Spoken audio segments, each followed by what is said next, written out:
Just wait outside the Civil Affairs Bureau, and a beautiful woman with $1 million fortune will approach you to get married." When I walked out of the Civil Affairs Bureau, holding our wedding photo in my left hand and the hand of my goddess-like wife in my right, my ex-girlfriend and her family, standing at the entrance, widened their eyes in surprise. A couple of hours before. Initially, I came here to marry my girlfriend of 3 years, Su Luting.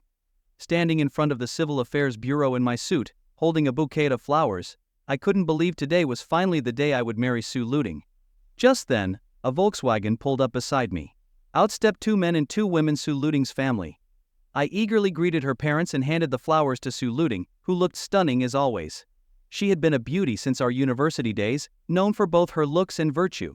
In our 3 years of dating, we had only held hands and kissed, saving more intimate moments for our wedding night. I felt like I had found a treasure in her.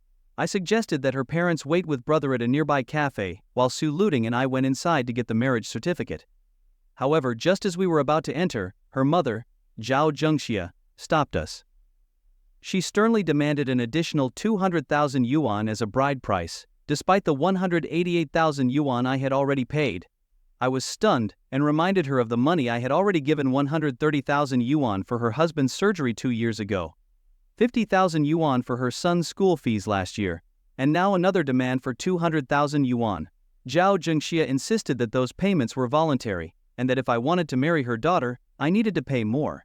She emphasized Su Luting's desirability as a top teacher pursued by many, suggesting that 200,000 yuan was a reasonable request. Frustration washed over me as I realized how deeply I had been entangled in their financial demands.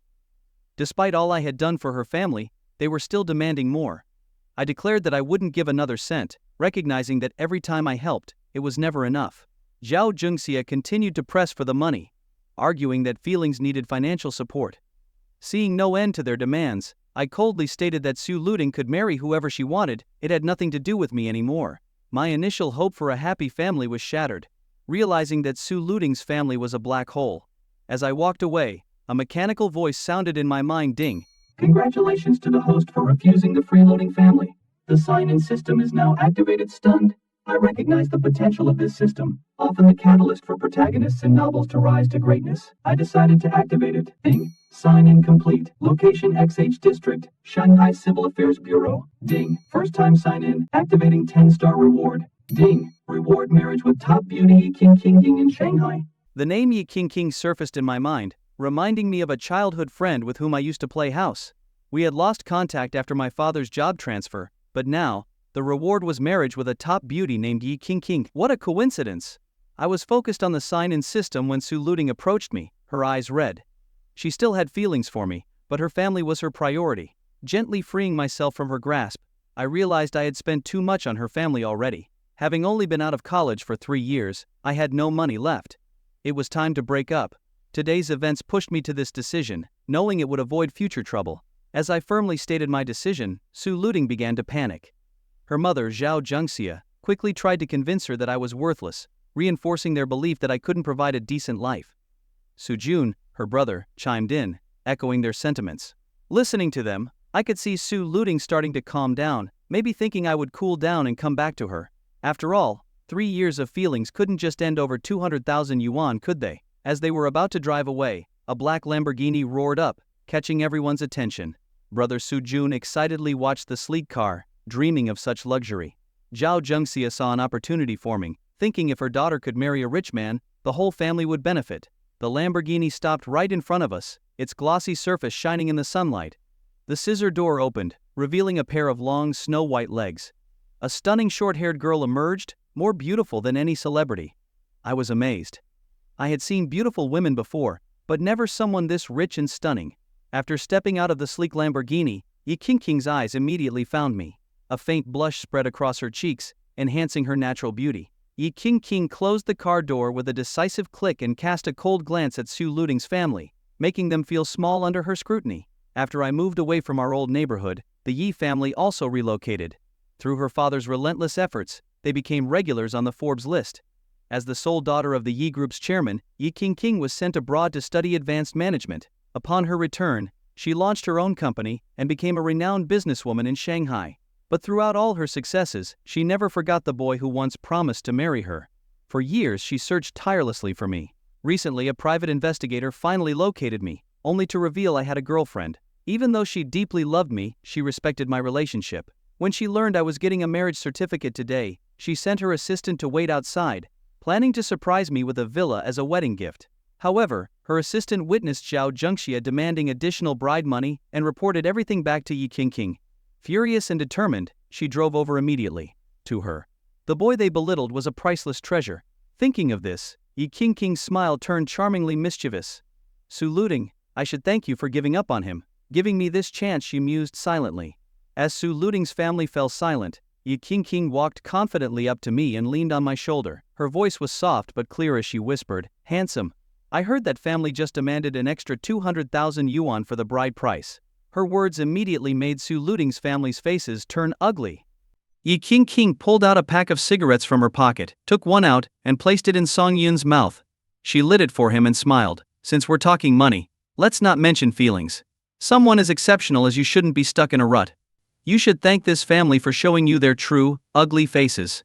Turning around, Yi Qingqing exaggeratedly said, "Hey handsome, you're not married, and neither am I. If you're willing, I won't ask for any bride price. We can get the marriage certificate right now." As she spoke, she playfully touched Song Yun's face.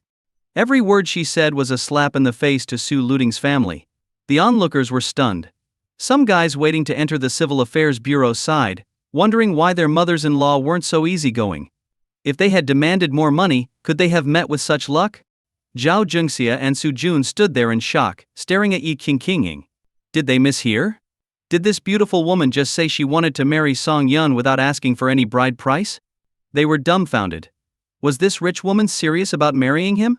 Were they dreaming? Su Luting's eyes widened as she looked back and forth between Yi Qingqing and Song Yun. She had thought that after a few days, when Song Yun calmed down, she could reconcile with him. But now, suddenly, there was a woman more beautiful and wealthier than her who wanted to marry Song Yun without asking for anything. She panicked. Yi Qingqing, seeing Su Luting's family turn red with anger, felt a sense of satisfaction. Helping Song Yun vent his anger, she wondered if this would give her a chance to enter his life and maybe have a few kids after marriage. Did Song Yun prefer boys or girls? But what Song Yun said next caught her off guard. "Sure, let's go get the marriage certificate now." Huh. What did he mean? Even though she wanted to marry Song Yun, hadn't they not seen each other for years? Shouldn't they catch up first and take things slow? Why was he rushing? Seeing Yi Qingqing's confused look, Song Yun asked, "Didn't you bring your documents?" He was puzzled. Wasn't this beautiful woman supposed to be his reward from the system? Why did she seem so clueless? "I did. I brought them." Yi Qingqing's heart raced. To hell with catching up and taking it slow. She was going to fulfill her wish today. "All right, let's go in." With that, Song Yun started walking towards the Civil Affairs Bureau, not bothering to look back at his girlfriend's family. Seeing that Song Yun was really going to marry someone else, Su Luting panicked. She wanted to stop him, but her mind was a mess, and she couldn't say a word. Today's outcome was entirely their own doing. If her mother hadn't interfered, if she had been firm in marrying Song Yun, they might already be discussing wedding plans. Su Jun watched Yi Qingqing follow Song Yun into the Civil Affairs Bureau, feeling utterly defeated. He clenched his fists, unable to believe it. Such a stunning woman was really going to marry Song Yun, a poor guy? It had to be fake, right? A hallucination maybe? Did rich women really go for guys like him? His worldview was shattered. About 10 minutes later, Song Yun came out holding Yi Qingqing's hand. Yi Qingqing tightly held onto Song Yun's arm, the bright red marriage certificate in her other hand, her face glowing with joy. She couldn't believe it. Within moments, she and Song Yun had become a legally recognized couple. She was ecstatic, truly overjoyed. Song Yun, on the other hand, felt a bit uneasy because Yi Qingqing was so beautiful. Her every smile and gesture stirred his deepest desires. The more he looked at Yi Qingqing, the more she reminded him of his childhood friend. Wait a minute. When they were kids, Yi Qingqing had a mark on her butt. They were playing house, and Yi Qingqing, as the mom needed a shot because she was sick, Song Yun, playing the dad, used a pencil as a syringe. Someone pushed him from behind, and he accidentally poked her for real. The mark had left a dark spot that looked like a mole. Thinking of this, Song Yun glanced at Yi Qingqing. "Where are you looking?" Perv. Yi Qingqing pinched Song Yun's waist, her face turning red. He. Outside the Civil Affairs Bureau, Song Yun saw that his ex-girlfriend's family hadn't left. They were glaring at him with dark expressions. Zhao Zhengxia couldn't believe it. This poor kid actually had a flash marriage with such a beautiful and wealthy girl. It indirectly proved her judgment wrong. Not only was she blind, but also incapable of recognizing a good person. Su Luting, looking at the marriage certificate in Yi Qingqing's hand, shouted with a trembling voice, Song Yun, are you really that heartless? You could have earned the 200,000 yuan with some effort. Why marry a random woman? Song Yun stared into Su Luting's eyes and said slowly, I can support a woman, but I can't support her entire family. Sorry, we are never getting back together. He walked past Su Luting and approached Zhao Zhengxia. I'll forget about the medical bills and Su Jun's tuition, but the 188,000 yuan bride price, every penny of it needs to be returned. Zhao Zhengxia had assumed she had Song Yun cornered, so she had already spent the bride price. She didn't expect Song Yun to end their relationship so decisively. Now, where was she supposed to get the money? Su Jun protested. You wasted 3 years of my sister's youth, and still have the nerve to ask for money back. Hearing her son, Zhao Zhengxia's eyes lit up. Yes, her daughter had wasted 3 years with this poor guy. They couldn't end up with nothing. Song Yun was about to speak when Yi Qingqing stepped forward. Holding Song Yun's hand, she coldly said to Zhao Zhengxia and her son, there is no such thing as a youth compensation fee in our law. The 188,000 yuan was bride money. Now that the marriage didn't happen, you need to return it in full. If you don't, I will hire a professional lawyer and sue your entire family for fraud. In front of Song Yun, Yi Qingqing could be a sweet, playful girl. But to others, Yi Qingqing was a formidable businesswoman. Hearing the threat of a lawsuit, Zhao Zhengxia panicked. After hesitating for a while, she stammered, it's just 188,000 yuan. Do you have to be so aggressive? I'll return it in a few days, okay? Within 3 days. If I don't see the money, expect a court summons, Yi Qingqing said, pulling Song Yun towards the Lamborghini. The car's roar filled the air as they drove away. Watching them leave, Zhao Zhengxia collapsed to the ground, her spirits crushed. How was she going to gather the money in 3 days? Su Luting also crouched down, crying uncontrollably.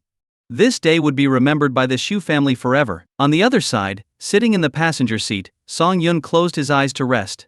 The system rewarded him with a beginner's 5 draw based on his recent actions. Start the draw. Ding, congratulations, you have received 200,000 yuan in cash. Song Yun's phone screen lit up. A legal overseas gambling company had transferred 200,000 yuan to him. Ding, congratulations, Yi Qingqing's affection for you has increased by 10 points. Ding, congratulations, you have received a beauty enhancement serum. This serum has no side effects and will significantly improve your facial features after injection. Ding, congratulations, you have hit the jackpot and received a 5-star reward, a karma card. This card allows you to check the good or evil nature of a person's actions. If judged as evil, the target will experience a month of bad luck. If judged as good, the target will receive different levels of rewards. Note this card can be used 3 times a month. Ding, congratulations, you have received a property card. This card allows you to purchase any property, without limits on location or price. E-Karma card? A smile played on Song Yun's lips as he immediately used it on Zhao Zhengxia. The system is determining, please wait. Ding, determined as evil. Target Zhao Zhengxia will experience a month of bad luck. Prices will always go up when she shops, she will trip every time she goes out, and she will lose every time she plays cards. Song Yun detested Zhao Zhengxia to the core. Her greed and mean-spirited nature defined her. Whether it was demanding extra bride money at the last minute or being ungrateful, she did it all without a second thought. Song Yun had been wondering how to punish her lightly. But the system handed him the perfect tool. With this, his ruined mood lifted instantly. Opening his eyes, Song Yun looked at Yi Qingqing, who was focused on driving, and sighed. If it weren't for Zhao Zhengxia's interference, he would have gotten the marriage certificate with Su Luting and gone for a celebratory meal by now. But now he was relieved it didn't happen. If they had married, life would have been much harder. Yi Qingqing, feeling Song Yun's gaze, blushed and wondered if tonight was the night she would be with him. You can drop me off at the next corner. Song Yun pointed to the intersection ahead. You're not coming home to meet my parents? Yi Qingqing asked in surprise. She had planned to bring him home after getting the certificate to discuss wedding details with her parents. Song Yun's response puzzled her. Song Yun was taken aback. Wasn't the plan for her to help him look cool and then they'd go their separate ways? What was happening now? Did she take this seriously? Holy crap. Was this beautiful woman really his wife now? Did this mean the wedding night was near, and he could lose his virginity? This was intense. I'm a bit nervous about meeting your parents right after getting married. Can you give me a few days to adjust? Oh. Alright. I was hoping we could spend the night together, Yi King said, disappointed. Cough cough. This unexpectedly bold wife was something else. He wondered if the system might reward him with a physical enhancement serum. Song Yun opened the car door and got out as it pulled over to the side of the road. Leaning out of the passenger seat, Yi King called out, Song Yun, when I'm not around, you can't talk to pretty girls, okay? Also, I added you on WeChat. Make sure to post about me on your moments and introduce me to your friends. Alright, I'm leaving now. I'll come find you tomorrow. Bye bye. Pouting, Yi King drove off, clearly not happy about leaving. The people who had been admiring the Lamborghini were now staring at Song Yun in disbelief. It's common to see guys using Lamborghinis to pick up girls, but seeing a guy getting picked up by a girl in a Lamborghini, and then having her reluctantly say goodbye, now that's rare. Is this guy some kind of dating guru? Feeling awkward under their gazes, Song Yun quickly walked away. Meanwhile, back at Su Luting's home, her family was trying to comfort her in her bedroom. She looked pale and lost, like she was in a trance. Stop thinking about that jerk. He's suing us after hooking up with a rich woman. A man like that is garbage. I'll find you a rich guy to piss him off. Zhao Zhengxia tried to console her daughter, but Su Luting wasn't listening. Forget it, just get some sleep. You'll feel better after some rest. Zhao Zhengxia sighed and left the room. After talking to her husband, she went out to find someone to borrow money from. As she was going down the stairs, a dog suddenly ran up, startling her. She lost her balance and fell down the stairs. Thud, thud, thud. She tumbled down several steps and lay on the floor, unable to get up. The karma card had started to take effect. Ow! Whose dog is this? Zhao Zhengxia groaned in pain, clutching her leg. She was soon found and taken to the hospital by the Su family. After the examination, it was revealed that Zhao Zhengxia had a broken right leg, a fractured left hand, and minor rib fractures. The doctor was shocked by the extent of her injuries from a simple fall. How high could those stairs be? What he didn't know was that the karma card magnified even small misfortunes several times. Lying in the hospital bed, Zhao Zhengxia was tightly wrapped in bandages. Any slight movement caused her great pain. It's all Song Yun's fault. If he had just given us the 200,000 yuan, I wouldn't be suffering like this. Ow, it hurts. Mom, that guy just got lucky. Mark my words, he'll be back to being a loser soon enough, Su Jun said, his eyes filled with hatred and jealousy. Why did Yi King, a beautiful woman, marry a poor guy like Song Yun while he, a promising college student, was still single? As they cursed Song Yun, the doctor walked in. Here is the bill for the surgery. Who will be paying it? Su Jun took the bill and, seeing the amount, quickly tossed it aside in shock. Su's father, hunched over, picked it up and checked it carefully. As the head of the family, he used to have a say in his daughter's marriage, but since he was diagnosed with cancer 2 years ago, his health had deteriorated, and he had turned a blind eye to his wife's actions. Sigh. There goes another 80,000 yuan, Su's father sighed. What? 80,000? Zhao Zhengxia exclaimed. They already owed Song Yun 188,000 yuan for the bride price, and now they had lost another 80,000. What were they going to do? Zhao Zhengxia believed that if Song Yun didn't get his money in 3 days, Yi King would surely take them to court.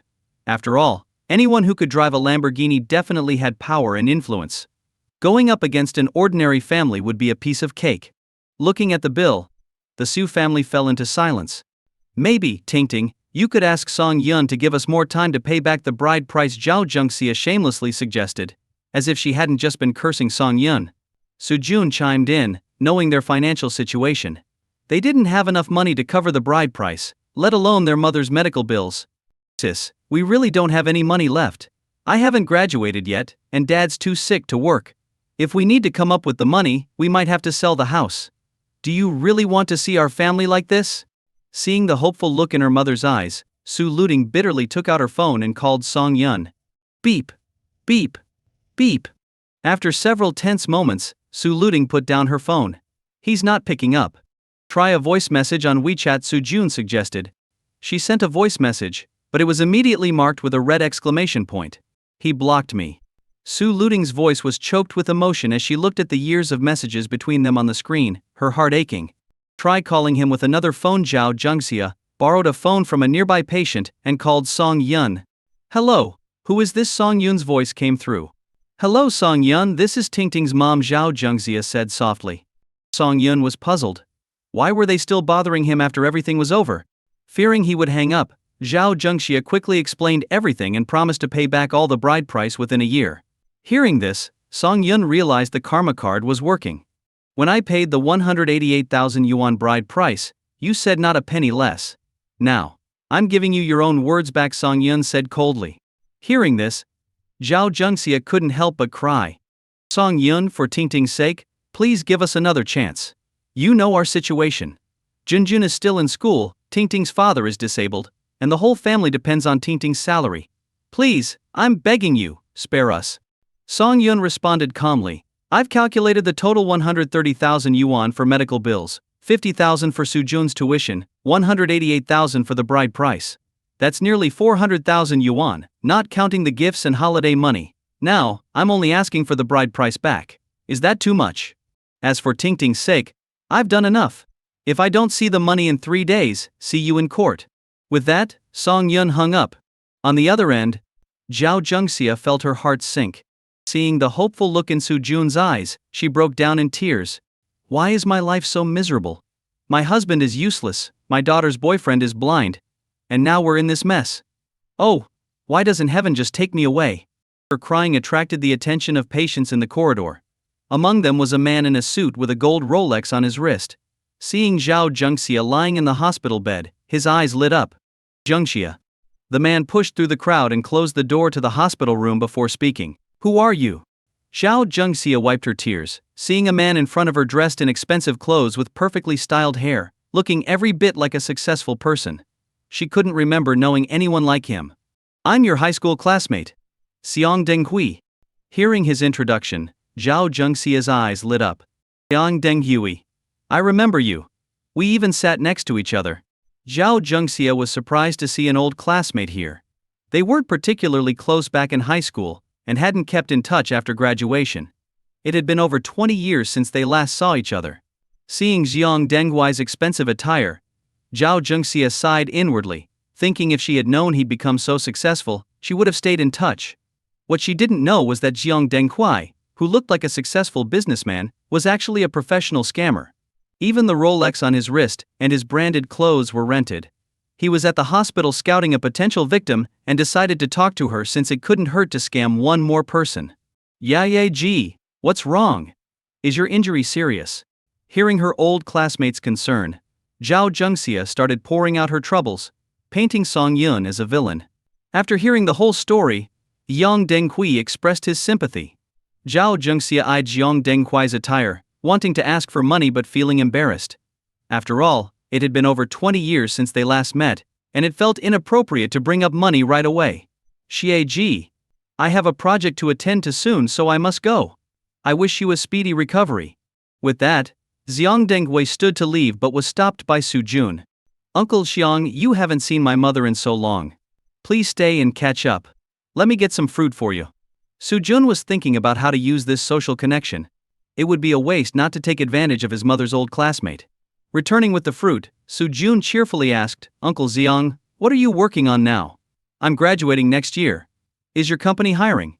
Xiang Denghui waved his hand apologetically. Sorry, the company is in a tough spot right now and is planning layoffs. Hearing this, Su Jun's enthusiasm faded a bit. But if I complete my current project, that might change. Oh? Can you tell me about it? Su Jun was intrigued. He thought it might be better to gather useful information from influential people, rather than just working for someone else after graduation. This project needs a lot of funding. I've invested millions myself. Your family has a small business, it's better not to get involved. The more Xiang Denghui refused, the more Su Jun thought it was a promising opportunity. Who would share a money-making project unless it was really profitable? Uncle Xiang, you know our family situation. Please have some compassion and let us in on it.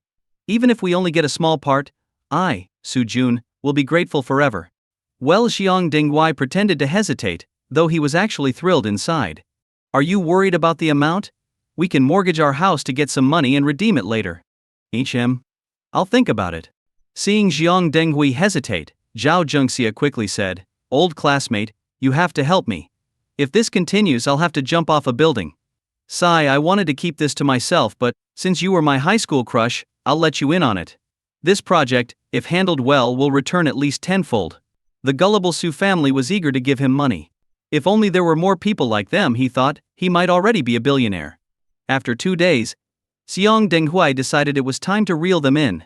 Zhao Zhengxia, eager to make big money, wasted no time taking him to the most expensive hotel in town. They ordered abalone, bird's nest soup, and Mao Tai liquor, and as they drank, Xiong Denghui pretended to get tipsy. Su Jun kept asking about the project, and Xiong Denghui, red-faced and slurring, revealed everything. As a university student, Su Jun thought the project sounded even better than his uncle had suggested. It wasn't just 10 times the profit if done right, they could earn 20 times the investment. It was a long-term, profitable venture. Faced with such a golden opportunity, Su Jun's greed took over. He persuaded Zhao Zhengxia to invest 3 million yuan into the project, even if it meant selling their house and everything they owned. Though the amount was huge, Zhao Zhengxia, spurred by thoughts of Song Yun's disdainful expression and the allure of the investment, decided to go for it. Make it big and succeed, Xiong Denghui said, ending the meal. Now, all he had to do was wait for the 3 million yuan to hit his account so he could disappear. Outside the hotel, Xiong Denghui waved, and a Rolls-Royce pulled up. A driver in a suit opened the rear door professionally, holding his hand over the top to protect it. Seeing such a high-end car, Su Jun was convinced that Uncle Xiong was a hidden billionaire. With a swagger, Xiong Denghui got into the car. As soon as the door closed, his drunken demeanor vanished, and he relaxed with his feet up. "Boss, today's car rental is 5,000 yuan. Will you pay by card or cash?" the driver asked. "Hey, card," Xiong Denghui laughed. Unbeknownst to the Yesu family, even the car was rented by Xiong Denghui. "Jun, do you think this project is reliable?" Zhao Zhengxia asked worriedly as they sat in a taxi. "Mom, you can insult me, but don't insult my expertise. I studied finance in college. This project is highly feasible and incredibly profitable. If we invest this money, our family can buy a villa and drive luxury cars by the end of the year. Alright, I trust you. Let's take the risk. Besides, my old classmate doesn't seem like a scammer." "Exactly, we've had bad luck for too long. It's time our fortunes changed." Determined, the mother and son, despite Su's father's objections, took the house deed to the bank to apply for a loan. With the help of some connections, they managed to get the money by the end of the day. 330,000 yuan. This hefty sum not only allowed Zhao Zhengxia to repay the bride price to that ungrateful Song Yun, but also to make an investment. Instantly, Zhao Zhengxia felt a weight lifted off her shoulders. At home, Song Yun checked his phone and found a transfer of 200,000 yuan.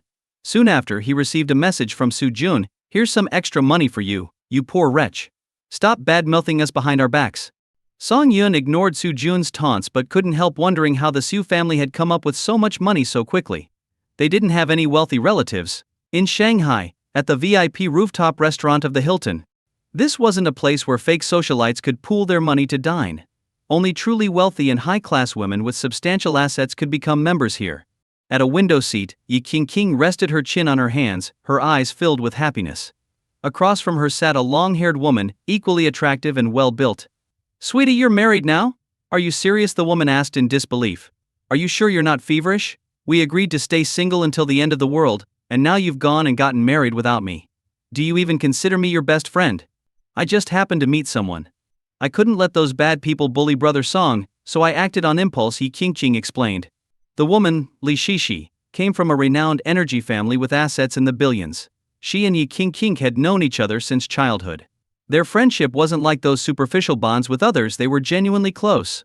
Stirring her coffee, Li Shishi finally said, "My silly friend, I can't understand what you're thinking. It's not about whether you're married, but that you married a stranger you hadn't seen in years. It's just, he's not a stranger, he's Brother Song." Alright. But does your Brother Song even remember you?" Li Shishi lit a cigarette and leaned back in her chair. "Do you know what he's been through? Do you understand what he really wants?" I don't know. But I like him." Sigh. "They say love lowers your IQ. Yours hasn't just lowered, it's gone negative. My dear friend, you know nothing about him, yet you're betting your whole life on him. Have you forgotten what happened to Mo Lan?" Mo Lan was a well-known socialite in their circle. Her family was in real estate and very wealthy. During college, she met a poor boy and, after much begging, her family finally agreed to their marriage. 3 years later, her parents mysteriously died, leaving her as the sole heir. The poor boy then took over the family business, only to later squander all assets, have numerous affairs, and drive Mo Lan into depression, which led to her suicide. "I just want you to be happy, and not end up in a tragedy. Okay, Lai Shishi extinguished her cigarette and sighed. It's different, Shishi. Believe me. Brother Song isn't like that scoundrel. When I drove my luxury car to get our marriage certificate, Brother Song showed no interest. If he's pretending, then I'll admit I'm wrong. Hearing her friend's conviction, Li Shishi became intrigued by Song Yun. These past few days, Song Yun had no time to contact Yi Qingqing because he discovered that signing in at various locations gave him different rewards. Signing in on the bed, he received a deep dream card, allowing him to enter others' dreams or create his own dream world. Amazingly, with this card he could lucid dream, never getting lost in the dream. Signing in at a KTV, he gained a professional singer's voice. Signing in at a bookstore, he acquired the peak writing skills of a top 10 global author. Even signing in at the bathroom, he was rewarded with a healthy digestive system. Delighted, Song Yun spent his days wandering around different places, enjoying the rewards. Meanwhile, Zhao Zhengxia and her family solemnly placed a bank card with 3 million yuan in front of Xiang Denghuai. Old classmate, whether my family thrives or starves depends on you, Zhao Zhengxia said, her eyes lingering on the card. She had never seen so much money in her life, minus 3 million yuan, enough to live comfortably forever. Leaning back, Xiang Denghuai glanced dismissively at the card and waved his hand. Don't worry. I'm only giving you this opportunity because we're old classmates. You should know, countless people want to invest in my project, but I turn them all down. Do you know why? Why, Uncle Xiang? Wouldn't taking in more funds benefit the project? Su Jun asked curiously. Hey, truly profitable projects are treasures to big players. Have you seen Jack Massachusetts give away Taobao shares to random investors? You're young and don't understand the intricacies. But now that you've given me the money, I'll make sure to deliver. As a seasoned scammer, Yang Dinghui spun his lies effortlessly, making them seem believable. He pocketed the card and smiled. Congratulations, Xie Ji, on becoming a future billionaire. I'll ensure you get a part of the first wave of returns. By then, this 3 million will look like nothing compared to the returns. Seeing Xiang Denghui treat money with such disdain, Su Jun and Zhao Zhengxia exchanged glances, convinced they had made the right choice. To someone like Xiang Denghui, 3 million was probably just a day's profit. After saying goodbye, Yang Denghui got into his rented Rolls-Royce and headed to the airport. With 3 million in hand, it was time to disappear. Ha ha ha, I can't believe how stupid Zhao Zhengxia is. Her son Su Jun is just as clueless, thinking he knows everything. I've struck gold. Xiang Denghui didn't care about the fate of Zhao Zhengxia's family. He had long abandoned any semblance of a conscience. If a relative had money and he could scam them, he wouldn't hesitate.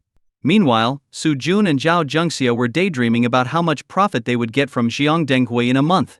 Thinking about the Lamborghini he saw at the Civil Affairs Bureau, Su Jun felt reinvigorated. Driving a sports car really was the way to live. Zhao Zhengxia also felt relieved. The money was invested, now they just had to wait for the dividends. Once they paid off the house loan, they could sell the old house and move into a villa. Life was going to be great. Back at home, Su Jun lay on his bed, his vanity keeping him restless. He took out his phone and posted on social media. Thanks for the invite. Just got off the plane. Here's what it feels like to achieve financial freedom while still in college. Within minutes, his message inbox exploded with questions from classmates, compliments after hearing the truth, cautious inquiries from teachers, and attention from girls who usually ignored him. This surge of attention filled the young man with an intoxicating sense of vanity. Brother Su Jun, let's go out to eat sometime. Hearing the sweet, flirtatious voice from his dream girl, Su Jun felt his bones melt. Sure. Next time I'll take you to the fanciest restaurant in Shanghai, and then we can. Brother Su Jun, you're so naughty, but I like it. Hee Xiaoyi. I'm planning to visit the Lamborghini dealership in a month to pick up a car. Want to come with me to check it out this week? On the other side of the screen, Xiaoji's eyes lit up. It seemed this guy really had money now if he was talking about buying a sports car. I wonder how the suspension on those sports cars is. Su Jun swallowed hard. His dream girl was flirting with him. Asking about the suspension, did she want to test it out? Meanwhile, Yi Qingqing dragged Li Shishi to a cafe near Song Yun's place. The cafe was right across from his apartment complex, so if he left his house, she would see him. Sitting inside, Yi Qingqing was annoyed. What was Brother Song so busy with that he didn't contact his newlywed? It was infuriating. Everyone in the cafe couldn't take their eyes off the two women. Holy crap. These two are stunning. With perfect features and amazing bodies, they were absolute knockouts. Seeing one woman like this on the street would be a blessing, but two in a small cafe. Unbelievable. A young man gulped. His girlfriend, who was about to scold him, felt too insecure to get mad after seeing the two beauties. She couldn't compete. Yi King stared out at Song Yun's apartment building, while Li Shishi sighed at her friend's lovesick expression. She couldn't understand what made Song Yun so attractive to Yi King. Just as she was pondering this, Yi King excitedly pointed outside. Peeking out, Li Shishi saw no one. Was her friend hallucinating from missing her husband too much? Ding. The cafe door opened, and Li Shishi instinctively turned to look. She hadn't seen Song Yun's photo but thought the guy who just walked in was incredibly handsome. I've been running around so much these days, I almost forgot about this cafe. I wonder what reward I'll get for signing in here. Ding. Congratulations, host, for signing in at the cafe. You have gained 5 charm. Hearing the system's mechanical voice, Song Yun felt a surge of confidence. Every move he made seemed to have a magnetic pull. Ding. Ding. Host stats have exceeded normal levels in 3 categories. Activating the data panel. Normal baseline for humans is 10. Speed 8. Strength 9. Intelligence 11. Endurance 15. Charm 16. King. Look at that handsome guy at the door. I really want to get his number. Li Shishi pulled on Yi King's arm, stars in her eyes. Yi King looked in the direction her friend was pointing. Wasn't that her husband, Song Yun? She was wondering where he had gone, and here he was. Brother Song Yun. Yi King waved her arms excitedly. Song Yun Li Shishi was stunned. Before she could process it, her usually aloof friend ran towards Song Yun like an excited fangirl. Song Yun paused when he heard Yi King's voice. He looked in the direction of the voice and saw Yi King. Today she was dressed particularly beautifully, her black dress accentuating her stunning figure. As she ran towards him, Song Yun wasn't sure how to address her. Call her wife? They weren't that familiar yet. Call her beauty? But they were already legally married. What should he say? Ahem. Husband. Where have you been these days? I missed you so much. Yi King didn't care about the formalities. To her, once they were married, Song Yun was her official husband, recognized by the state. Wife, what are you doing here? Since she was so straightforward, Song Yun naturally went along with it. But hearing this, Yi King was stunned. Brother Song Yun actually called her wife. She was thrilled. As this exchange happened, every man in the cafe was staring daggers at Song Yun. Wife? This bastard called the goddess wife? What's going on? Was their romance over before it even started? With everyone glaring at him, Yi King shyly moved to Song Yun's side. I called you. But you didn't answer, so I had to come find you myself. Everyone in the cafe was dumbfounded. What was happening? What the hell? Was this beautiful girl really married? Do I still have a chance? And to top it off, this bastard dared not to answer the goddess's calls. Unforgivable. If my wife looked like that, I wouldn't even go to work. I'd spend all my time making her happy. And here you are, making your gorgeous wife come find you. Are you even a man? Damn. It's like some have it all, and some have nothing. But as they processed this, thinking that at least their own wives loved them, they noticed their wives were staring dreamily at Song Yun. Yi King led Song Yun over to Li Shishi. Shishi. This is my husband, Song Yun. Li Shishi took a sip of her coffee to hide her embarrassment. She finally understood why her best friend had rushed into marriage with a man she hadn't seen in nearly 20 years. If it were her, she'd lock Song Yun up at home after getting married. He was just too damn irresistible. It seemed she had worried for nothing. Her friend's happiness was something she couldn't fathom. Song Yun nodded at Li Shishi and sat across from her. Li Shishi kept glancing at Song Yun, her eyes filled with curiosity and inner conflict. Yi King, you bad woman. You lied about childhood sweethearts growing up to marry you. If it were an ugly guy, would you still rush into marriage? You just married him for his looks. While Song Yun and the two girls chatted, a man in a suit walked over. He wore gold-rimmed glasses, had a fair complexion, and exuded a scholarly vibe. Hello, ladies. His eyes roved over the two women's bodies with possessiveness. He had been debating whether to approach them ever since Yi King called out husband. He decided he had to make a move, because he had a hidden fetish for married women. Seeing beautiful married women always made him want to claim them for himself, then discard them when he got bored. With his looks and wealth, he had seduced dozens, if not hundreds, of women. He had a routine that made girls lose their heads over him. But this time he felt he had met his match. These two beauties paid him no attention. It was Song Yun who looked up and asked, "Hello, can I help you?" Hey, just saying hi and making friends. The man tried to sit next to Li Shishi, but she firmly refused. Undeterred, he shamelessly dragged a chair over from another table and sat in the aisle. Song Yun looked at him with disgust, thinking this guy must be an idiot. No sense of decency. "Excuse me, you're being a nuisance. Could you please leave?" Yi King said, unnerved by the man's invasive gaze. "Hey, I heard you ladies discussing Pride and Prejudice. I'm well versed in the original English version from my university days. If you want to understand it better, I can explain." "No need. If I have questions, I'll ask my husband," Yi King interrupted. What the man looked Song Yun up and down, thinking this guy was just another pretty face. Pride and Prejudice wasn't a book everyone could appreciate. Its tedious plot and long character list deterred many. Your husband might be handsome, but I majored in classical literature. I can make even the dullest books come alive." The man smiled, already plotting. He believed these two beauties were literary types. If he could impress them with his knowledge, he might get closer to them, maybe even end up discussing literature late into the night in a hotel. "Sorry, we don't need your explanation. Please leave," Yi King said sternly. "Miss, are you worried that my presence will hurt your husband's self-esteem?" The man tried a risky move, aiming straight for the heart of the issue. Yi King did worry a bit. According to the information, Song Yun was just an ordinary person. How could he know much about literature?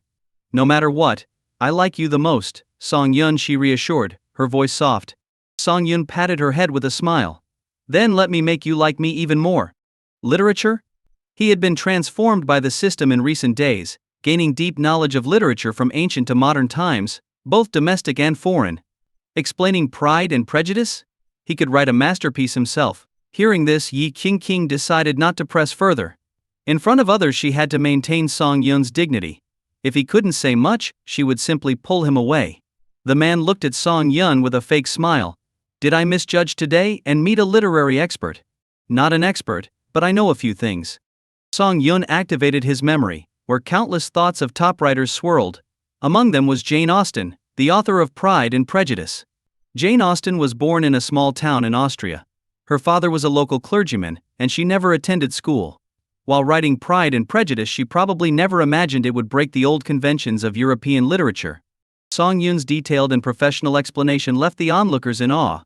Who knew this pretty boy was so knowledgeable? Quoting classics made him even more impressive. This was the result of Song Yun's enhanced charm. When he focused on something, he naturally exuded an engaging presence. The man with gold-rimmed glasses became increasingly uneasy. His understanding of foreign literature was superficial, having only attended a few university lectures. Finding them boring, he never delved deeper. Listening to Song Yun's fluent discourse on European literature, he realized this guy's knowledge might surpass his own professors. I have something to do, I'll go now." Knowing he would only embarrass himself further, the man hurriedly left. Yi King couldn't take her eyes off Song Yun. She never expected her husband to be not only handsome but also so knowledgeable. He was a treasure. No, not a treasure boy, a treasure husband. This little incident made the men who had initially resented Song Yun soften their views. Who could truly hate a guy who was good-looking, had a beautiful wife, and was so capable? Li Shishi, too, was endlessly curious, pestering Song Yun to share more juicy tales of European literary figures, her eager eyes making him uncomfortable. Taking the chance to excuse himself, Song Yun claimed he needed to use the restroom and slipped away from the small tormentor.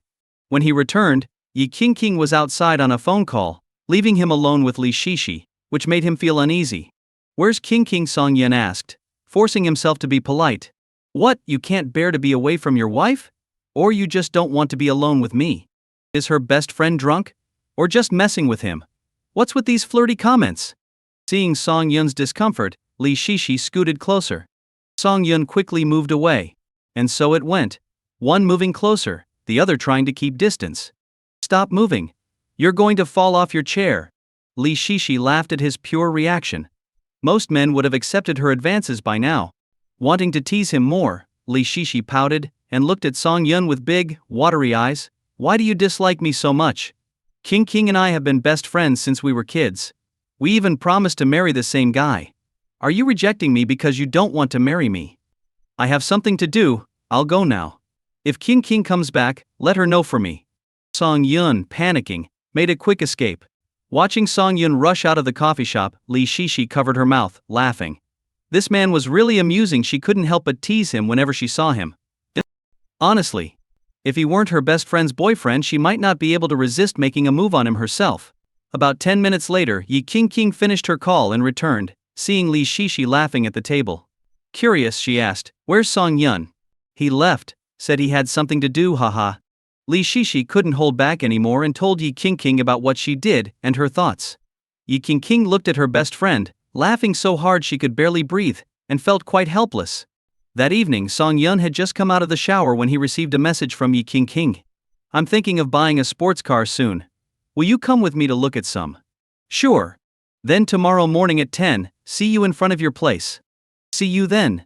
After replying, Song Yun dried his hair, thinking about how he hadn't checked in at a sports car dealership before, and wondered what kind of reward he might get. Early the next morning, Song Yun was ready and waiting at the entrance of his neighborhood. Just past 10, the roar of a sports car engine approached from outside the neighborhood. The same impressive Lamborghini from before slowly stopped in front of Song Yun. Once inside, he noticed that Yi King was dressed differently today. Usually Li Shishi preferred slightly formal clothing, but today she wore a sexy light purple bodycon dress that accentuated her figure perfectly. Her curves were stunning, and her exposed skin was fair. Any man would be captivated. For a moment, Song Yun was stunned. Seeing his reaction, Yi King secretly laughed. Last night, she had carefully considered her outfit for today. After trying different looks, she decided that since she had been married for a while but hadn't had any intimate moments with Song Yun, she would choose her boldest dress to try to seduce him. It seemed her efforts were paying off. After a while in the car, Song Yun snapped back to reality. He hurriedly explained, "I was thinking about something when I got in the car." "Huh? What were you thinking about?" "I was thinking about how big the steering wheel is." "No, I mean how white the seats are." "Oh, forget it." His mouth always seemed to betray him at crucial moments. He wanted to slap himself. Seeing Song Yun's red face and sweating forehead, Yi King giggled, all right, I'm your wife. You can look at me all you want, I won't say anything." As she spoke, a blush spread across her fair cheeks. As the car started, Song Yun couldn't help but steal glances at Yi King. Yi King's face was flushed. Did Song Yun really like her outfit today? Would he want to go home with her after buying the car? And if they went home, would he stay the night? If he stayed, would they share the same room? And then the thought made Yi King feel hot all over.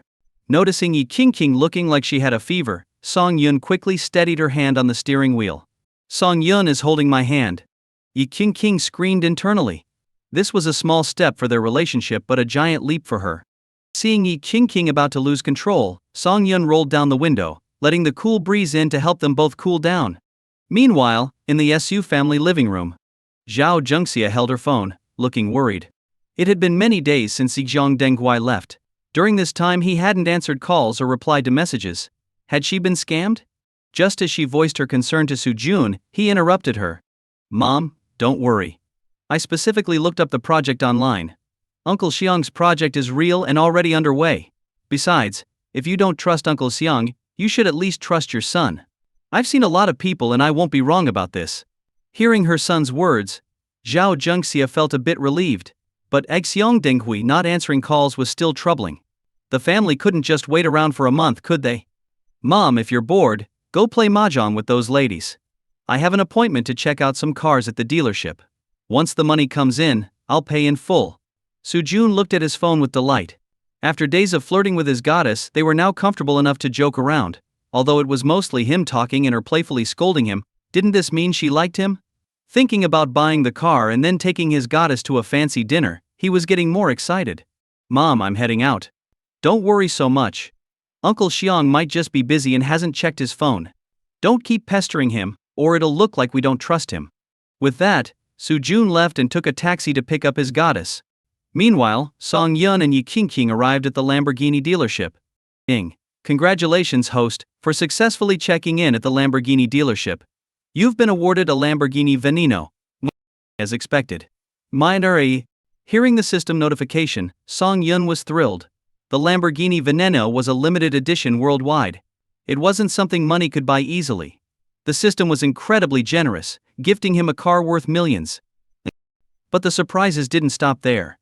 A new memory suddenly flooded Song Yun's mind. As he processed the memory, Song Yun felt a chill. It contained the driving skills of a top race car driver. He could now effortlessly drive the Lamborghini Veneno without any learning curve. Let's go in. Yi King parked the car and linked her arm with Song Yun's, smiling. Only then did Song Yun notice Yi King's crystal high heels. Under the sunlight, the shoes sparkled with rainbow colors, complementing her fair feet perfectly. They walked into the dealership, chatting and laughing. A saleswoman in a uniform quickly approached. Miss Yi, are you here to look at cars today?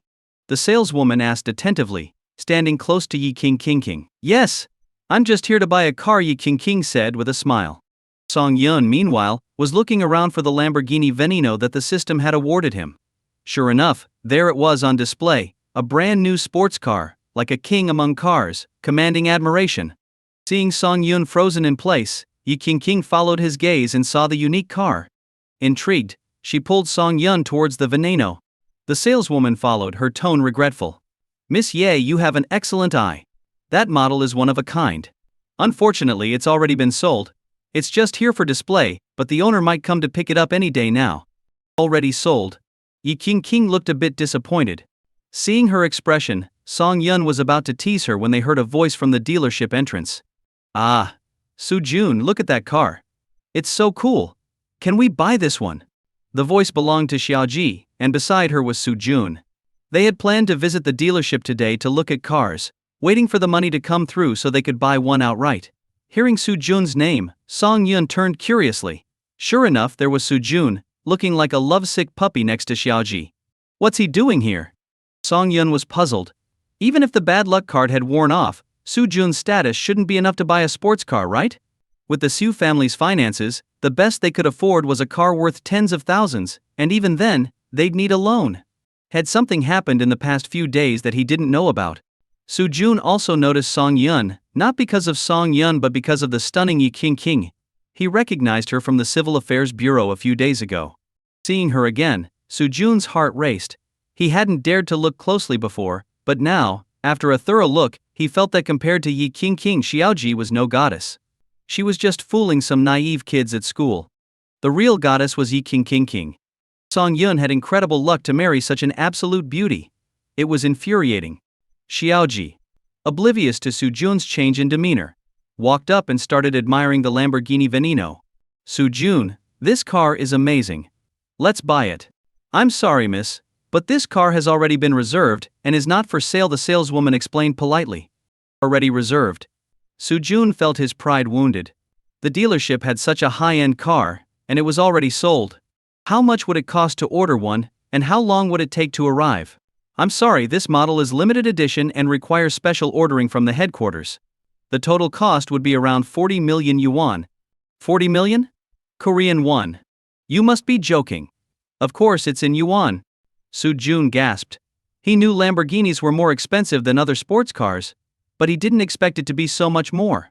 Realizing that whoever could buy this car was no ordinary person, Sujun circled the car greedily, his eyes full of envy. Xiaoji, standing next to Sujun, also looked at the Lamborghini with envy. This car not only looks amazing, but I bet its features are top-notch too. Although she didn't know much about cars, she understood the concept of spending millions. Anyone who could afford such a car was definitely one of the top elites in Shanghai. Seeing Xiaoji's interest in the car, Sujun tried to show off his limited knowledge. Xiaoji, this car's performance surpasses 99% of other sports cars. We might think millions is a lot, but to the owner, this car is just a drop in the ocean. Plus, think about the customization and maintenance costs. It's astronomical. Hearing this, Xiaoji's eyes sparkled with admiration. Then the person who bought this car must be a big deal, right? Hey, I'd say they have assets worth at least billions. Watching the two of them go back and forth, Song Yun chuckled. He turned to the saleswoman and said, "Excuse me, could you get the keys for this car?" As soon as Song Yun spoke, everyone looked at him in disbelief. Sujun glared at him with disdain and said, "Didn't you hear what the saleswoman said? This car already has an owner. You, a pretty boy living off a rich woman, think you can have this car? Dream on." The saleswoman also chimed in, "Sir, we cannot give this car to a third party, so I'm sorry. I suggest you look at other models." Satisfied, Sujun nodded, thinking that a pretty boy like Song Yun couldn't possibly have any real capabilities. Even the goddess next to him couldn't match the owner of this car. Song Yun shook his head, a bit exasperated, and said to the saleswoman, "My name is Song Yun. I believe the owner's name should be on record." The system had taken care of all the details, so all Song Yun had to do was confirm his identity. Before the saleswoman could respond, Soo-jun jumped in, pointing at Song Yun and shouting, "Who are you pretending to be? People might think you're important, but you're just a leech. Trying to scam money from your sugar mama. Disgraceful. As a man, I despise you." His outburst caused a change in everyone's expressions. Yi King was about to speak up but was stopped by Song Yun. Song Yun looked at the stunned saleswoman and asked gently, "Didn't headquarters inform you of the owner's details?" "And no, you're Mr. Song Yun." The saleswoman covered her mouth in shock. What was it with rich people pretending to be ordinary? And this handsome guy dressed so plainly. It was hard to believe he was the owner. "Please provide your identification." She respectfully took Song Yun's ID and carefully matched it with the information from headquarters. After confirming it, she returned the ID with both hands. "Mr. Song, it's confirmed. I'll get the keys for you right away." A few minutes later, the saleswoman returned with 2 keys, running back in a hurry. "Mr. Song, here are the keys to your car. One is the main key, and the other is a spare. If you lose them, you can contact the Shanghai Lamborghini dealership for 24-hour emergency assistance." Soo-jun was dumbfounded at the saleswoman's respectful demeanor. What just happened? Was this car really Song Yun's? Just a few days ago, wasn't he a broke guy who couldn't afford the dowry? How could he own a Lamborghini Veneno? And such a high-end car needed to be custom-ordered. This meant Song Yun had bought the car even before breaking up with his sister? Impossible. Absolutely impossible.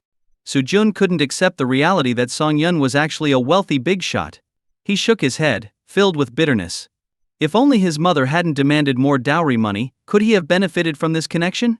Xia Ji, standing next to Soo-jun, gazed at Song Yun with longing eyes.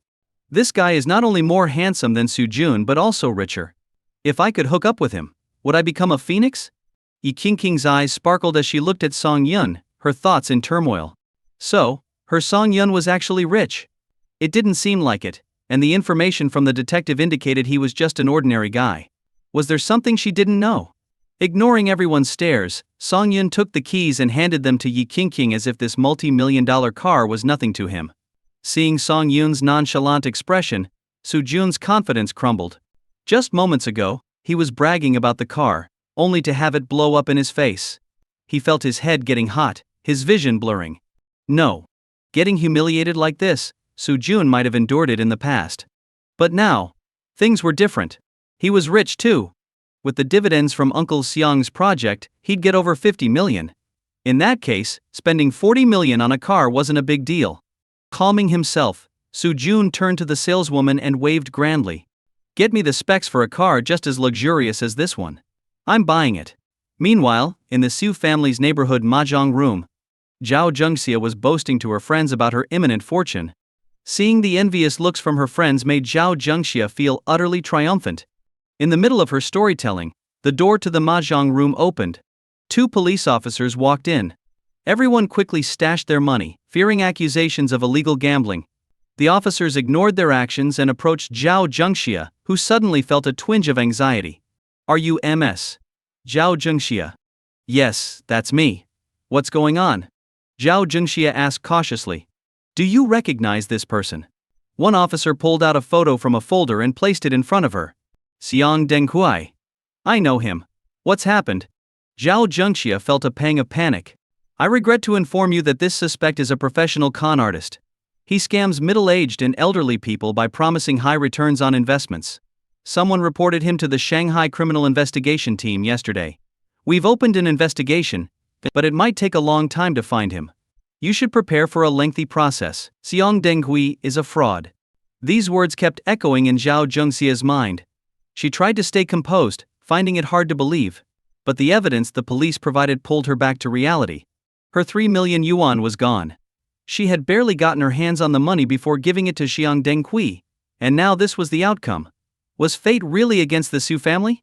Seeing Zhao Zhengxia on the verge of collapsing, the police quickly tried to calm her down and began taking her statement. After it was over, Zhao Zhengxia, with a bitter expression asked, "Officer, can we get our money back?" Well, the young officer hesitated. The older officer sighed and said seriously, From our experience, con artists usually spend the money immediately. They know they can't hold on to it for long. So, it's very likely that Jiang Denghui has already spent your money. Bang.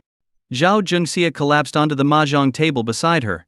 3 million yuan, a lifetime savings, all gone. Gone. The money was from a mortgage on her house. If she couldn't pay the bank back, what would happen to her home? Thinking of the monthly loan payments, Zhao Jungxia couldn't hold back her tears and cried. The two officers had seen this many times. They looked at each other, leaving only Zhao Jungxia's sobs in the room. How could you trust a stranger with such a large sum of money? The young officer began, but the older officer interrupted. This was the time to comfort, not to criticize.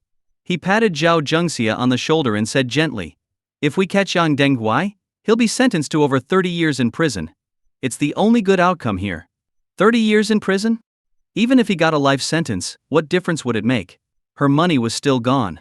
Thinking about the bank loan payments, Zhao Jungxia felt a rush of pain in her chest and fainted. But as soon as she hit the ground, the pain from her previous injuries jolted her awake. She could only lie there, sobbing in agony. Meanwhile, at the Lamborghini dealership, Sujun was meticulously choosing the features for his car, finally settling on a customized model worth 30 million yuan. Seeing Sujun's smug expression, Song Yun asked curiously, "Did you win the lottery? Even winning first prize wouldn't give you this much money. Who do you think you're looking down on? Let me tell you, without you bringing bad luck, our family is doing great. We've even got a project that's like a golden goose. 3 million, even 3 billion, will be nothing to me in 6 months." Seeing Sujun's confident attitude, the saleswoman was ecstatic. If this deal went through, she could afford a down payment on a house in Shanghai. Even if you have a project, you don't have the money yet. There are many scammers out there who can swindle a lot with just empty promises. I hope you didn't run into one. Hearing this, Sujun was furious. He pointed at Song Yun and sneered, "Not everyone is like you. The world isn't that bad." He pulled out his phone to call Jiang Denghui. Since he had already invested, it wouldn't be a problem to get some early dividends, right? Beep beep beep. "The number you dialed is not available. Please try again later." No answer? Sujun frowned and called again. After several attempts, with sweat on his forehead, Sujun started to panic. What was going on? Why wasn't anyone answering? Before he had paid, his calls were always answered immediately by a secretary. What had changed now? After trying to reach Uncle Zeong for a while, Sujun decided he needed to complain and get his incompetent secretary fired. But minutes passed, and still, no one answered. Everyone around started getting impatient, and even Xiaoji showed signs of annoyance. "Wait a sec, I'll call my mom and see what's up." Sujun wiped the sweat from his forehead and shakily dialed Zhao Jungxia's number. It connected. "Mom, can you call Uncle Zeong for me? I can't get through." But instead of his mother's familiar voice, a male voice answered after some rustling hello. "This is Officer Wang from the Economic Crimes Unit of the Shanghai Criminal Investigation Team. Are you MS, Zhao's son?" What? Sujun was confused. Why was the police involved? Trying to stay calm, he stepped away and spoke quietly. "Did my mom do something wrong?" "It's like this." The officer explained the situation with Yang Denghui, and added, "Your mother seems injured and isn't moving. We've called for an ambulance. You should go to the Shanghai Third People's Hospital." The call ended, and Sujun was left with a busy signal. He panicked. He had calculated all the potential profits but never considered that Yang Denghui, who seemed so reliable, could be a con artist. His mind raced, and he felt dizzy, collapsing to the floor. A fraud. Uncle Xiong is a fraud. 3 million yuan gone. Even if he threw 3 million coins into the Huangpu River, he'd at least hear a splash. But now, there was nothing left. That 3 million was from a mortgage on their house, with monthly interest and principal payments. Thinking of this, Sujun nearly fainted. From a distance, Xiaoji saw Sujun sitting on the ground. She walked over, frowning, and asked, "What's wrong? Are you still getting the car?" Hearing this, Sujun couldn't hold back his tears and cried out, "It's gone, all gone. I have no money. 3 million. I might never earn that in my lifetime, and now it's just gone." Xiaoji frowned, feeling more embarrassed than sympathetic. She glanced disdainfully at Sujun, then turned to Song Yun with a flirtatious smile. "Hey handsome, mind adding me on WeChat? Maybe we can grab a drink sometime." Hearing his goddess abandon him, and turned to Song Yun, Sujun cried even harder. "Sorry, my husband doesn't add strangers," Yi Qingqing said, stepping in with her hands on her hips. "And he has high standards." If you're not good looking, you're not on his menu. Xiaoji wanted to retort, but, seeing Yi Qingqing's stunning face and incredible figure, felt outmatched. But with no other choice, she pinned her hopes on Song Yun, looking at him with pleading eyes, hoping he wouldn't embarrass her further.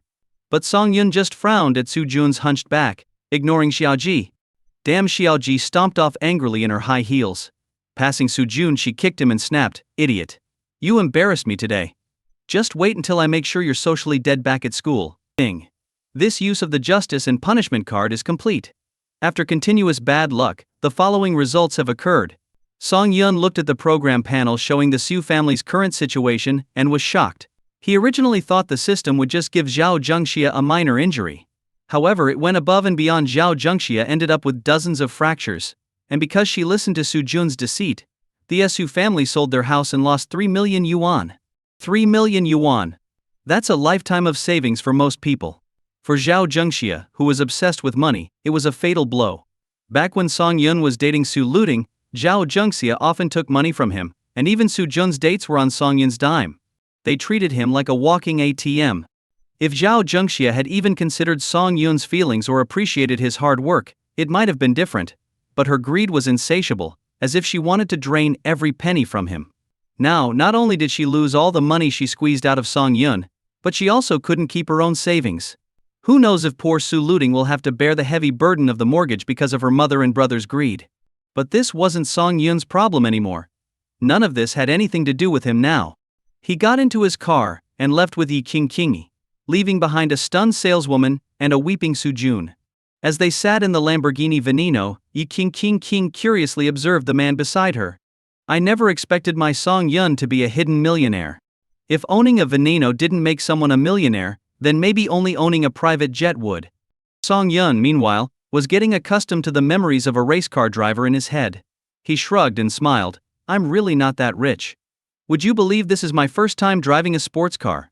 "I don't believe you at all." Yi Qingqing rolled her eyes. She felt the car moving smoothly without any bumps or discomfort, a skill only a seasoned driver would have. "Believe it or not," Song Yun said with a helpless grin. Dummy Yi Qingqing stared at Song Yun's focused face and couldn't resist giving him a quick kiss on the cheek. The sudden kiss startled Song Yun, making him pull over to the side of the road. After kissing him, Yi Qingqing retreated to her seat, turning her face away, too shy to look at him. Song Yun touched his cheek, feeling the lingering warmth of the kiss. "Oh, you! You dared to steal a kiss from me?" Song Yun pretended to be angry. "I'm sorry. I just..." Yi Qingqing started to apologize, but Song Yun cut her off with a deep kiss. Peef? Yi Qingqing's eyes widened at first, but soon she began to enjoy the moment. Song Yun's kiss was warm, and her heart raced. After a while, Song Yun finally returned to his seat. Yi Qingqing's lipstick was smudged, but she didn't care. Her heart was pounding in her chest. She sneaked a glance at Song Yun and noticed the lipstick mark on his lips, which made her giggle. She took a handkerchief from her bag, dampened it, and gently wiped his lips. "Song Yun, you're such a big dummy, not gentle at all." Yi Qingqing's words were filled with playful charm, making Song Yun's hair stand on end. "Oh, so you dare to call me out? Let's go home right now, and I'll show you what being not gentle really means." Song Yun floored the gas pedal, speeding towards home. He was incredibly excited. His wife was simply too stunning. Even after seeing so many beautiful women in Japanese movies, he had zero resistance against Yi Qingqing's allure. He couldn't take it anymore. He had to take this little enchantress home and deal with her right away. Yi Qingqing, sitting in the passenger seat, blushed. Did Song Yun just say they were going home? For that? They soon arrived at Song Yun's place. This apartment was one he rented right after college. The monthly rent was 4,000 yuan. If it weren't for his decent salary and his habit of cooking at home, he wouldn't be able to afford living in Shanghai. As the car stopped, all eyes from the surrounding neighbors were glued to the luxury sports car. The neighborhood wasn't high-end, nor was it shabby, just average. Having a BMW or Mercedes worth tens of thousands was a big deal here. But seeing a luxury supercar pull in was a shock. Song Yun got out of the car and walked over to open the door for Yi Qingqing like a gentleman. The neighbors were stunned to see that the car owner was Song Yun. When a stunning woman stepped out of the car, their confusion grew even more. Song Yun driving a sports car, and with a beautiful woman? Wasn't he the frugal young man they knew? Ignoring the stares, Song Yun nodded to the neighbors and led Yi Qingqing upstairs. As soon as they were out of sight, The neighbors gathered and started gossiping. I always said Song Yun had a face destined for wealth, but you all didn't believe me. Now he's driving a supercar into our neighborhood, do you believe me now? You say that about everyone. But seriously, could Song Yun be the son of some rich family? Look at that car, it must be worth millions. He's probably a rich kid experiencing life among us. We missed our chance to cozy up to him. I was thinking of introducing my niece to him, but seeing his girlfriend now, I'm glad I didn't. My niece would have been so embarrassed. The old ladies gossiped endlessly, their eyes filled with envy and jealousy. Meanwhile, Song Yun and Yi King had taken the elevator up and entered his apartment. As soon as the door closed, Song Yun leaned in and kissed Yi King's neck. She shivered as if electrified, her face turning bright red. But she quickly snapped out of it, pushing Song Yun away in a panic. We can't. We haven't even met each other's parents yet. Hearing the firmness in her voice, Song Yun's fiery passion was doused like cold water. She was right, he didn't know much about Yi King yet. What was he thinking? It was all Yi King's fault for being so beautiful, having such an incredible figure, and dressing so seductively today. Otherwise, how could he, an upstanding man, be swayed so easily? Yes, it was all Yi King's fault. Take a seat somewhere, I'll get you some water. Sensing the awkward tension, Song Yun quickly turned and headed to the kitchen. Song Yun, I always thought a guy's place would be messy, but your place is surprisingly clean, Yi King said as she sat on the sofa, looking around. Song Yun's rented apartment wasn't big, just a one-bedroom with a living room, kitchen, and bathroom, all under 50 square meters. It wasn't as big as Yi King's bedroom, but since it was Song Yun's place, it felt perfect to her. Since I live here alone, I can't stand it if it's too messy. Song Yun handed Yi King a bottle of cold water with a smile. Did you have someone clean it for you? Yi King teased, rolling her eyes playfully. From now on, this place is mine. No other female creature is allowed inside. Hey, what about pets? Song Yun decided to play along. No pets either. Yi King took a sip of the water and immediately spat it out, her face turning a bit red. It's not a good time for me to have anything cold. Oh right. Song Yun quickly realized she was probably on her period. Luckily he hadn't gone further, or things could have gotten awkward. He fetched a bottle of room temperature water, sat down next to her, and curiously asked, speaking of which, since we got married, I still don't know much about your family. Can you tell me more? Yi King looked at Song Yun seriously, thinking, so he really didn't recognize me. Just wait until he finds out. Feeling a bit guilty, Song Yun realized he hadn't exactly given her a proper proposal, parental blessings, or a wedding. They had just rushed into getting their marriage certificate, and anyone would feel hurt by that. My mom is pretty easygoing, but my dad is very strict. How strict? It's hard to explain. He's just not easy to get along with. Plus, he's the richest man in Shanghai, so he's a bit hard to read. Hearing this, Song Yun started to sweat. He had thought Yi King's family might be worth a few billion, but the richest man in Shanghai? The richest man in Shanghai must be worth tens of billions. While Song Yun wasn't struggling financially, his wealth was nothing compared to a billionaire. Do you have any siblings? Yi King shook her head, looking at him blankly. So you're an only child? Yep. My dad says having me is enough for this lifetime. Song Yun noticed that Yi King's expression was becoming increasingly perplexed, and wondered what she was thinking. Just to be clear, I don't plan on becoming a live-in son-in-law. Hearing Song Yun mumbling, Yi King burst out laughing. She leaned on his shoulder and said, dummy, no one said you'd be a live-in son-in-law, and you're not allowed to be one. Hey. Oli. Song Yun put his arm around her shoulder and asked, so, if our dad is the richest man in Shanghai, has your family been wealthy for generations? Yi King thought for a moment and nodded. We were pretty well off, but then we went bankrupt for some reason. When I was very young, my dad seized an opportunity and brought the family fortune back. Oh? What opportunity did your dad seize to become the richest man? Song Yun wondered if her dad also had some kind of system like his. The old family estate got demolished, and my dad got a lot of money from that. He invested it wisely, started factories and companies, and built it up to what it is today. Second-generation demolition tycoon, can't mess with them. Turns out there's some truth to the saying, one demolition, 3 generations of wealth. I'll make some time to visit your dad. No matter how tough he is on me, I won't say a word back. I'll make sure he knows I'm serious about you, Song Yun said. His words filled with sudden sweetness, making Yi King's cheeks flush.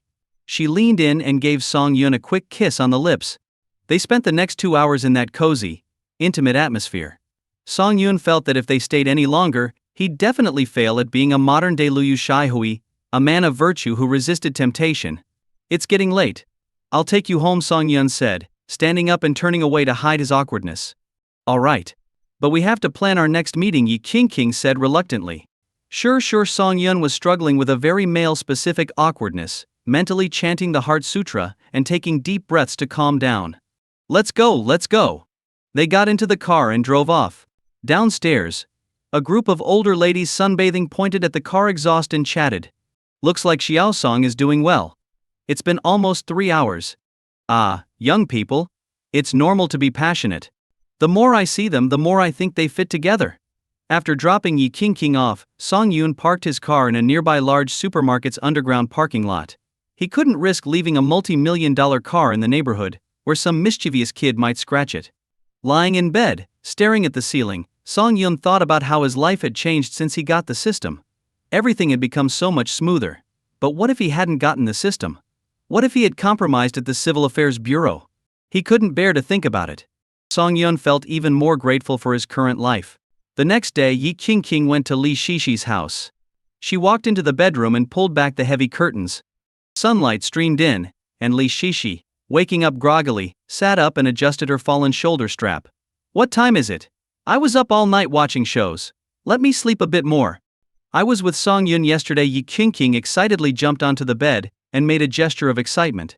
Li Shishi's still waking brain stalled for a moment. She gaped at Yi King in shock. Wait, you guys just met a few days ago. Sure, Song Yun is handsome and smart, but isn't this too fast? Hey, I just couldn't help it. You silly girl. Li Shishi playfully poked Yi King's forehead. She glanced at Yi King's legs and gasped, how could you be so reckless? Have some self-respect. Yi King's face darkened, and she gave Li Shishi a playful shove. What are you thinking? I mean, we hugged yesterday. Just a hug. Li Shishi waved her hand. Then suddenly realized, wait, you hugged him already? Li Shishi's brain was having trouble keeping up with Yi King. She now felt that love really was a strange and powerful thing. Sweetie, get a grip. Even if he's your Song Yun, you can't just give in like that, Li Shishi said, frustrated. Oh, come on. I just couldn't resist, Yi King replied. Sigh.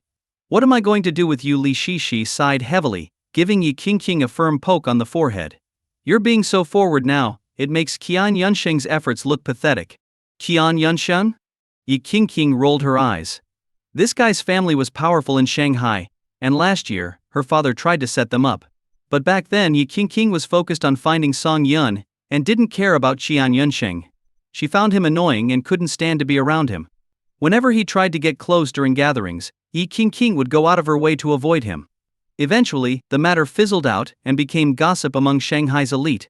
Li Shishi gently touched Yi King's smooth face, lamenting, Qian Yunsheng treated you so well. Many girls were envious, but you didn't like him. And now, within less than a month, you've already kissed another guy. It's different.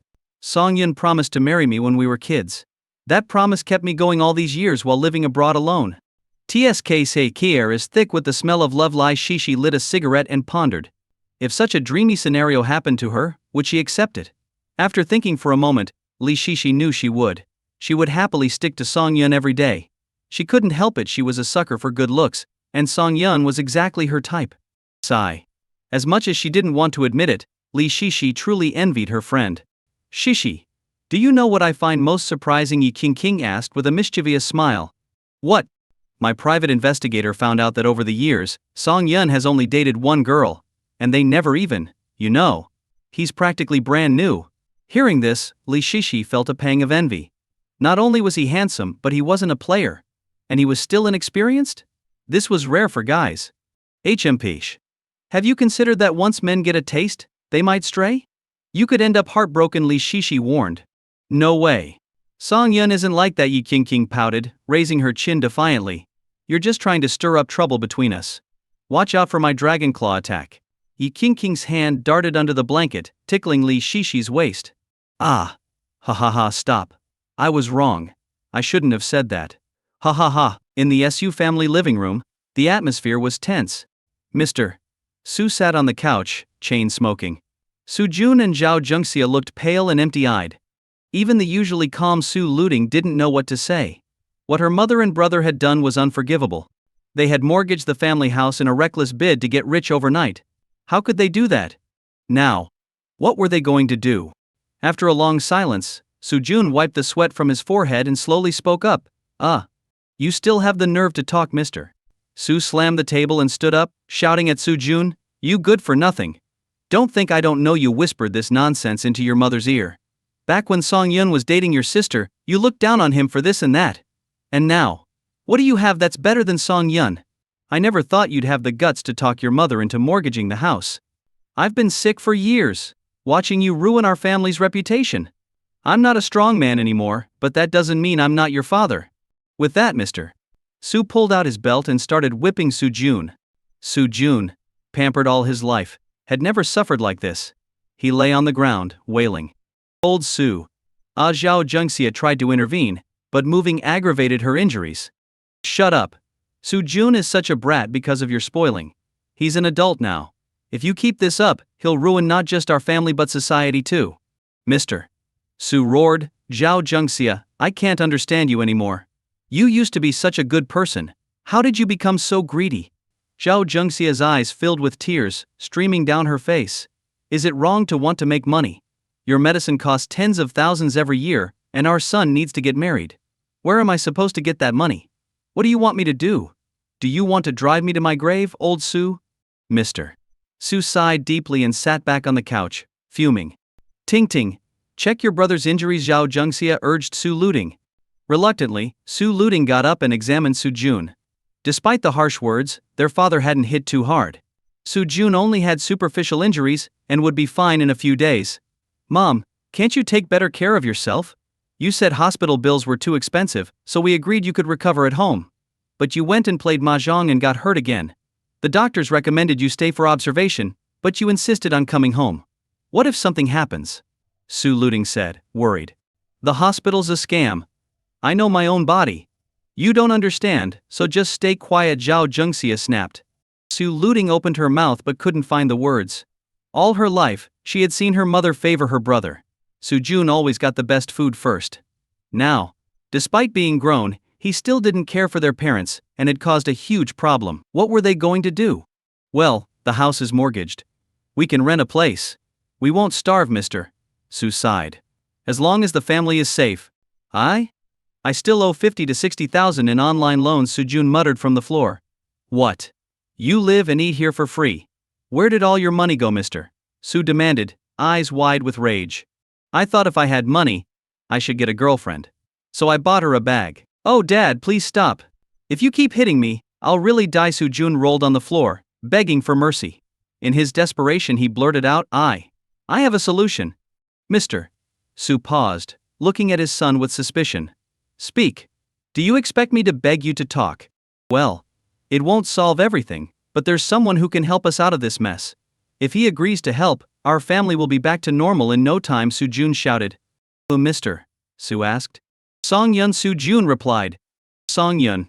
The family exchanged confused looks. How could Song-yun, a poor guy, possibly help them clear a debt of over 3 million yuan? Zhao Jungxia shook her head bitterly. "It's unlikely. Even if Song-yun is dating a rich woman, she's not stupid. She wouldn't just give him that kind of money. Besides, why would Song-yun help us? It's a miracle if he isn't glad to see us suffer," she added. Soo Luting felt a wave of sadness. Once a happy couple, Song-yun and she had fallen apart over a mere 200,000 yuan dowry. Now, they were in this mess, and she didn't know what to do.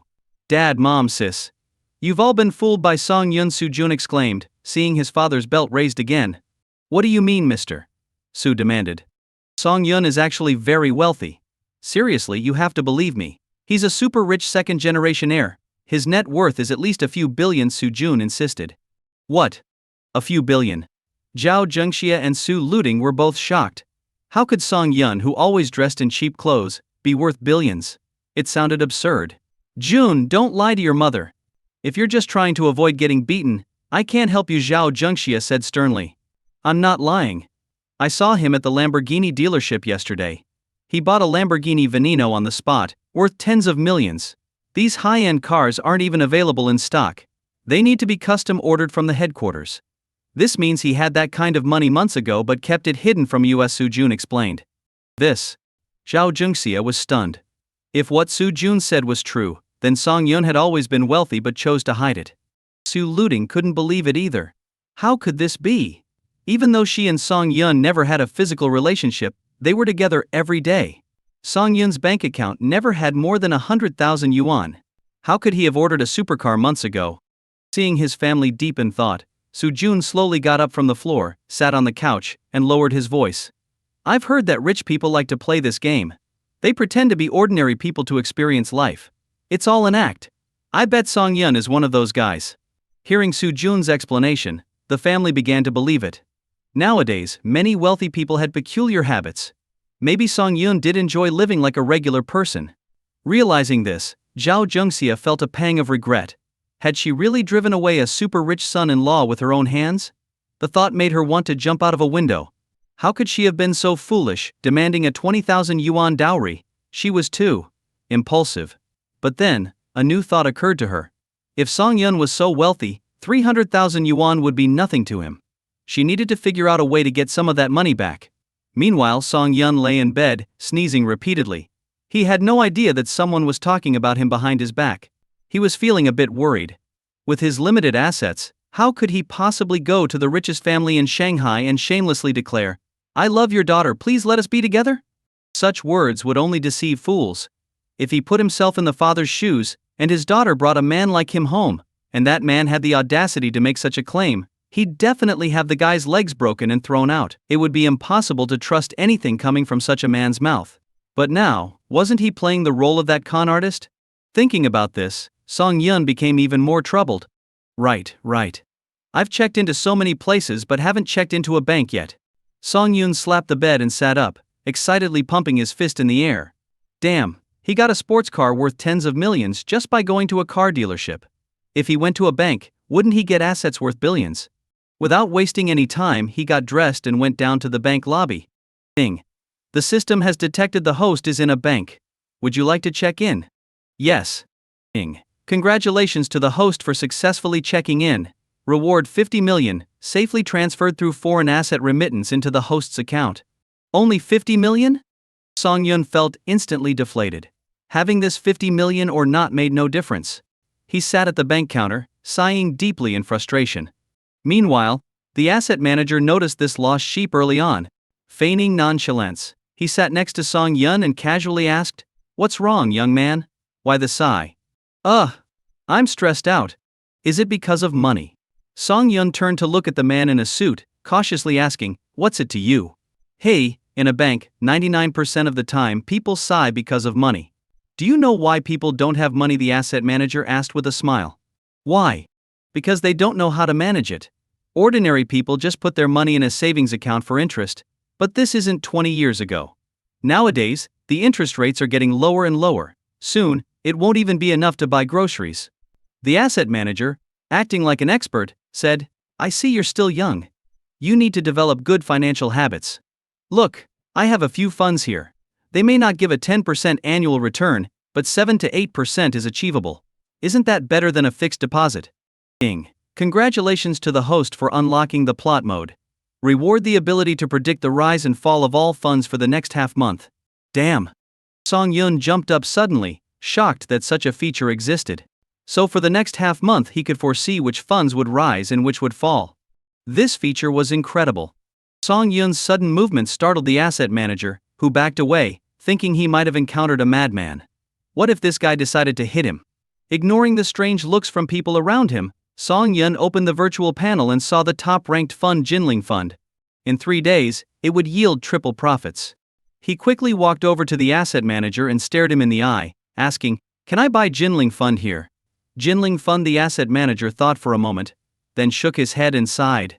That fund is very obscure, not many people buy it, and its interest rate is also very low. I wouldn't recommend it. I don't need your advice. I'll take the risk. Song-yun left some money for meals and invested all the rest into that fund. In a week, his assets would triple. You stubborn kid, not listening to reason. The asset manager sighed. This young man must have heard some tips and decided to gamble on the fund. The market's too volatile now, and many people are losing money. Whatever. It's hard to save someone who doesn't want to be saved. The asset manager led Song Yun to the fund management office, losing any interest in advising this small fish further. Sitting in a chair, a young, beautiful woman in professional attire brought over a glass of water and set it on the table in front of Song Yun. She asked warmly, "Hello, sir. What can I help you with today?" She wore the bank's standard polite smile, not overly enthusiastic but not cold either. "I want to buy a fund," Song Yun said casually. "Would you like me to recommend a few? Some have been performing really well lately, and I believe they will continue to do so for the next month." "No need. Just buy all into the Jinling fund." "All right, I'll take care of that for you." The woman began processing the transaction, while the other customers in the fund management office started glancing at Song Yun with puzzled looks. "Jinling fund? That sounds unfamiliar. Is it even real?" For most people buying funds, there are always a few popular choices. Only young people like Song Yun would dare to buy into obscure ones. If it loses money, he might end up losing his pants. After completing the procedures, the woman asked Song Yun, "Sir, how much would you like to invest?" "Let's start with 50 million. The room fell silent instantly. Even the woman's professional smile slowly turned into a sycophantic grin. "Sir, are you sure you want to invest 50 million in the Jinling fund? Did I hear you correctly?" Seeing her shocked expression, Song Yun waved dismissively. 50 million into the Jinling fund, swipe the card now. It was the first time the woman had seen someone buy a fund without asking for details, and the first time someone was willing to spend such a large sum. This young man must be a rich heir. After completing everything, Song Yun left the bank. The asset manager walked into the fund management office and asked, "How much did that young man invest?" "Fi. 50 million." The woman was still in shock, her eyes fixed on the long string of zeros on the screen. "What? 50 million?" The asset manager couldn't believe it. This seemingly ordinary guy had such terrifying wealth. Thinking about the huge commission he missed out on, he squatted in frustration. "Damn it. Serves me right for looking down on people." Song Yun left the bank and realized he had been so busy checking in that he hadn't even washed up. He hurried home and went straight to the bathroom to freshen up. Ring, ring, ring, ring. Without checking who it was, Song Yun answered the call. "Hello, who's this?" he mumbled with a toothbrush in his mouth. "It's me, Sin bro." The caller was Jia Shin, Song Yun's college roommate. They had been very close during their university days. The two of them chatted for a while. Song Yun turned off the water, wrapped a towel around himself, and came out of the bathroom. He grabbed a bottle of water and chugged it down. "By the way, Shin bro, aren't you into funds now? I just bought one today too." "Oh, so you're interested in this stuff now. Which one did you buy?" Jia Shin asked curiously. He didn't know that Song Yun had broken up with Su Luting. In his mind, Song Yun's money always went to Su's family, so he wouldn't have extra cash for other investments. Jinling fund. D? There was the sound of papers rustling on the other end, followed by Jia Sin's voice. "Hold on, let me check." After a moment of silence, Jia Sin's exaggerated voice came through. "Bro, you're seriously my brother. Out of all the popular funds, you go for the obscure one. Are you afraid of not losing enough money? Tell me who convinced you to buy it. That person is a scammer." "Song Yun, I'm not trying to discourage you, but even I can't predict the market right now. How dare you jump in so casually? How much did you invest?" Song Yun rubbed his ear, almost deafened by Jia Sin's outburst.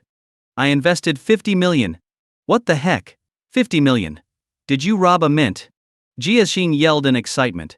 After calming down, he grabbed the phone and shouted, "Quick! Listen to your bro. Sell the Jinling fund now. Those people are just out to scam you. If you want to invest, I'll recommend some good ones for free." Sell. Selling wasn't an option. Not this week, not ever. His plan to get rich depended on it. Besides, those good funds Jia Xing mentioned only yield about 13%. The one he bought? It yields 300%. If he sold now, that would be foolish. "Come on, just listen to me for once. Please. If you sell now, you won't lose much. But if you hold on, your 50 million will be gone." Jia Xin pleaded patiently. He had been playing the market since college and knew how deep the waters ran. One wrong move, and the investment could swallow everything. Jia Xin was also surprised that Song Yun had managed to amass 50 million in just a few years after graduation. He, who worked in finance, only had a few $100,000. "Hey, thanks for the advice, Sin bro. But I suggest you buy some too. This fund is definitely going up." After Song Yun said this, Jia Xin was silent for a long time. "Is my brother crazy? He's not just losing money himself, he wants me to join him." Jia Xing sighed and said, I don't have your kind of money. I can't afford it. Song Yun didn't push. He'd given the advice, and it was up to Jia Xing whether to take it. Jia Xing continued, I might not be good at much, but I have some savings. If you ever run out of money to eat, come find me. I won't let you starve. Okay. Song Yun replied with a smile. Although he knew that would never happen, it was still heartwarming to hear someone care. A few days passed in the blink of an eye. During these days, Song Yun signed 2 dream cards and earned 8 million in cash. One day he arrived at the largest private hospital in the city. Originally he wanted to sign in for good health, but what the system said next made him ecstatic. Congratulations to the host for successfully signing in at Huachuang Hospital, gaining ownership of the entire hospital. Shanghai's private hospitals cater exclusively to the wealthy and famous. In these hospitals, even a minor cold can cost thousands, while surgeries can run into the millions. People without substantial funds don't even dare to step through the doors. Song Yun observed from the entrance for a long time, calculating the flow of people. He estimated that the hospital's annual profits could easily exceed 1 billion. Although it's not an astronomical amount, it's consistent. Even if he ran out of money, this hospital could provide a steady stream of funds. With that thought, Song Yun drove his Lamborghini into the hospital. Not far away, a Volkswagen stopped, and Zhao Zhengxia's greedy eyes peered out from the open window. Ever since Su Jun had revealed Song Yun's actual financial situation to the family, Zhao Zhengxia had been pushing Su Luting to seek out Song Yun. Although Song Yun might hate her, he didn't feel the same way about Su Luting. After being together for so long, if Su Luting pleaded with Song Yun, he might just give enough money to clear their debts and even improve their lives. However, despite Zhao Zhengxia's persuasion, Su Luting had not agreed. So Zhao Zhengxia had resorted to tracking Song Yun's daily activities and devising plans to bump into him in a way that wouldn't seem too obvious. Today Zhao Zhengxia received news that Song Yun was at a private hospital. She quickly pretended to be sick and had Su Luting bring her to the hospital, specifically naming this private hospital. Zhao Zhengxia might not understand the concept of a private hospital, seeing it as no different from a community clinic, but Su Luting knew exactly what Huachuang Hospital represented. She taught at a prestigious school where the students were all from wealthy families. Even they would avoid Huachuang Hospital unless absolutely necessary due to its exorbitant costs. This hospital was like a gold-devouring beast. Although it offered top-notch care, it would also empty your wallet. Even the wealthy thought twice about coming here, so for their family, stepping inside seemed impossible. But unable to withstand her mother's pleas, Su Luting brought Zhao Zhengxia to the hospital. She hoped a simple checkup wouldn't be too expensive. As long as they avoided any extensive treatments, her few thousand yuan might suffice. Just as they were about to enter, Su Luting caught a glimpse of a Lamborghini. Wasn't this the car her brother said Song Yun had just bought? As a teacher, Su Luting's intelligence was certainly above average. She immediately realized this was her mother's ploy. After all, a mother who complained about the high costs of ordinary hospitals suddenly wanting to visit a private hospital was clearly after something else, likely an encounter with Song Yun. Su Luting didn't want to be part of such a scheme. Since they had broken up, they should retain some dignity. But her mother kept pushing her. Truthfully, since graduating, her salary card had never stayed in her possession. Every month, her salary was immediately taken by her mother. Out of respect for her mother's hard work, Su Luting had tolerated it. But now, seeing her mother shamelessly cling to Song Yun after discovering he was wealthy, did she really think Song Yun was a fool? Mom, be honest with me. Is Song Yun inside the hospital? Su Luting asked, her face reflecting her internal conflict. What are you talking about? Are you out of your mind? We're here to get me checked out, Zhao Zhengxia said, feigning innocence as she tried to pull her daughter towards the entrance. But for the first time, Su Luting resisted. Zhao Zhengxia sighed and admitted, You've always been smart, too smart to fool. Yes, Song Yun is inside the hospital. I wanted to create a chance encounter so you two could talk. Mom. I said I don't want to. Can't you respect my wishes? Su Luting pleaded. Can't you think about our family's financial situation? We've lost the house. Your brother still owes money on his loans. Are we all supposed to starve?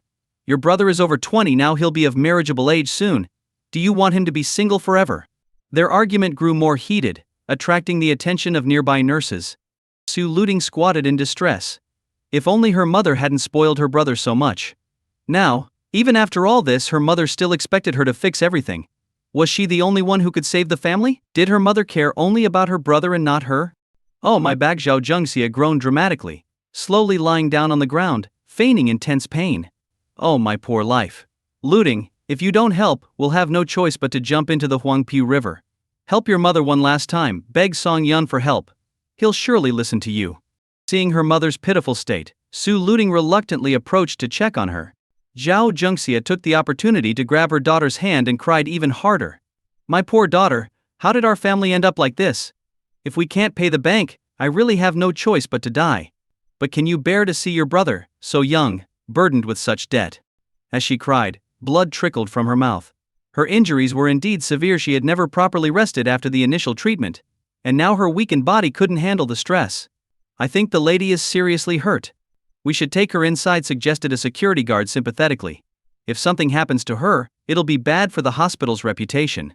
But then, Song Yun arrived and declared, this hospital is open to everyone, except them. Song Yun had heard the commotion from inside the hospital and came out, worried it was a medical dispute. Seeing Zhao Zhengxia's theatrics, he was filled with disgust. He couldn't stand this family and usually avoided them. There was no way he'd let them into the hospital. If Zhao Zhengxia caused trouble inside, it could shut the place down. Get up. There's nothing wrong with you, Song Yun said coldly. You're not coming in. Zhao Zhengxia looked up, recognizing Song Yun's voice. She tried to feign more pain, but Song Yun was unfazed. Song Yun, please. We're desperate, she pleaded. Desperate? You're just desperate for money, Song Yun retorted. And I'm not falling for it. Leave, now. Realizing that Song Yun wouldn't budge, Zhao Zhengxia's tears turned to fury. But she was too weak to argue. She lay there, defeated, while the security guards looked on, unsure of what to do next. When Song Yun appeared, everyone's eyes turned to him. Zhao Zhengxia, lying on the ground, immediately brightened up. The pained expression on her face vanished. Why had she come here today? To find Song Yun, of course. She had finally caught him.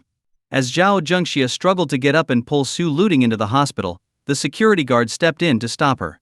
The guard hesitated, then said, Ma'am, our chairman has made it clear that Huachuang Hospital does not welcome you. If you need, I can call an ambulance from another hospital for you. When Song Yun had taken over the hospital, his identity and appearance were embedded into the minds of all the hospital staff by the system. This was a perk of Song Yun's upgraded permissions after activating the storyline mode. Zhao Zhengxia and Su Looting stood frozen in shock. They had thought Song Yun was just a rich kid living off his family. They never imagined he was so influential. The chairman of Huachuang Hospital, a top private hospital in the city. His status had skyrocketed. A hospital was the perfect place to build connections, and Huachuang catered to high-end clients. Song Yun must be networking with powerful people every day. His connections were formidable. Even a casual acquaintance of his could shake the entire city. If she hadn't raised the bride price at the last minute, Song Yun might have introduced some successful people to Shu Jun. And now, because of her, they had lost such a perfect son-in-law? Was she an idiot back then? How could she have driven away such a great son-in-law in a moment of hot-headedness? As people fawned over Song Yun and introduced themselves, a few nurses discreetly freshened up their makeup. If one of them could catch Song Yun's eye, even a brief fling could elevate her status. A group of nurses stood not far from Su Looting, chatting excitedly. One nurse, looking at Song Yun dreamily, said, Song Yun is so handsome. I used to think his photos were photoshopped. Another beautiful nurse nodded in agreement. He's not just handsome but rich too. Whoever marries him will be so lucky. Hearing the nurses gushing over Song Yun, Su Looting wanted to find a place to hide. This was the man everyone admired, and she had let him slip away. Back then, Song Yun had been so good to her, always patient, and never forcing her into anything. It was like the Su family had hit the jackpot. But her mother, foolishly, had driven Song Yun away over a dowry of just 200,000 yuan. The stark contrast left Su Looting feeling utterly cold inside. Despite the pain, Zhao Zhengxia slowly moved closer to Song Yun. Song Yun, she began. She knew she couldn't deceive this man. He was too powerful, young, rich, and well-connected. If he wanted to destroy the Su family, it would be effortless. So, she decided to be straightforward, hoping that Song Yun would help them for Su Looting's sake.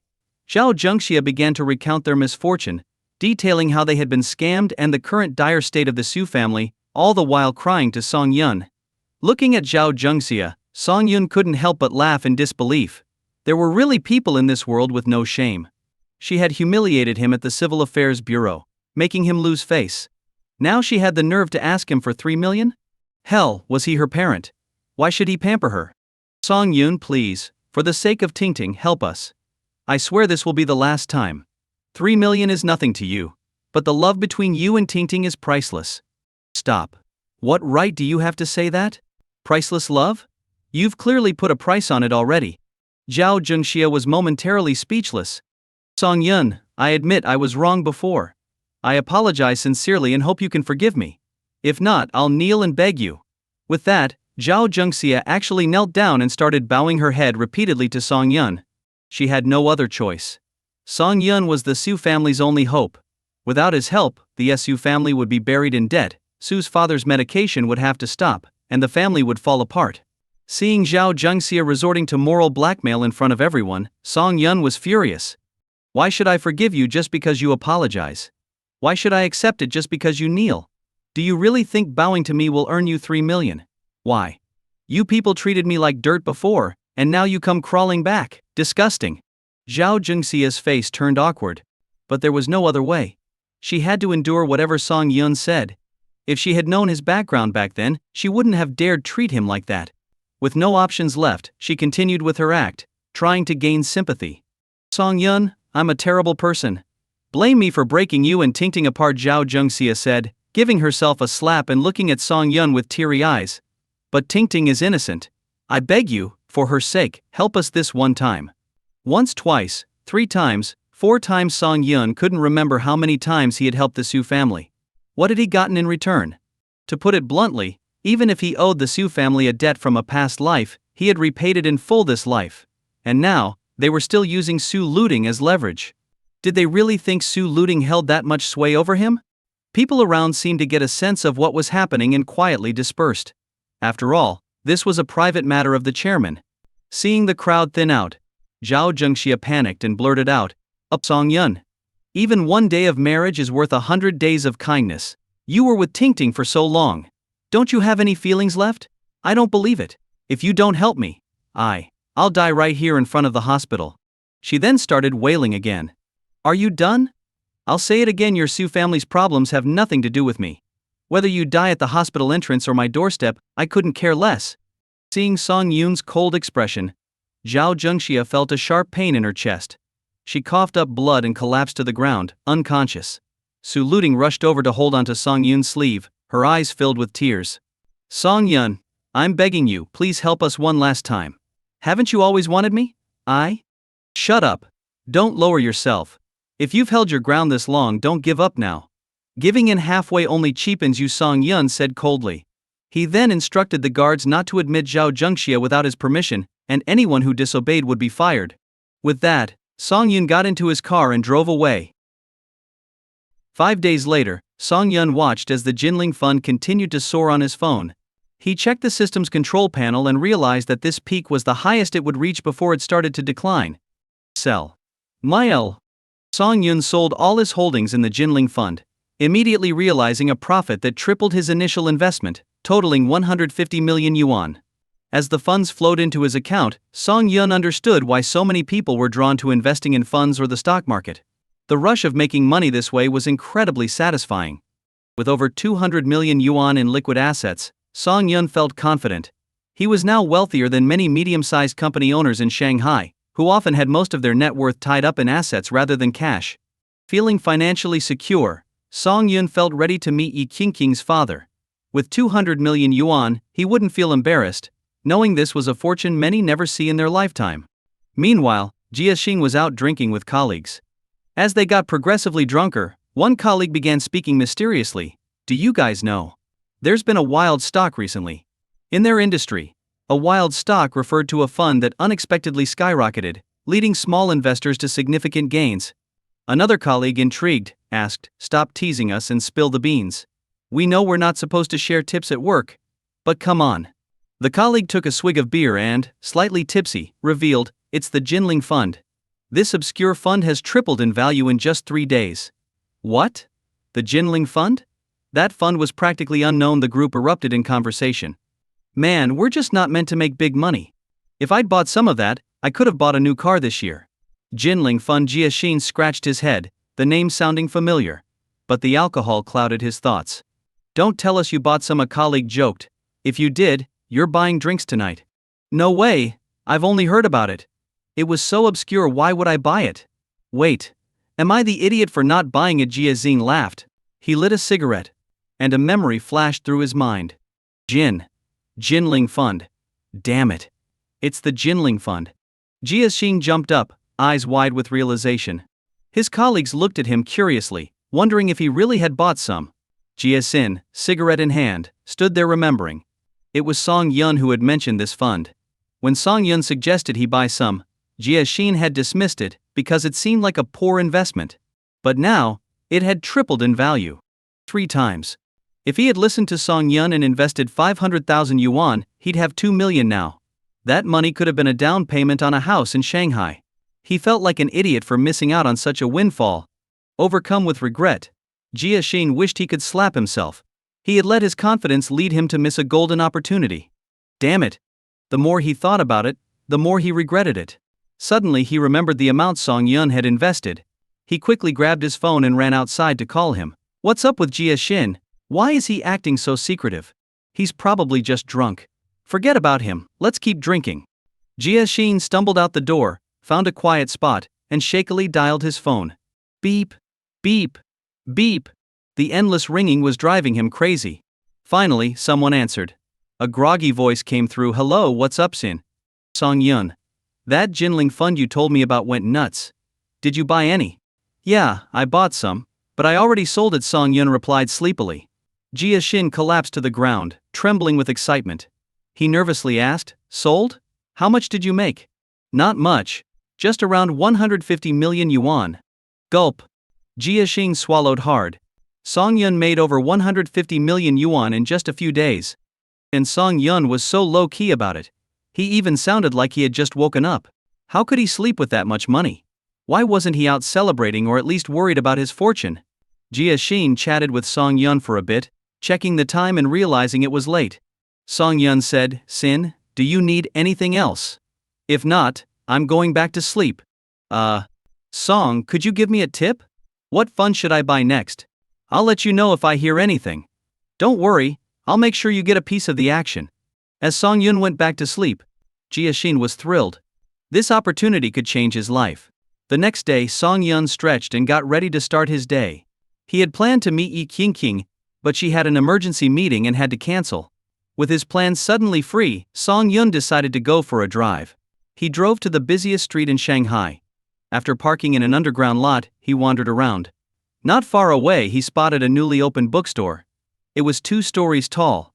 The first floor sold books, while the second floor had a cafe where customers could read and enjoy a coffee. Song Yun liked this concept. It combined learning with relaxation. He borrowed a book and headed to the second floor, settling into a comfy sofa. He leisurely flipped through the book. Congratulations. You've gained 10 charisma for studying diligently. Keep it up. To strangers, Song Yun looked radiant, bathed in sunlight as he read. He seemed so peaceful and approachable. Girls sitting nearby noticed the change. Although they had initially found him attractive, his newfound aura made them fall for him completely. An hour later, Song Yun stretched lazily, finishing the last sip of his coffee. It was time to leave. As soon as he stood up, all the girls around him stood up too. They followed Song Yun out of the bookstore, and suddenly a dozen people left, leaving the second floor half empty. The remaining guys, who had hoped to chat up some artsy girls, were disappointed to see all the pretty ones had gone, so they left too. The girls following Song Yun were all nudging each other, too shy to be the first to ask for his contact information. They followed him all the way to the underground parking lot, where they watched him get into a Lamborghini and drive away. The girls couldn't help but marvel. These days, all the good-looking guys are rich too. Sigh. I've never seen a man more handsome than him in my life. I wonder if I'll ever meet someone like that again. I'm in love. This is my dream guy, tall, handsome, and rich. Oh God, please give me a boyfriend like him. Are you only looking at his looks? Come on, girls. That car is the real deal. From what I know, it's a Lamborghini Veneno. Worth millions. Oh my God, I'm in love. With that car, my dream guy just got even more perfect in my eyes. Agreed. Agreed. Agreed. Meanwhile, Song Yun was driving around the city, his eyes catching a glimpse of a municipal building. He thought about signing in there. But just as he had the thought, the system chimed in, ding. To ensure the host's safety, the system prohibits signing in at municipal buildings. If you enter, the sign-in button will be disabled. Well, no choice then. The system was a good patriot. After cruising through the bustling areas of the city for a while, Song Yun drove back home. On the other side of town, Yi King sat in her office, looking troubled. These past few days had been insanely busy. She had been running around non-stop with no time to meet Song Yun. The reason was simple: her company was about to go public. When she first returned to China to start her business, her father secretly invested millions. Even if she failed, he would have her back. But once Yi King entered the business world, she thrived, launching dozens of profitable projects. From an initial valuation of 50 million, her company's value had skyrocketed to an estimated 2 billion. Now, even without relying on her family, Yi King had made a name for herself in Shanghai. Yet, despite her success, she felt overwhelmed. From her office's large windows, she gazed at the skyscrapers of Shanghai, thinking of all the people working hard in those expensive buildings. It made her feel the weight of responsibility even more. Sigh. What am I going to do? This is driving me crazy. Yi King anxiously ran her hands through her hair. Her company had numerous projects, from internet ventures to physical businesses, spanning many industries. But the most profitable sector was real estate. This time she had her eye on a piece of land with several major corporate bosses. Winning that bid would double her company's valuation, but her funding was tight at this critical moment. First, an investment project failed, losing over 40 million. Then, a project manager quit, causing unrest in the department, making it hard for them to work properly. These accumulated issues made her feel exhausted. What should I do? I need 100 million to buy that land and cover the other project costs. After doing the math, Yi King lay on the sofa, sighing repeatedly. It seemed there was no choice but to turn to her father. Only he had enough cash to save her company from its gradual decline. Deep down, she hated the idea of taking money from her father. If she did, all her success would ultimately be attributed to him. But there was no other way. Yi King had to accept her fate.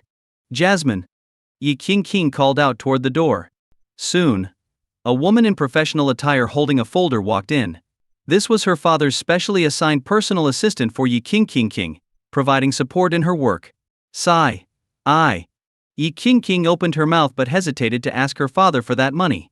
With 100 million, the company could completely transform and double its value after going public. However, the downside was the potential criticism. Without the 100 million, she'd be desperately borrowing money from everywhere. Though she understood the pros and cons in her mind, when it came time to ask, she still hesitated. Sigh. Jasmine. Contact my father and tell him I need to borrow 100 million in the company's name. Hearing this, Jasmine was momentarily stunned. Miss, why do you need so much money? I want to strengthen our company's foundation before going public, so our stock price will rise accordingly, Yi King explained. But miss, your personal fund account has over 100 million. Jasmine looked at Yi King strangely. As the president's trusted aide, she knew that this young woman didn't rely on her family's power. Now, with enough funds, what project could possibly force her to borrow money from her family? How much? Yi King hadn't checked her fund account recently, and she was clearly surprised when she heard the amount. To be exact, it's 120 million. Say that again, how much? 120 million. Yi King jumped up from the sofa and opened her phone. When she saw the string of zeros in her fund account, her heart began to race. Seeing Yi King's strange expression, Jasmine grew even more curious and asked, Miss, didn't you know that the fund you bought recently skyrocketed? No, Yi King shook her head blankly. The Jinling fund you purchased a few days ago has tripled in just a few days. Jasmine sighed, and gave Yi King a detailed report on the recent fund market. After understanding the whole situation, Yi King suddenly remembered that a few days ago, Song Yun had specifically asked her to invest in the Jinling fund, saying it would soon see a boom. At the time, she didn't take it seriously. But since it was Song Yun's first request, she allocated 40 million to buy the Jinling fund. And now, this fund had become her lifeline. Brother Song Yun was amazing. He was her savior. At this moment, Yi King's emotions were extremely complicated. She had casually bought the fund out of a sense of loyalty, and it had unexpectedly tripled in value. The most amazing thing was that Song Yun had managed to identify this obscure, niche fund among many others days ago. It was almost as if he had foreseen the future. No investor in the world could predict the market like this, investing heavily in a previously unnoticed fund.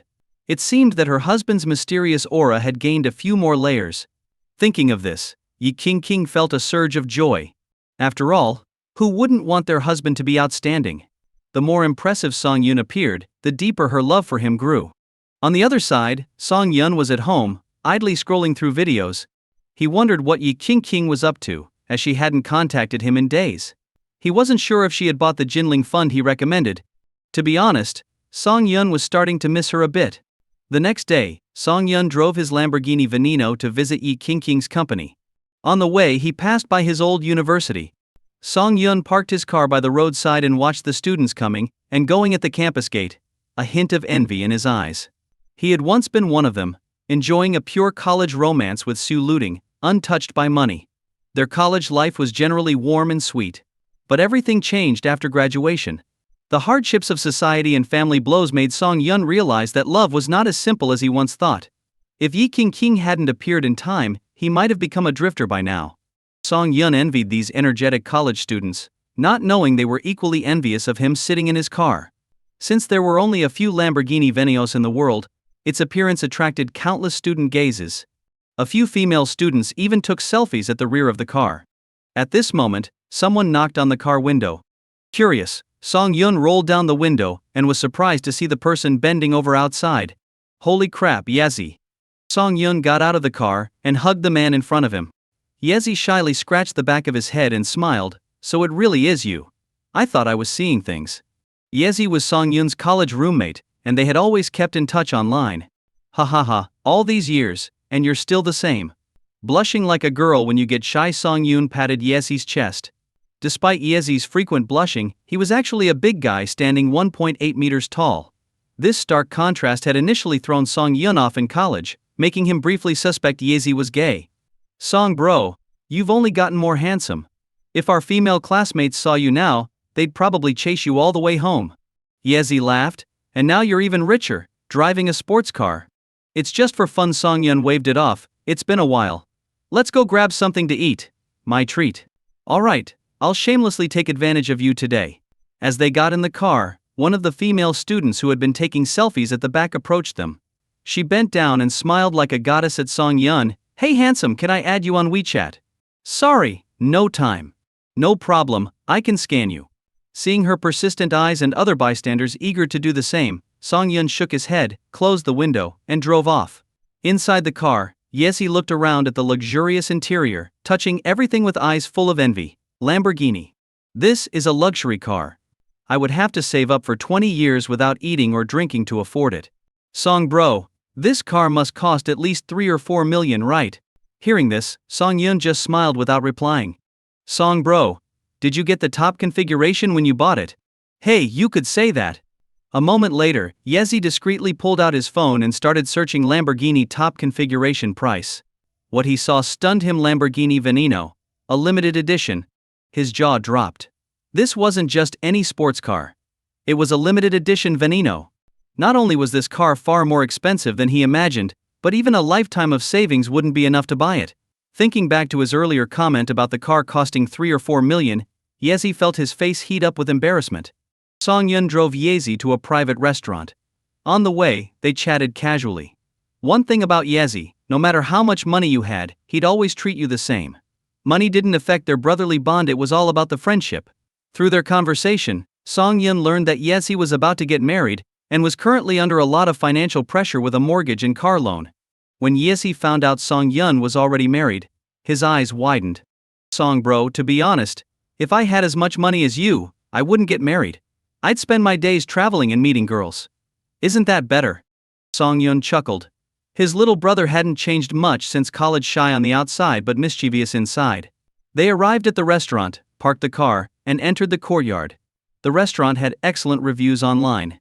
It spanned several acres, featuring a classical Sioux-style garden that made them feel like they had stepped back in time.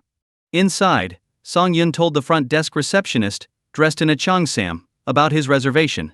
I'm sorry, sir. That room has been promised to one of our manager's regular clients. Would you mind dining in the main hall? The receptionist apologized profusely, her hands clasped in front of her. Song Yun frowned but said nothing. It wasn't the receptionist's fault, and there was no point in getting angry at her. Still, the situation was frustrating. It's all right, Song bro. Let's just find a place to eat. Easy quickly reassured him. Fine. Just find us a quiet spot. They were seated, and each took a menu to start ordering. Song Yun didn't mind, with over $1 billion in his account. He could afford to eat here every day without worry. But Yezi was different. Seeing dishes priced in the thousands, his eyes nearly popped out. In the end, Song Yun insisted Yezi order a few dishes. Yezi reluctantly chose a few cheaper options. Meanwhile, at the entrance of the private restaurant, a stunning woman in a sexy dress walked in, laughing and chatting with a group of friends. "I've been here before. The chef's style dishes are quite authentic. You guys have to try them." A stunning girl with a killer figure entered. It was none other than Yi Qingqing's best friend, Li Shishi. Alongside her were other wealthy heirs from top-tier families in the city. As they walked in, the receptionist in a cheongsam approached them. "Hello, are you here to dine? Unfortunately, we don't have any private rooms available. Would the main hall be alright?" Hearing they'd have to eat in the main hall, the group immediately frowned. Even at a 5-star hotel, the manager would treat them with utmost care. But here, in this less fancy restaurant, they couldn't even get a private room? Just as they were complaining, Li Shishi noticed Song Yun eating at a table. "Song Yun." She waved enthusiastically at him. "No need for a private room. I have friends here." With that, Li Shishi ran towards Song Yun. At the table, Yezi was enjoying his meal when a pleasant fragrance reached him. He looked up and met Li Shishi's eyes. Yezi froze, the goose leg in his mouth dropping onto his plate. So beautiful. The phrase kept looping in his head. Indeed, in terms of looks, Li Shishi could rival Yi Qingqing. Her natural elegance made many men worship her as a goddess. Song Yun glanced up at Li Shishi with a helpless expression. He still remembered the incident at the cafe last time. "Can I sit next to you?" Silence means consent. Li Shi plopped down beside Song Yun and waved at her friends. "This table's full. You guys get another one." Seeing Li Shishi unceremoniously asking the waiter for another set of dishes, Song Yun could only shake his head and sigh. If she wasn't Yi Qingqing's best friend, he would have asked her to leave long ago. As Li Shishi sat down, her friends at the other table kept glancing over at Song Yun. They were curious about the kind of man who could tame this wild beauty. After all, Li Shishi was infamous in their circle for her bad temper. Except for her best friend Yi Qingqing, she'd openly call out anyone who crossed her, often leaving them embarrassed.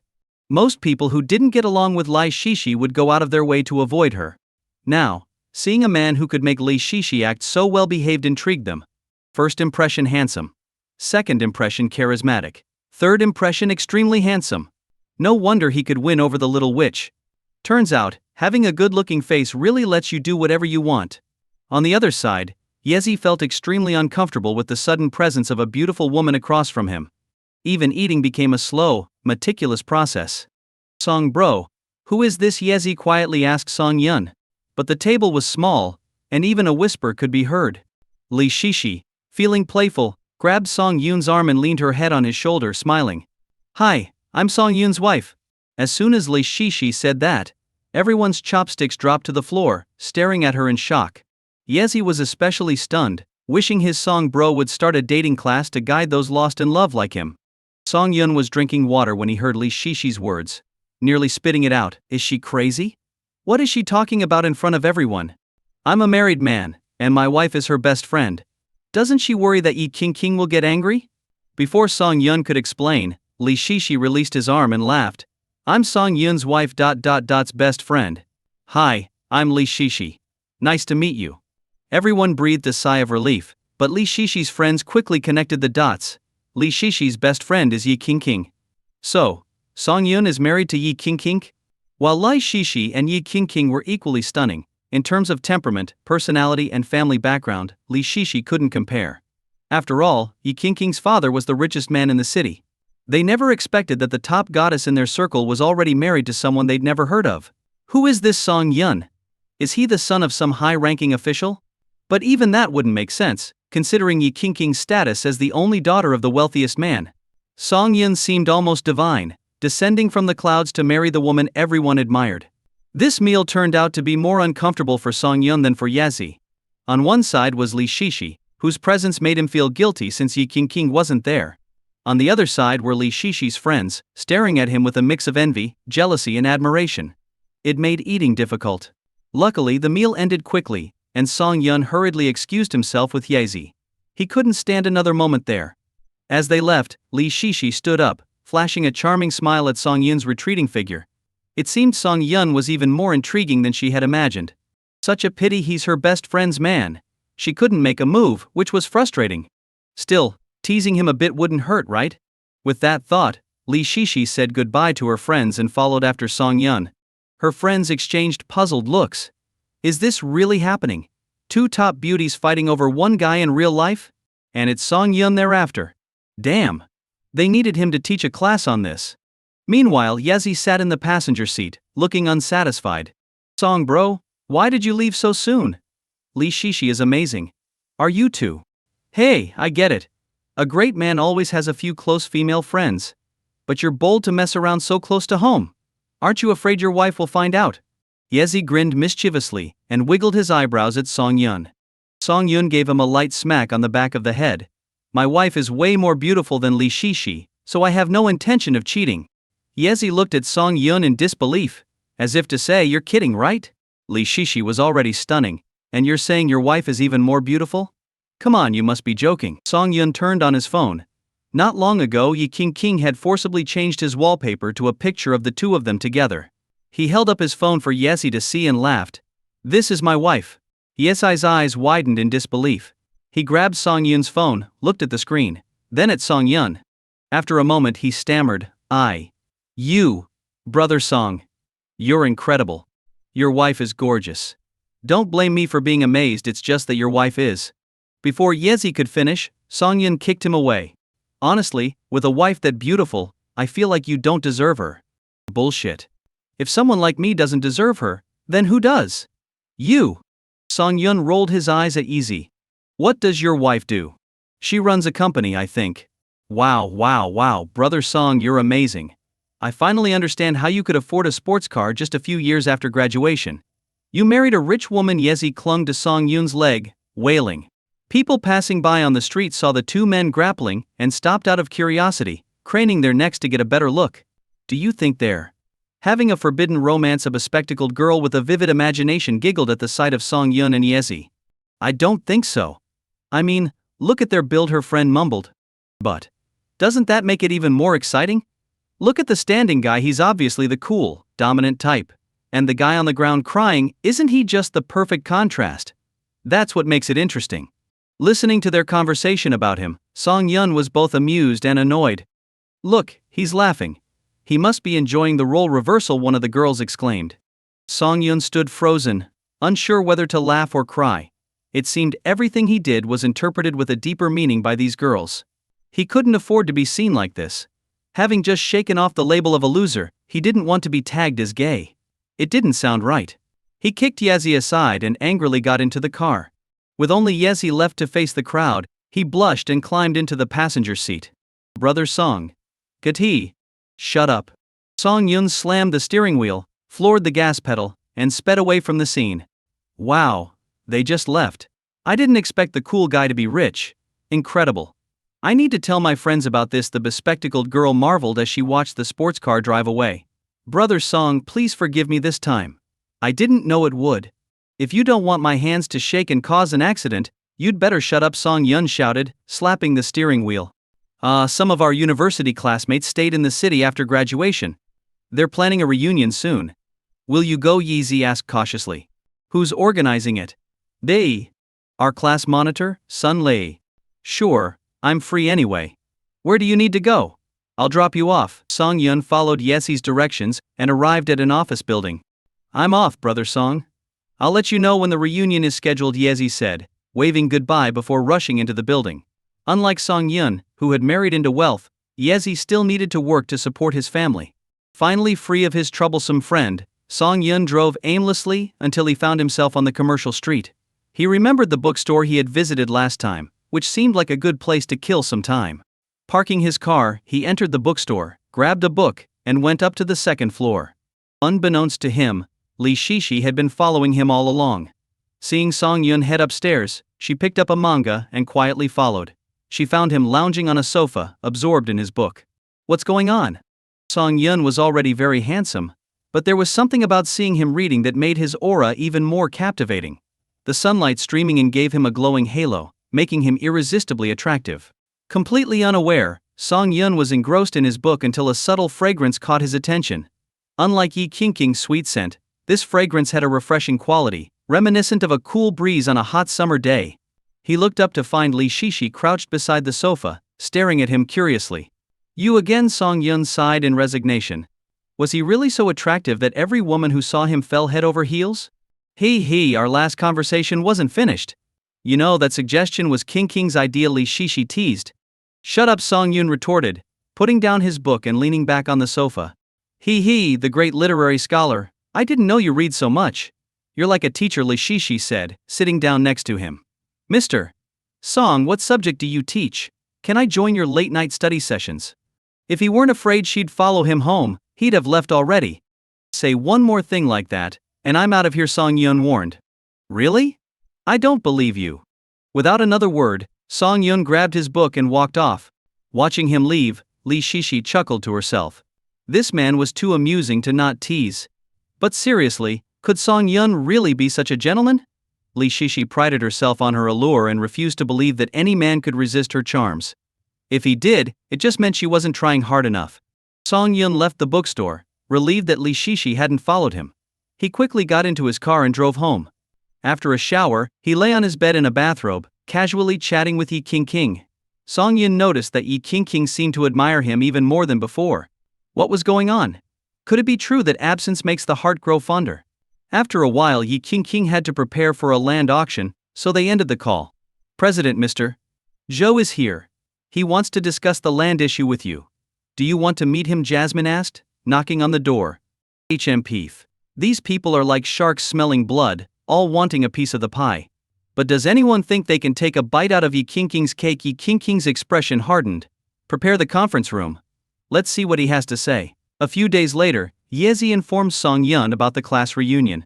On the day of the reunion, Song Yun and Yezi arrived at the location specified by their class monitor, Sun Lei. When they arrived, they found themselves at a villa complex. Song Yun tried to drive in, but the security guard stopped them, saying that only residents could enter with their vehicles. With no other choice, Song Yun parked his car nearby. After parking, Song Yun and Yezi walked into the villa complex. Seeing the luxurious villas, Song Yun wondered what it would be like to check in here. With this thought, he quickly decided to sign in. Congratulations, host. You have signed in at Huashu Villa Complex and received Villa 83 as a reward. The market value of this villa is 90 million. Hearing the system's mechanical voice, Song Yun was overjoyed. He never expected that attending a reunion would come with such a pleasant surprise.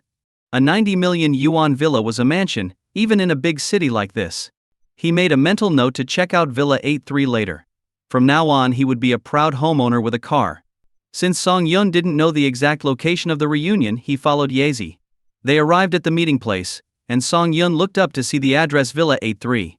The class reunion was being held at his new place? Song Yun was stunned by the coincidence. The system really had a knack for tying rewards to real-life events. Amazing. What Song Yun didn't know was that Sun Lei originally had no plans to host the reunion here. One night, while drinking with his cousin who worked in real estate, Sun Lei heard about a villa that had been on the market for years but remained unoccupied. Some wealthy investor had bought it and left it empty. Hearing this, Sun Lei had an idea. This villa wasn't being used, so why not borrow it for a day? It would show off his connections and make the reunion more interesting, especially with the girls. He pestered his cousin, begging to use the villa for a day. After much pleading and paying 5,000 yuan, his cousin finally agreed. But Sun Lei didn't know that the villa now belonged to Song Yun. Standing there in a daze, Song Yun was nudged by Yezi, who asked, Brother Song, why are you daydreaming? This villa is worth just 2 of your cars. Maybe if you ask your wife nicely, she'll buy you one. Get lost, Song Yun replied, annoyed. Laughing and joking, they knocked on the villa's door. A man in a casual suit with gelled hair opened it. This was their class monitor, Sun Lei. Seeing him, Yezi greeted him enthusiastically, and Sun Lei smiled and nodded in return. Yezi, Song Yun, long time no see. Come on in. Following Sun Lei inside, Song Yun was surprised to find that most of their university classmates were already there, including many familiar faces. When everyone saw Song Yun, they greeted him with smiles, and a few of his close college friends started teasing him. Song the handsome, long time no see. Did you come alone today, Song Yun? Why not share a room with our class beauty? The class beauty they were referring to was Jia Yingxing. Back in college, she almost ended up with Song Yun, but due to some reasons, Song Yun got together with Su Luting instead. Since then, every time Ji Yingxin saw Song Yun, she wasn't very friendly. Hearing the teasing, Ji Yingxin just looked down with a slight blush, not arguing back. Song Yun pretended not to hear their teasing and greeted everyone one by one. Yezi, standing beside him, looked a bit disappointed. If she had known, she wouldn't have come with Song Yun. Now, all the attention was on him, and she felt like she was invisible. After chatting and joking for a while, Song Yun looked at the familiar faces and said, "Since graduating from college, we haven't seen each other much. It's great to get together thanks to our class monitor." Looking at his classmates, Song Yun felt a sense of warmth. Even though some had changed physically due to life's challenges, the friendship they shared from their school days remained strong. A chubby, out-of-shape classmate patted Song Yun on the shoulder and laughed, "Song the handsome, you haven't aged a bit. In fact, you look even better. How are the rest of us supposed to live? Look at me, I used to be one of the handsome guys in school, and now I'm left with a beer belly. It's killing me." A stylishly dressed girl nodded in agreement. "That's true. Song Yun seems to be aging in reverse. If we were still in school, the younger girls would be asking for his number." Standing next to Song Yun, a guy with acne scars smirked and said, "You guys came late, so we've already assigned rooms for tonight. There's only one room left for you and Ji Yingxin. Maybe you can share it to stay warm." Before Song Yun could respond, Yezi glared and asked, "I came with Brother Song. Where am I supposed to stay?" "Hey, you can stay with me. I guarantee you'll wake up refreshed," another guy said, pulling Yezi closer. Seeing his classmates joking around, Song Yun shook his head and smiled. "Let's not joke like that. Ji Yingxin is a lady, and these jokes can go too far." Not far away, Ji Yingxin, who had been listening, felt a sudden emptiness in her heart. Meanwhile, Sun Lei, standing among the group, was seething with anger. He had liked Ji Yingxin since college and organized this reunion just to see her again. But all his efforts seemed to benefit Song Yun instead. Seeing Ji Yingxin's blushing face only made Sun Lei more furious. After all this time, she still had feelings for Song Yun? Damn it, I can't stand this, he thought. Alright, everyone is here. Let's move on to the next activity. Come on, let's get ready for the barbecue dinner. Sun Lei changed the subject, leading everyone through the villa to the backyard. The backyard, included with the villa, was a beautifully landscaped area of about 3 or 4 acres. Leading the way, Sun Lei joked, "Everyone, keep up, or you'll get lost. This villa is huge, and it's easy to get lost if you don't know the layout." Hearing this, everyone laughed and followed him. "Also, I'd suggest everyone be careful not to mess up the place tonight," Sun Lei advised everyone. "This villa is worth 90 million. I had to pull some serious strings to borrow it for the night. So please don't break anything." Hearing that the villa was worth 90 million, everyone was visibly shocked. They had initially thought it might be worth 10 to 20 million at most, but 90 million was on a whole other level, comparable to the most luxurious properties in the city.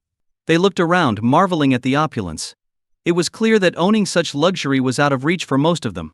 Man, property prices in this city are insane. A villa like this would be a fraction of the price back home. Who can even afford to live in such a fancy place without worrying about it? Only the big shots can live here. Their social power is beyond our imagination. Still, we should thank Sun Lei for his efforts in getting us a taste of the high life. With that, everyone started praising Sun Lei, making him feel even more pleased with himself, as if the villa were his own. Meanwhile, Song Yun wandered off from the group, taking a closer look around. He wanted to see his new villa up close. Although he had the layout from the system, nothing compared to seeing it in person. Noticing Song Yun straying, Sun Lei became anxious. It wasn't that he cared about Song Yun getting lost, he would actually love that, but he was worried about the expensive decorations and furniture. If anything got damaged, he would be in big trouble with his cousin. "Song Yun, don't wander off. I'm serious, this place is really expensive.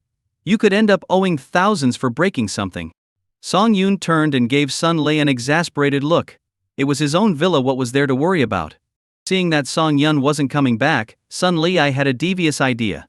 "Alright, you can look around if you want, but you have to take responsibility for anything you break. Deal?" Song Yun, not wanting to waste time arguing, nodded and continued exploring. "This villa is mine," he thought. "I can do whatever I want with it. Who cares if I break something? It's my property. No one's going to come after me for damages." Seeing Song Yun agree, a sly grin appeared on Sun Lei's face. He was sure Song Yun would get lost or break something soon enough. "We'll be in the backyard. If you get lost, just give me a call," Sun Lei said, leading the group away. In reality, he was eager to see Song Yun embarrass himself. The villa was vast, over 1,000 square meters, with complex decor and numerous rooms and hallways. For someone unfamiliar with such luxury, it would be easy to get lost. Sun Lei was eagerly anticipating the moment Song Yun would call, lost and desperate, or maybe even break something expensive. He imagined the sight of Song Yun lost and flustered, and the possibility of Ji Yingxin losing interest in him. And if he turned off his phone, leaving Song Yun to spend the night in the villa's maze, his appearance the next day would be even more pitiful. With that thought, Sun Lei turned off his phone, planning to claim it had died when Song Yun inevitably called for help. Since Song Yun wants to explore, let's not wait for him, Sun Lei said with a smile, signaling everyone to start the barbecue. Soon, the aroma of grilled meat filled the air as everyone gathered on the lawn. At the edge of the group, Ji Yingxin held a glass of juice, glancing back at the villa. She wondered how Song Yun was doing, hoping he hadn't broken anything expensive. Just then, Sun Lei, holding a beer, approached her with a grin. Xiaoxin, why aren't you joining everyone for the barbecue? Sorry, I'm on a diet, she replied nonchalantly. Hey, you're already so slim, if you lose any more weight, it won't be fair to the other girls, Sun Lei joked. I noticed you keep looking at the villa. What's so interesting over there? Nothing, I'm just waiting for Song Yun to come out. Damn it. Again with Song Yun. He's not even here, and you're still thinking about him. Look at me, a real live person right in front of you. Why can't you notice me? The more Sun Lei thought about it, the more he felt a burning anger in his chest. Stop looking. Song Yun is probably lost inside the villa by now, Sun Lei said irritably. Ji Yingxin looked at him in confusion. Then why don't you go get him? This villa is huge, he might be in trouble. Seeing her so concerned about Song Yun only fueled Sun Lei's anger. He didn't call me for help. Maybe he doesn't need me to get him. Go get his rival? No way. He'd rather die first. As Ji Yingxin anxiously pondered how to rescue Song Yun, they suddenly heard his voice from nearby. Hey, everyone's already eating, Song Yun laughed as he walked up, grabbing a piece of barbecue and eating happily. Brother Song, why did it take you so long to come out? Try my cooking. Eat more. You're so thin. Even I, a girl, feel ashamed in front of you. Listening to everyone's comments, Sun Lei's face turned sour. Damn it. Song Yun managed to find his way out? How did he do it? When Sun Lei first came here, he got lost for over an hour and needed his cousin to rescue him. But none of that mattered. What really infuriated him was everyone's reaction. He had borrowed the villa and organized the gathering, but all the attention was on Song Yun. Damn it, I'm supposed to be the one getting all the praise. Back in college, Song Yun was incredibly popular. Not just within his own class or department, but throughout the entire college. Everyone enjoyed interacting with him. Sun Lei always envied Song Yun's social skills. Now that they had graduated, everyone seemed more focused on money and success. Sun Lei prided himself on his achievements, thinking he had done very well for himself. But to his frustration, whenever they met up, everyone still gravitated towards Song Yun. Sun Lei was so angry he almost crushed his beer bottle, while the others continued to laugh and joke around. Song Yun, tell me how you managed to stay in shape and look the same as when you first started college. Brother Song, remember when we snuck out to go online, and your down jacket got caught on a hook, making feathers fly everywhere? Someone from the dorm had to bring you a new one. Now, staying up all night is impossible, it feels like I'm dying. I miss those days.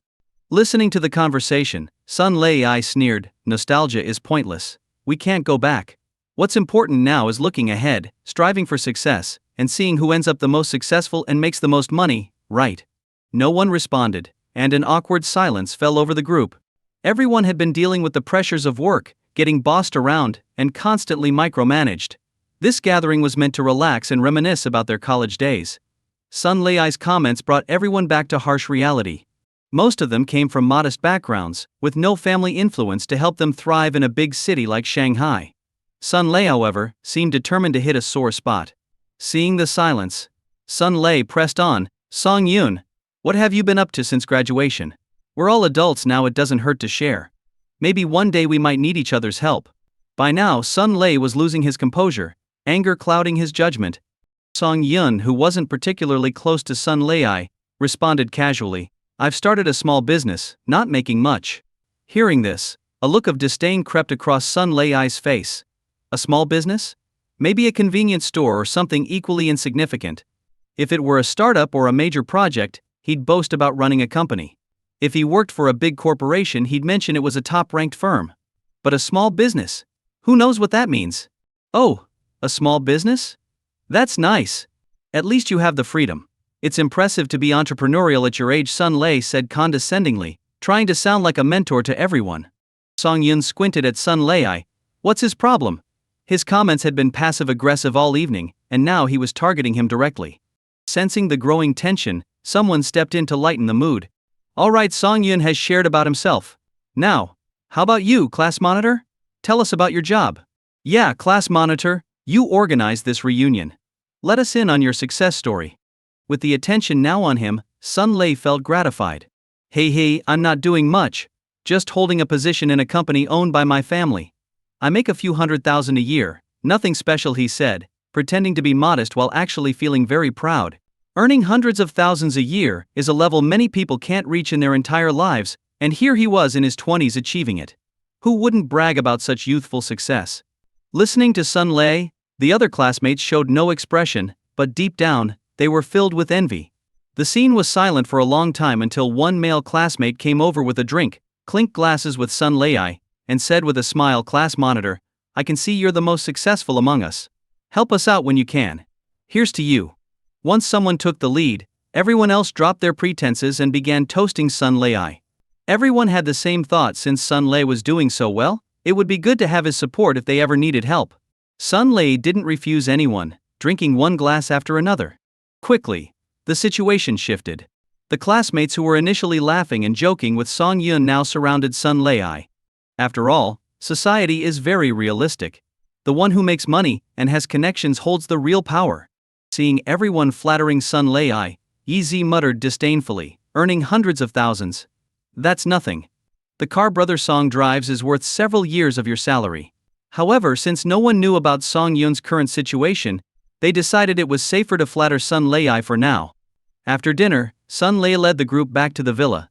They gathered in the hall to play games, with everyone focusing on Sun Lei. Sun Lei was basking in the praise and attention, enjoying the moment. This feels amazing. Finally, he was experiencing the kind of admiration Song Yun once enjoyed. Late into the night, everyone was tired, and Sun Lei stood up to assign rooms. He looked at the floor plan and placed the attractive girls in the guest bedrooms, his close friends in the spacious guest rooms, and those close to Song Yun in the regular guest rooms. Now, only he and Song Yun were left without rooms. Sun Lei smirked inwardly. There was only one master bedroom left, which he planned to take for himself.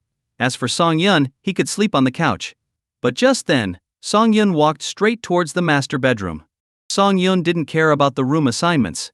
He knew this was his house, and he wasn't about to let anyone else take the master bedroom. "Hey, what are you doing?" "That's the master bedroom," Sun Lei yelled, panicking. He had saved that room for himself, never having stayed in such a nice place before. If he didn't enjoy it now, who knew when he'd get another chance? Song Yun turned to look at Sun Lei, anger rising in his eyes. This guy had been a nuisance all night, from his tone to his actions, constantly trying to provoke him. Song Yun couldn't figure out what he had done to deserve this.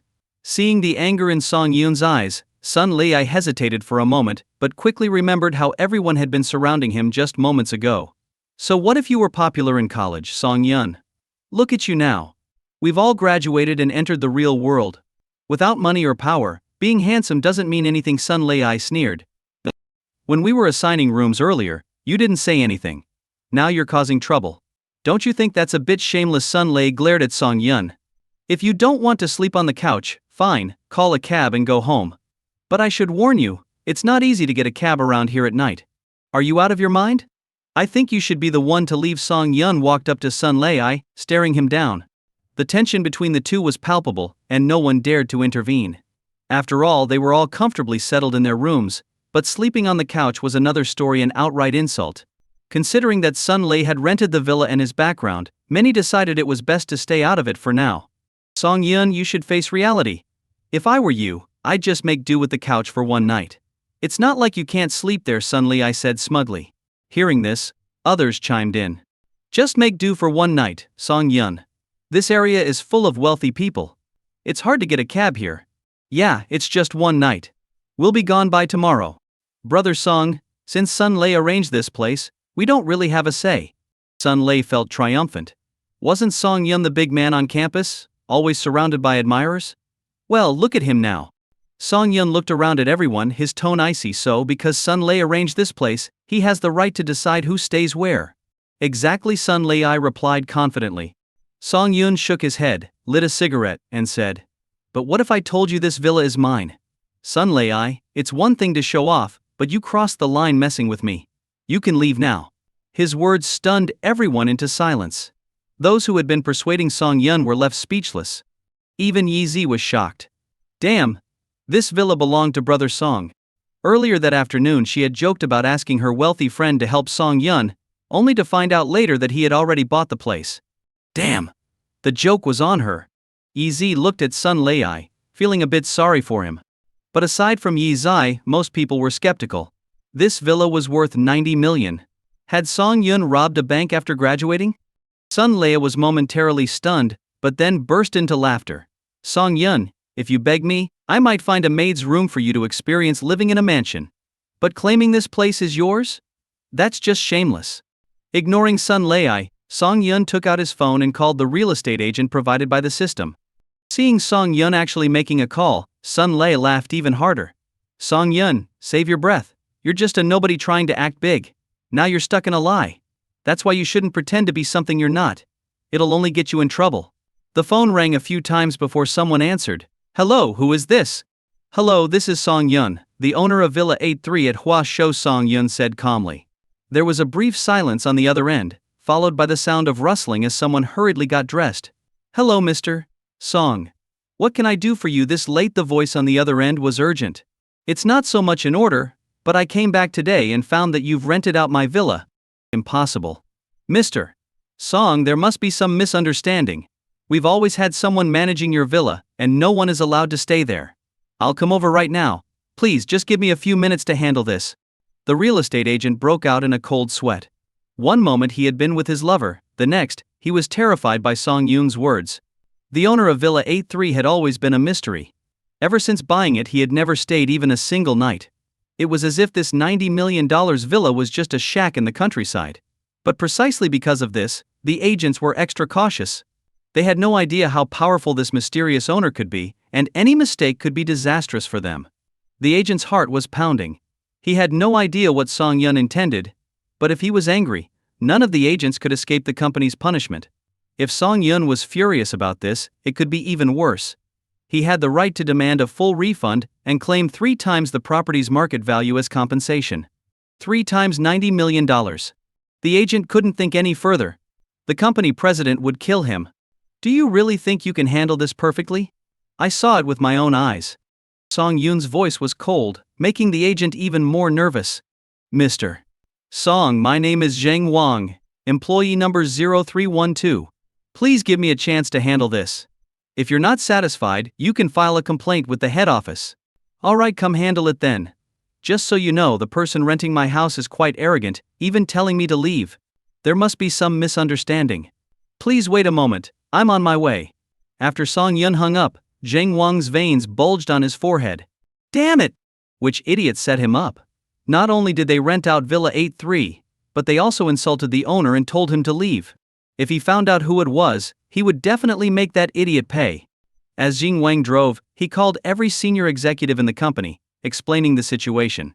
After being given full authority to handle it, he floored the gas pedal and sped towards the villa.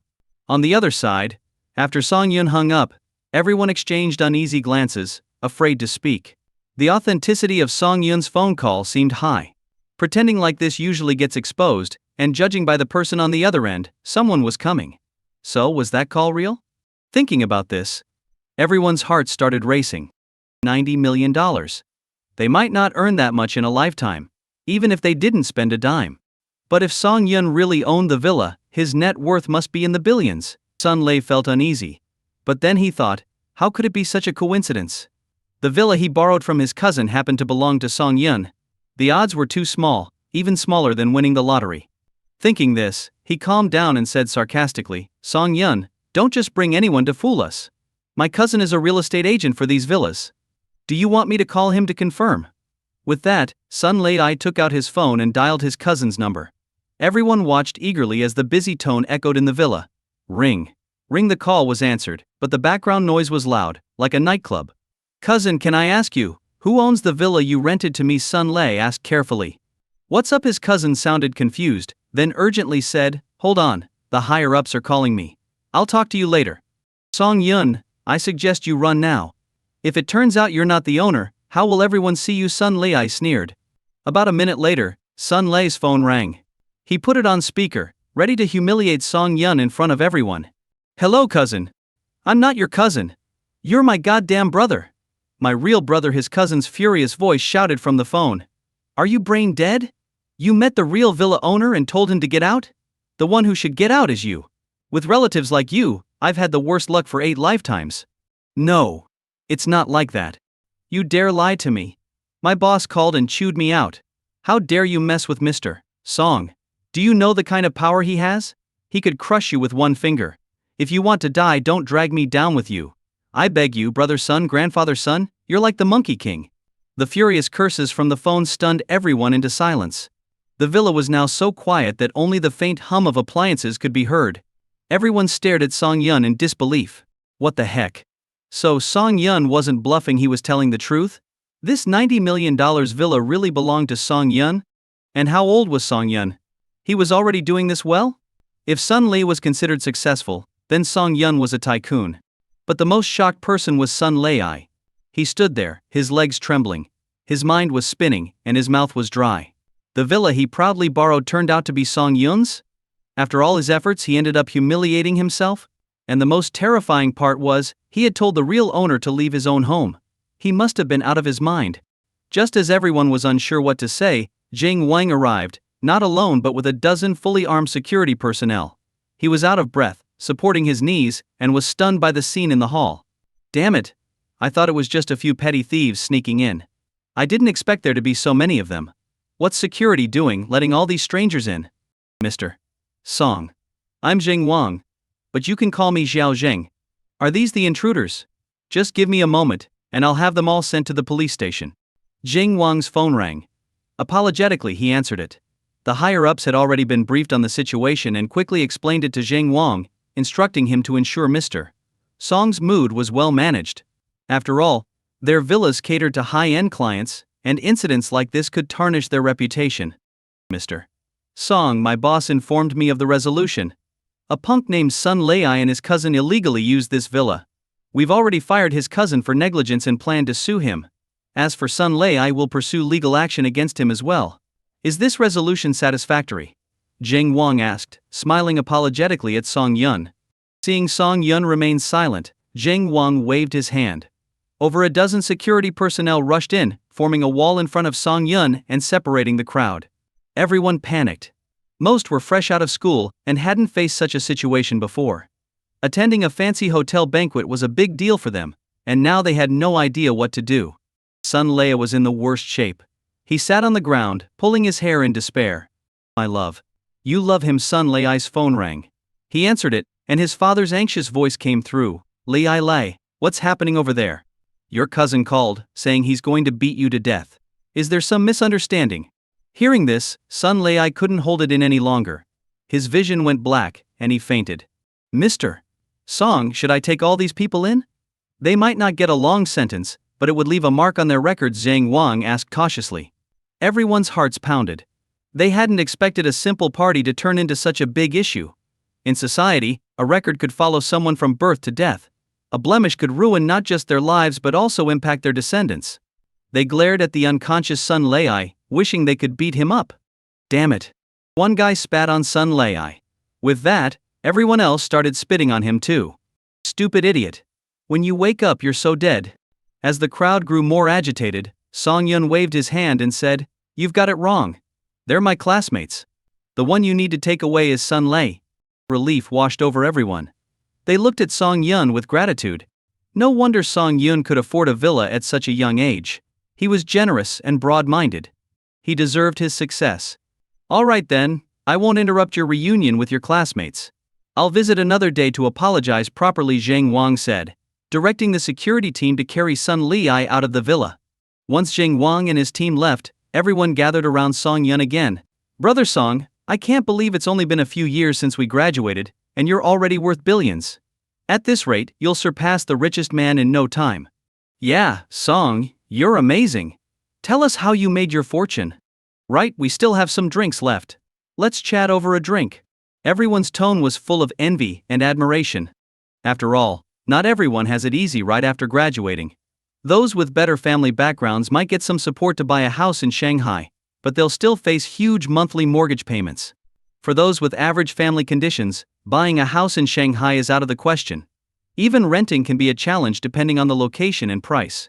The fact that Song Yun bought a 90 million yuan villa was something they could only dream of. Seeing everyone's reactions, Song Yun just smiled and didn't say much. He advised everyone to head back to their rooms to sleep. Not far away, Si Yingxin watched Song Yun walk into the master bedroom. She bit her lip and stood there, conflicted for a long time. Finally she sighed deeply and didn't follow him. If Song Yun were still an ordinary person, maybe they could have rekindled their relationship. But now, their social statuses were worlds apart. It's better to let it go. The next morning, everyone got up early. The villa had a dedicated cleaning staff come in daily. To make up for the mistake yesterday, Jing Wang specially brought in a top-rated housekeeper to cook breakfast for Song Yun and his friends. After a quick breakfast, Song Yun and everyone left the villa. He planned to meet Yi Qingqing today, as he had missed her a lot after such a long time apart. As they walked through the villa area, breathing in the fresh air, they felt incredibly relaxed. This villa area is something else. The air quality in downtown Shanghai is really average, but here, I can actually smell the freshness. Yeah. The air here feels like it's straight from the mountains. If I lived here, my skin would definitely get better. They joked and laughed as they left the villa area. Brother Song, where are you headed next? I'm going to see my wife. Everyone looked puzzled. Not only was Song Yun a billionaire at such a young age, but he was also married. No way. Seriously? You're already married? Come on, Brother Song. You're rich and you got married early. How are us single folks supposed to survive? At this moment, Yessie stepped forward and confidently said, Brother Song is telling the truth, and his wife is stunning. She's like a goddess. Hearing this piqued everyone's curiosity, and they started asking Song Yun to show them a photo of Yi Qingqing. Reluctantly, Song Yun opened his phone's wallpaper, and everyone was amazed when they saw Yi Qingqing. Oh my gosh! Brother Song, is your wife a celebrity? She's so beautiful. No way. Brother Song wouldn't go for those common celebrities. His wife looks sweet and pure. Absolutely perfect. It seemed like Song Yun had it all success in both love and career. When would ordinary people like us get a chance at such fortune? As everyone was busy praising Yi Qingqing's looks, a male classmate wearing glasses suddenly clapped his hands and shouted excitedly, Isn't she the CEO of Mojing Group, Yi Qingqing? You know her. Meng? No, the male classmate shook his head frantically and said, Someone like me could never be in her league. From what I know, since Yi Qingqing returned from studying abroad, she founded Mojing Group. In just a few years she has developed the company into a giant worth over $2 billion, spanning multiple industries. She's the leader of new enterprises in Shanghai. To put it mildly, among women under 30 in Shanghai, no one is wealthier than Yi Qingqing. And this legendary figure is actually Song Yun's wife. Listening to the guy with glasses, everyone felt overwhelmed by the events of the past 2 days. A stunning girl with fair skin and a great figure. And she's the CEO of Mojing Group. And she's married to Song Yun. What defines a winner in life? What does it mean to be the protagonist of your own story? Song Yun exemplified these concepts perfectly. Seeing the gossip-filled eyes of his classmates, Song Yun smiled and shook his head. He didn't want to share too much about his personal life. He took out his car keys and pressed the button on his Lamborghini Veneno. Guys, I have some things to take care of. Let's catch up next time.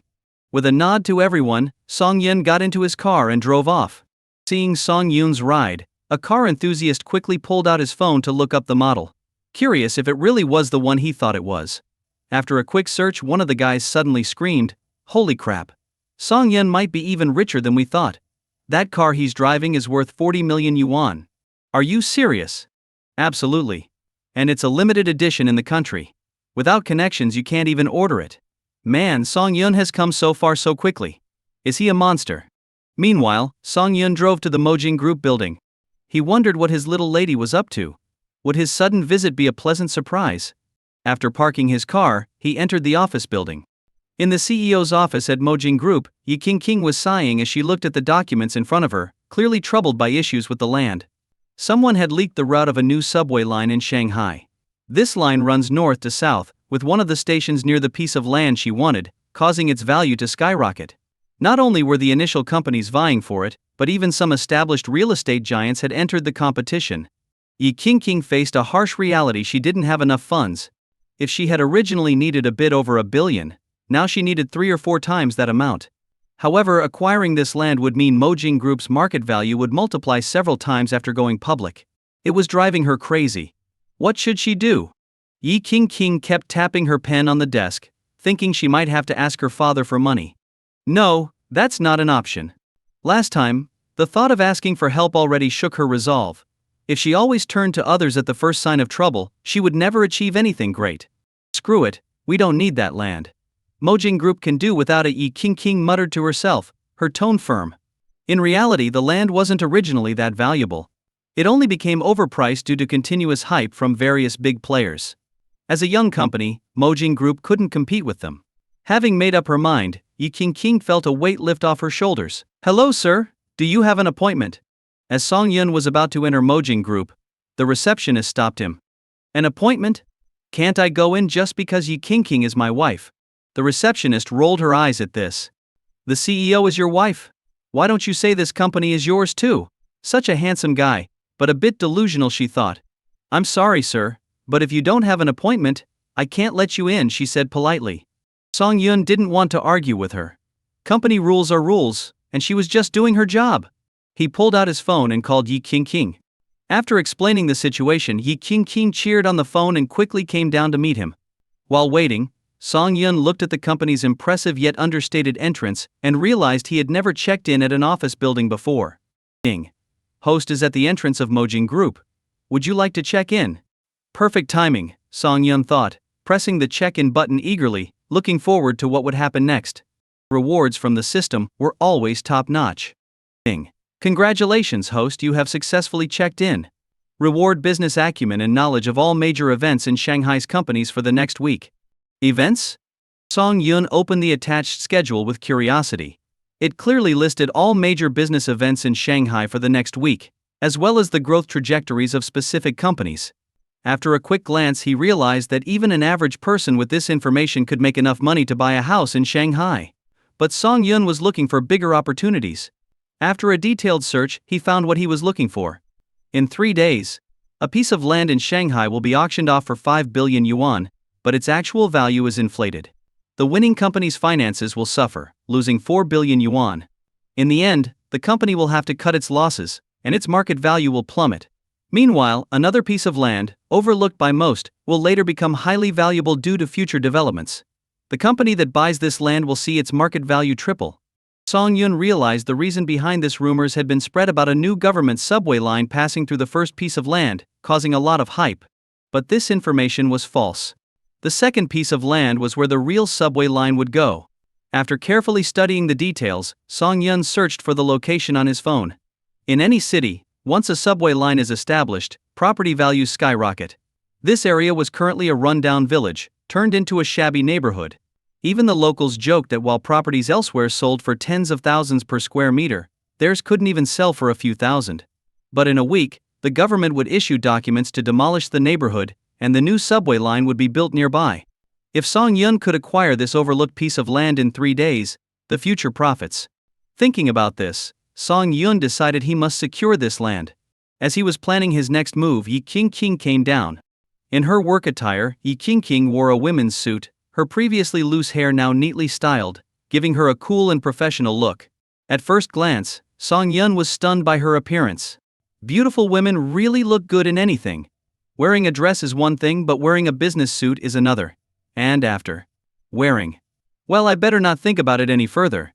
As Song Yun stood lost in thought, Yi Qingqing came down. Hello, President Yi, the receptionist greeted her respectfully. Yi Qingqing gave a curt nod and walked straight towards Song Yun. Seeing Yi Qingqing walking with such purpose, the receptionist couldn't help but think, this is why she's the CEO. Always moving with speed, never wasting a second. But just as she was marveling, she saw President Yi throw herself into a man's arms, rubbing her cheek against his. Brother Song Yun? You heartless man, why did it take you so long to come see me? If I didn't come looking for you, would you never visit me? I missed you so much. Hearing this, the receptionist, who was busy with her work, slowed down a bit and listened more intently. Brother Song-yun, did you miss me?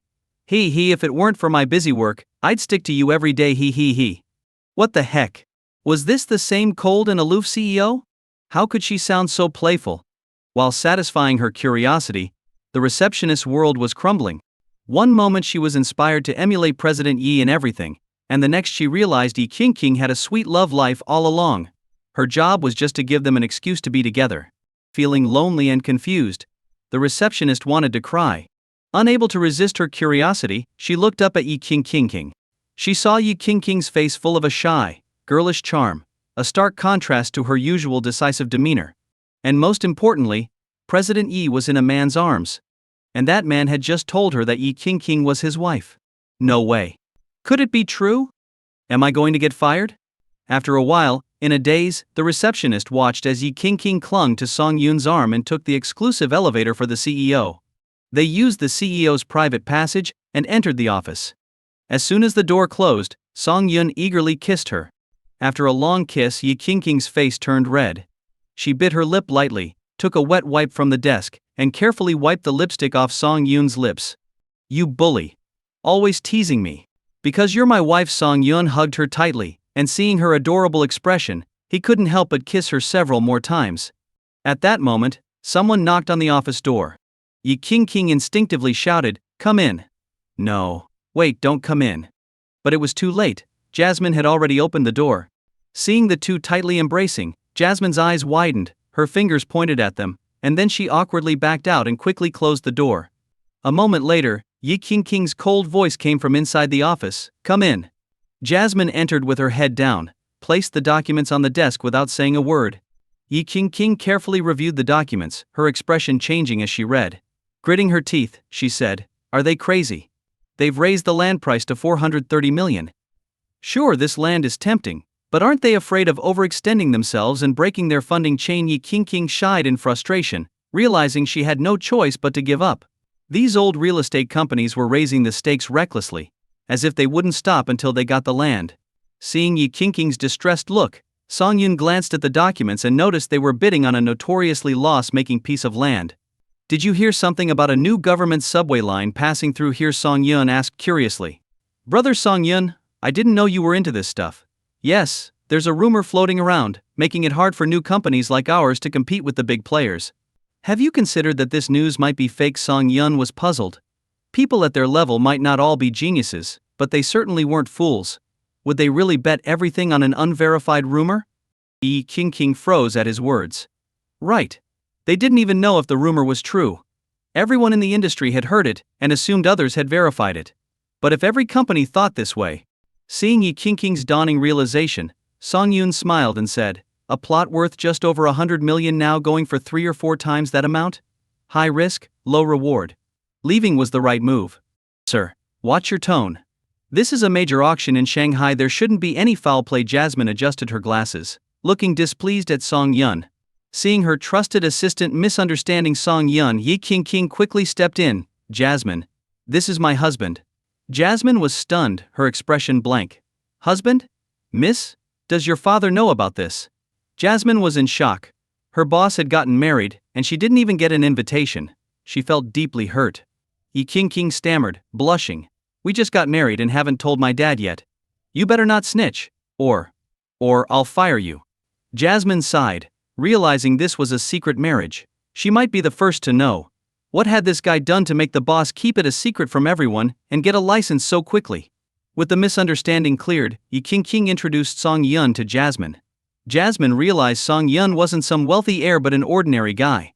She wondered if he'd passed the family test. Back to business. "I don't necessarily need this land. The company plans to go public soon, and I need to boost our market value. Brother Song-yun, do you have any suggestions?" Song-yun thought for a moment before saying, "Everyone's fighting over this land, which used to be an old industrial area. The residents are mostly retired factory workers who won't move easily. The relocation costs will be astronomical. Plus, dealing with a few stubborn holdouts could take a lot of time and money. It's not worth it." Hearing his explanation, Yi King started to see the land in a new light. The value of land depends on development, but if relocation is obstructed, Indefinite delays can drag down the company. Even Jasmine, a professional, nodded in agreement. She thought, so my boss isn't just a fool for good looks. The guy she chose does have some real skills. Sir, according to your idea, will that piece of land appreciate in value? Jasmine asked seriously. Yi King looked at Song Yun with starry eyes, realizing her husband was so knowledgeable and kept surprising her. He was truly a treasure. Song Yun looked through the files of all the lands up for auction, then pointed to a specific plot. This one is definitely worth buying. Yi King and Jasmine followed his finger and fell silent. They knew the plot Song Yun was talking about. It was not only far from the city center but also in a chaotic area that used to be a village within the city. Property prices there had never gone up, and they saw no need to develop such an unpopular piece of land. Brother Song Yun, can you explain why we should buy this land? Yi King asked. This land may be near the outskirts, but it has a natural advantage: it's cheap. Moreover, the residents often joke about the low property prices, which means they'd be eager for someone to develop it. Also, have you ever studied the construction patterns of Shanghai's subway lines? If you look closely, you'll find a predictable pattern. Hearing this, Yi King's face changed slightly. She asked Jasmine to fetch the construction timelines and orientations of all the subway lines in Shanghai. Jasmine, being a professional, quickly laid out a map on the office table, with all the lines marked. Song Yun pointed at each line, explaining their deeper implications. When he drew a new line on the map, Yi King and Jasmine were stunned. According to Song Yun's logic, the new line would pass right through that unpopular piece of land. This is too much information, I need a moment. Jasmine rubbed her temples. Although she didn't want to admit it, what Song Yun said made a lot of sense. The government develops land to boost the economy. The popular plot might appreciate in the future. But in real estate, long cycles and slow returns can bankrupt a company. I trust Brother Song Yun. I'll lead the effort to buy this land, Yi King said firmly after a moment of silence. Though it's an unpopular plot, it still required nearly 100 million, plus relocation costs and other investments, bringing the total to around 200 million. Jasmine was anxious. Miss, shouldn't we think this through a bit more? Jasmine, do you remember the fund I invested in that skyrocketed? Jasmine nodded. Of course, that was an amazing investment. No, it was just a small investment based on Brother Song Yun's advice, but it brought me substantial returns. I believe Brother Song Yun's judgment will be accurate again. After all, Brother Song Yun has the capability. Jasmine was stunned by Yi King's words. She never expected that Song Yun had predicted the surge of a niche fund. This foresight proved that Song Yun was far from being a useless pretty boy. He could easily hold a key position in any major investment firm. Sitting on the sofa, Song Yun smiled and asked, King, do you want to get involved with this land? If you don't, I'll go ahead and take it. Yi King trusted Song Yun completely, but all her funds were tied up in the bidding for a prime plot. The bank had already frozen her account for the auction, which meant all her money was temporarily inaccessible. If she won the bid, the money would be deducted immediately. If not, the funds would be unfrozen within 24 hours. At the moment, Magic Crystal Group only had a few tens of millions available, specifically set aside for emergencies. Brother Song Yun, I really want to buy it, but I don't have enough money, Yi King murmured, biting her lip. No worries. Calculate how much liquid cash you have, and I'll cover the rest. Song Yun's casual remark left Jasmine staring at him in astonishment. This guy didn't look like he had more than $500 on him, so where did he get the confidence to play with billion-dollar projects? Yi King's eyes lit up at his words. Last time it was Brother Song Yun who suggested the fund, so he must have invested too. But how much did he invest? Thinking of this, Yi King sat beside Song Yun, hugged him, and asked coyly, Honey, how much did you make from that fund? Song Yun blushed from the sudden closeness. Not much, just 50 million. Before he could finish, Yi King screamed, 50 million. Brother Song Yun, where did you get so much money? I saved it up. It's not like someone gave it to me, Song Yun chuckled. 50 million. So your investment made 150 million. Yi King stared at Song Yun in shock. She never expected her husband to have more money at his disposal than she did. What other secrets was Brother Song Yun hiding? She would dig them out eventually. Jasmine, go find the CFO and see how much money we can use. I need to buy that land, even if we lose money. My husband will pay your salaries, Yi King said with determination. Jasmine sighed at her boss's excitement. It seemed this seemingly ordinary son-in-law was actually quite formidable. Earning over $1 billion in 3 days, who knew how the boss would react to this news?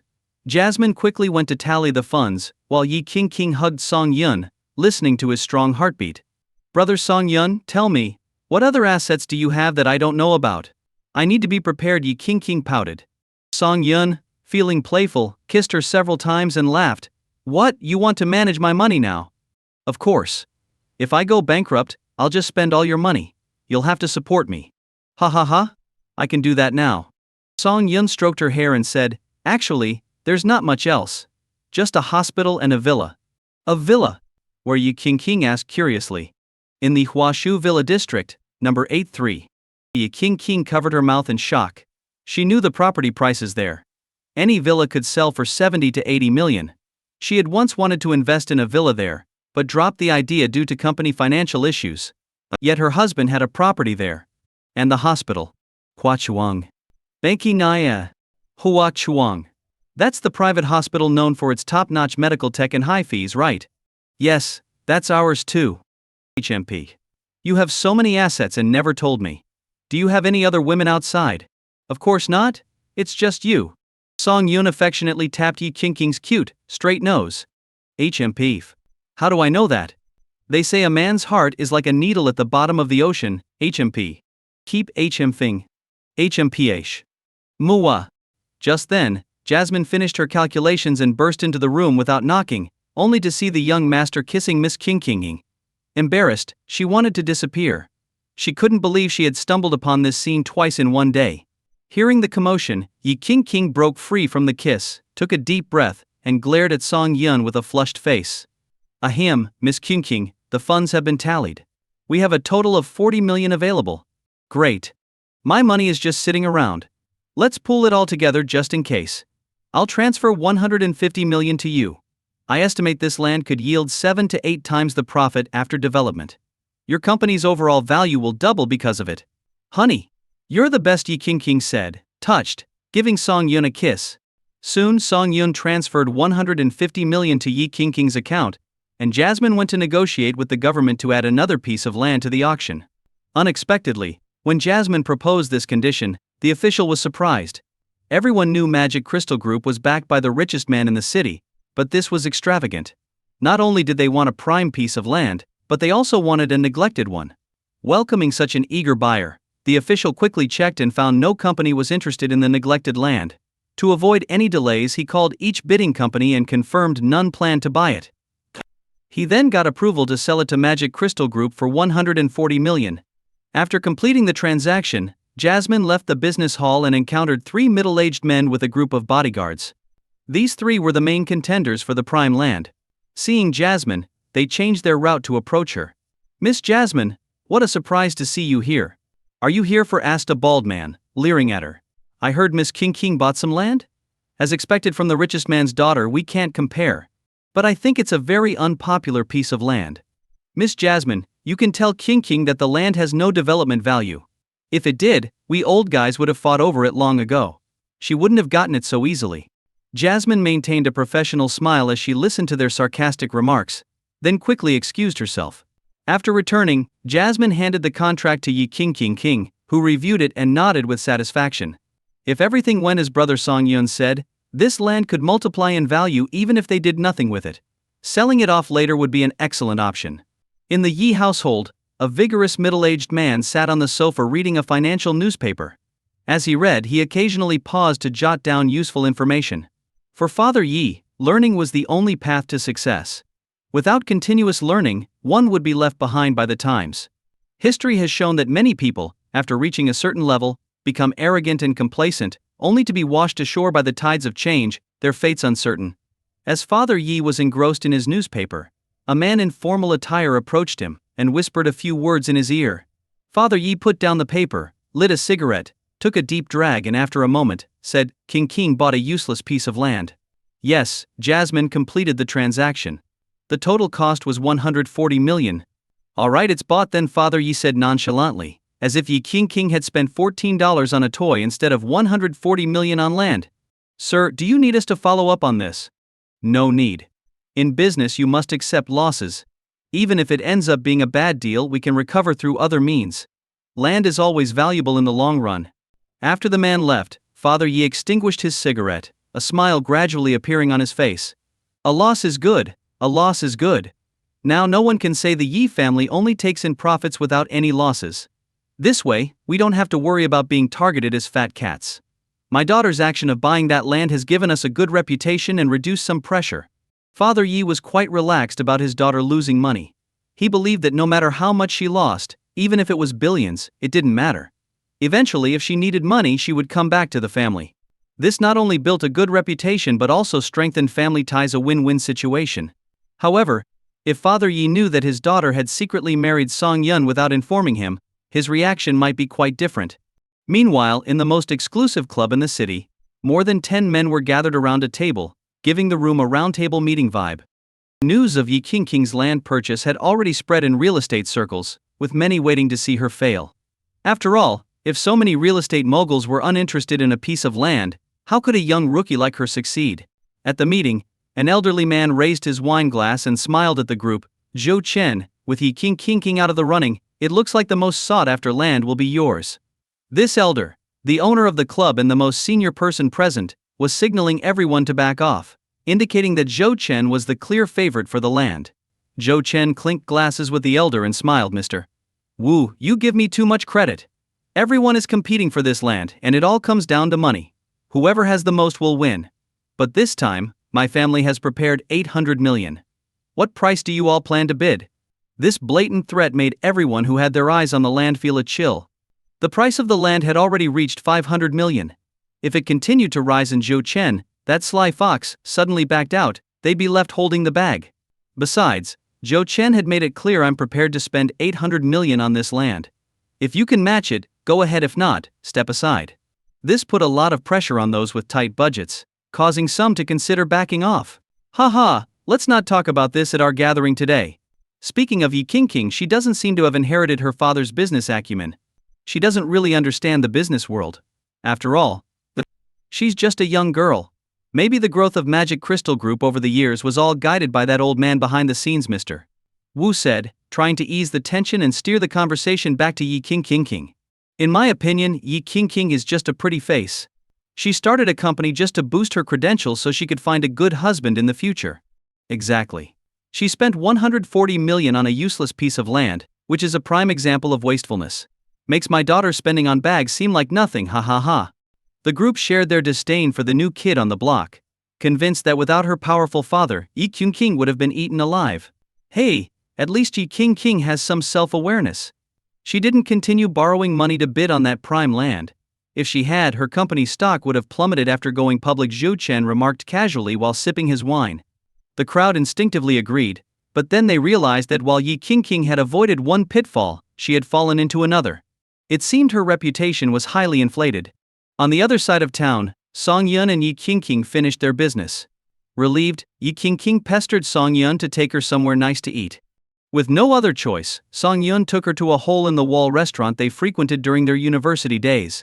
This eatery near the university was a bit shabby but known for its cheap and delicious food.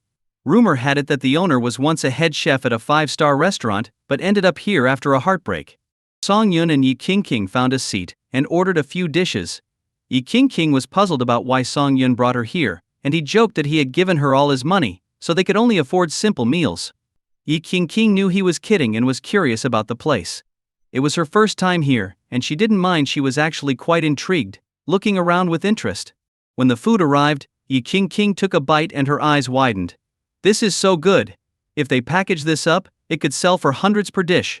You little money grubber, even eating can't shut you up. As they were about to finish their meal, a face suddenly appeared between them. Brother Song. It really is you, a guy named Yazi said excitedly. Song Yun was surprised. What are you doing here? Don't ask. The rent is cheap around the university, so I rented a place nearby.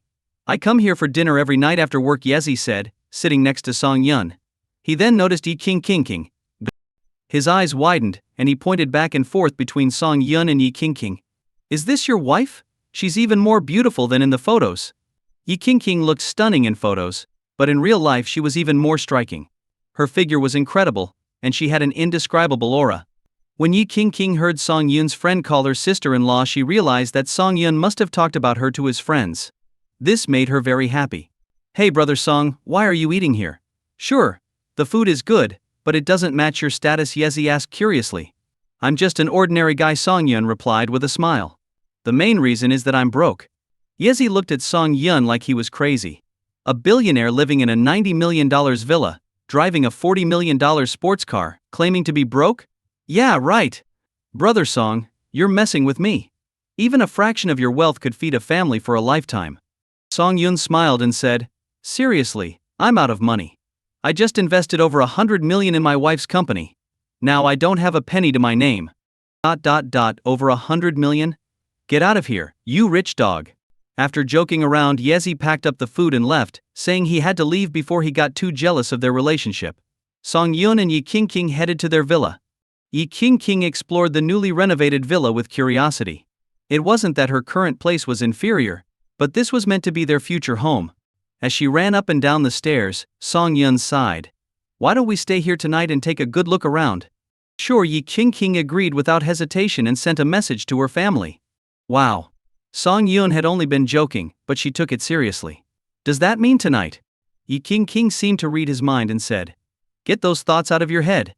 Until you meet my parents, nothing is happening. What are you talking about? I wasn't thinking anything. Song Yun, embarrassed, pulled Yi King into a kiss. If he couldn't do more, he could at least collect some interest. When it was time to sleep, Song Yun planned to crash in the guest room. But Yi King naturally pulled him into the master bedroom. No, I'm a man, and we are legally married. Aren't you afraid I might lose control? I'm not worried. I trust you, Yi King said seriously. Song Yun wanted to show her how cruel the world could be, but he also wanted to live up to her trust. Lying in bed, Yi King snuggled into Song Yun's arms, burying her face in his chest and breathing in his scent. This was pure torture for Song Yun. Holding such a beautiful woman, feeling her warmth, resisting was almost a crime. But just as he thought about moving, he saw Yi King had fallen asleep in his arms. Her eyes had dark circles. She must not have slept well due to the stress of the company. Song Yun adjusted himself so Yi King could sleep more comfortably in his embrace. Good night. Love you, he whispered, kissing her forehead before closing his eyes. The night passed peacefully. Early the next morning, Yi King slowly opened her eyes and found herself in a strange big bed. Oh right. This would be her home from now on. She groggily reached out to feel the bed beside her, but it was empty. Where was brother Song Yun?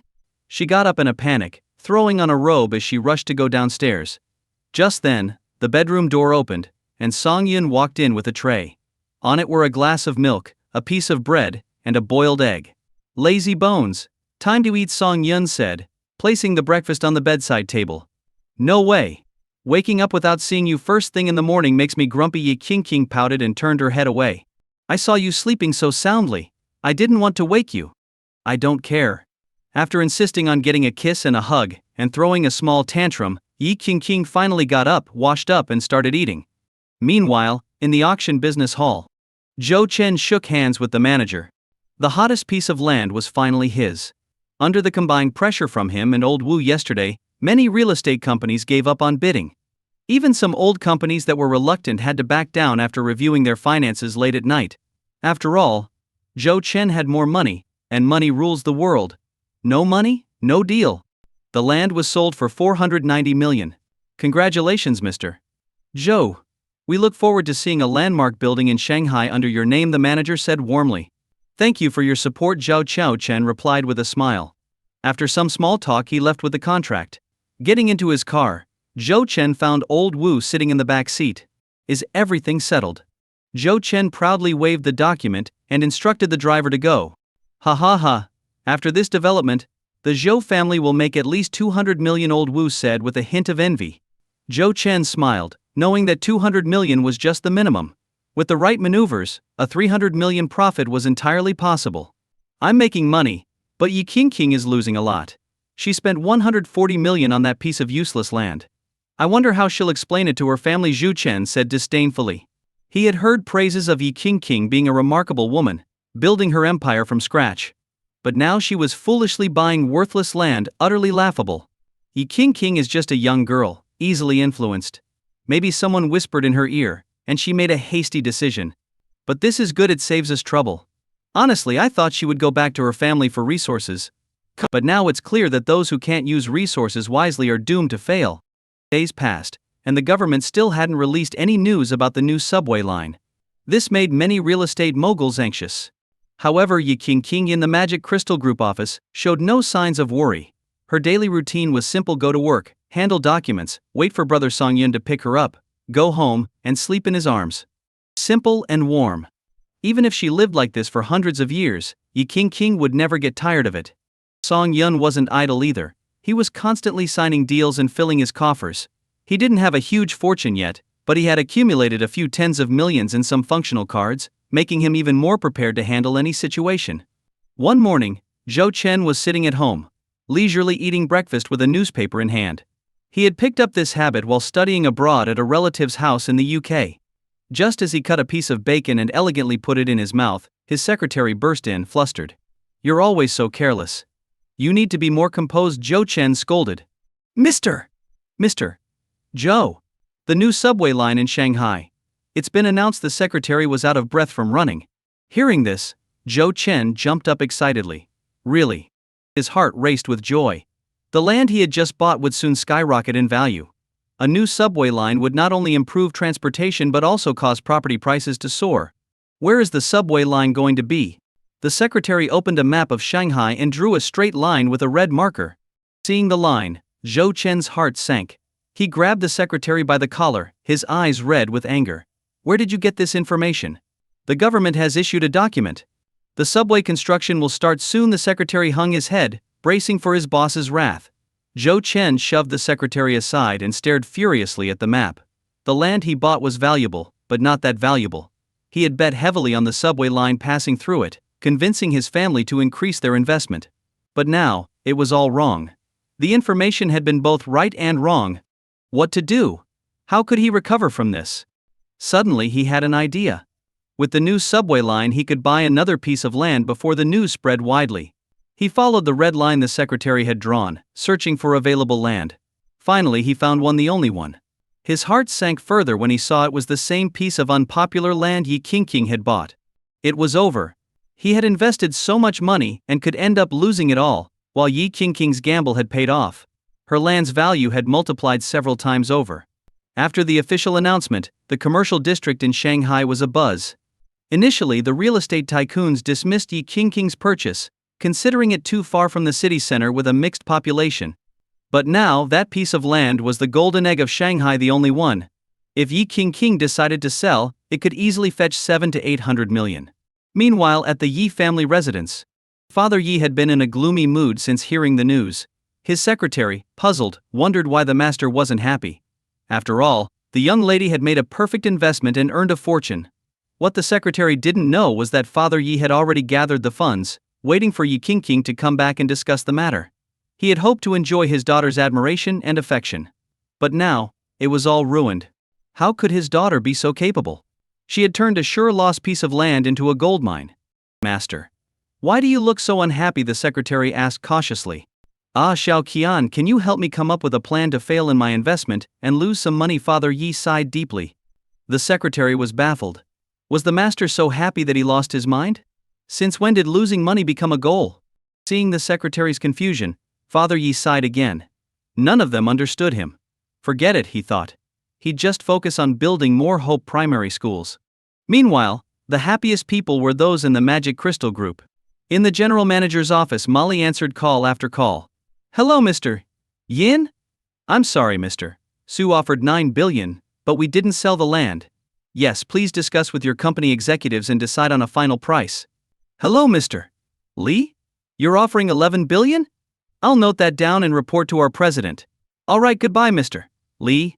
After hanging up countless calls, Molly finally breathed a sigh of relief. When handling the land purchase, many mocked her. Now, with the land's value skyrocketing, those same people had to beg her for a chance to meet the young lady. The satisfaction of this reversal was immense. As she basked in this feeling, the door opened. Song Yun and Yi Qingqing walked in. The official document had just arrived, and Song Yun's investment of 1.5 billion had increased several times over. His wallet was finally going to be full. Following him, Yi Qingqing clung to Song Yun, asking for a hug. She adored her brother Song Yun now, amazed by his foresight. The line he casually drew matched almost perfectly with the city's planned route. "Molly, what's the highest offer so far?" Yi Qingqing asked, sitting on the sofa. 11 billion. Do you want to sell or should our group develop it ourselves? Molly replied respectfully, though she couldn't help but glance at Song Yun. She was astonished at his abilities. First, he'd doubled his investment, and now the land was equally profitable.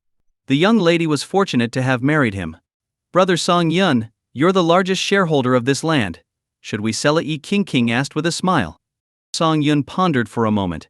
Keeping the land a bit longer might increase its value, but that extra money was insignificant compared to his usual investments. A well-placed investment would yield far more profit. Sell it. 11 billion seems like the highest offer, and any higher would be pure speculation, Song Yun said calmly. All right. Then let's sell. Yi King instructed Molly to contact Mr. Lee to sign the contract today. These things were best settled quickly. Mr. Lee, upon hearing the news, hurried to gather the funds. After a hectic effort, he completed the transaction and signed the contract with Yi King. As the money transferred, Yi King hugged Song Yun's waist, grinning. Song Yun darling, give your wife a smile. Here, have a few billion as pocket money. Song Yun couldn't let this teasing pass. He smiled, and after the smile, a kiss was inevitable. Yi King didn't expect Song Yun to be so mischievous. Though she was getting used to it, his sudden move still made her heart race. Champish. Always teasing me. I was going to give you 8 billion, but now I'm deducting 2 billion. You'll get 6. The rest will be my business investment. Yi King pouted. Huh, a kiss cost 2 billion? No way. I'm at a loss. I need to earn it back. Song Yun leaned in for another kiss. In the end, Yi King still gave Song Yun the 8 billion. After all, they were family, and it didn't really matter who held the money. Besides, the Magic Crystal Group was now flush with cash. With the perfect track record of this land investment, their stock prices were expected to soar once they went public. Be good at work. I'll pick you up after you finish, Song Yun said, grinning as he waved the bank card loaded with 8 billion and walked away. Watching Song Yun's carefree departure, Molly couldn't help but admire. Young lady, your choice in men is incredible. It's like he can foresee the future. Yi King smiled proudly. Of course, do you know who my husband is? Meanwhile, Song Yun drove back to the villa from the Magic Crystal Group. He parked his car and looked at the spacious garage, pondering if he should buy a couple more cars. After all, the Lamborghini Veneno was a supercar and not suitable for city driving. It couldn't even speed up before hitting the speed limit and getting fined. With that thought, he searched online for a local car dealership and found that one was having a car show today. So, Song Yun drove his Lamborghini to the event. After parking, Song Yun headed inside. The showroom was packed with people, most of whom weren't there to buy cars but to see the car models. Song Yun wasn't interested in that and focused on checking out the SUVs. As he walked, he found himself at the Bentley section. Bentley catered to high-end clients, and not everyone could just walk in. As Song Yun approached, he was stopped.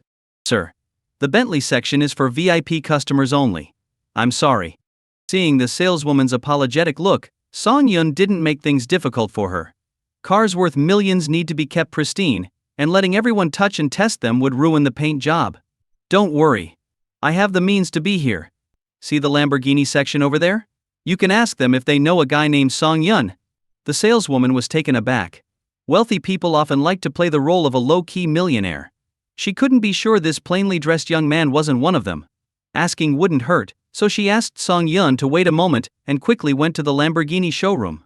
When she confirmed that Song Yun was indeed the wealthy buyer of the Lamborghini Veneno, she broke out in a cold sweat. Luckily, her attitude earlier was polite. Otherwise, if he had complained, she might have been fired.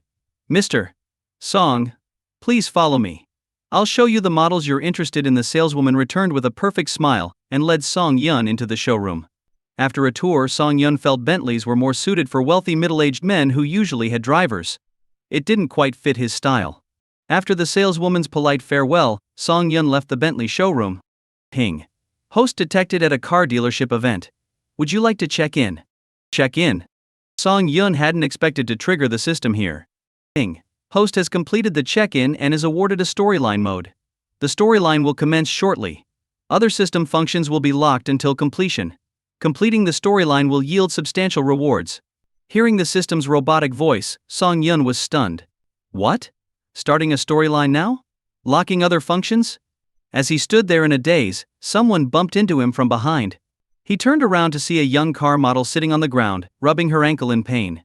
Song Yun looked at her 7-inch high heels and winced just imagining the pain. This chapter is not over. Click next page to continue reading. He reached out to help the model up, but when she looked up, Song Yun froze. The model, too, sat there with her mouth agape. Song Yun recognized her. This girl had almost become his child bride. After Song Yun moved out of the old neighborhood, he had no suitable playmates in the new environment.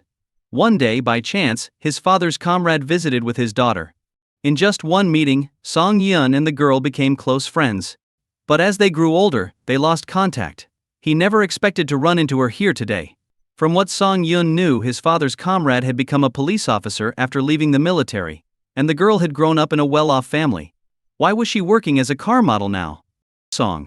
Brother Song Yun, the young model, blushed, looking down.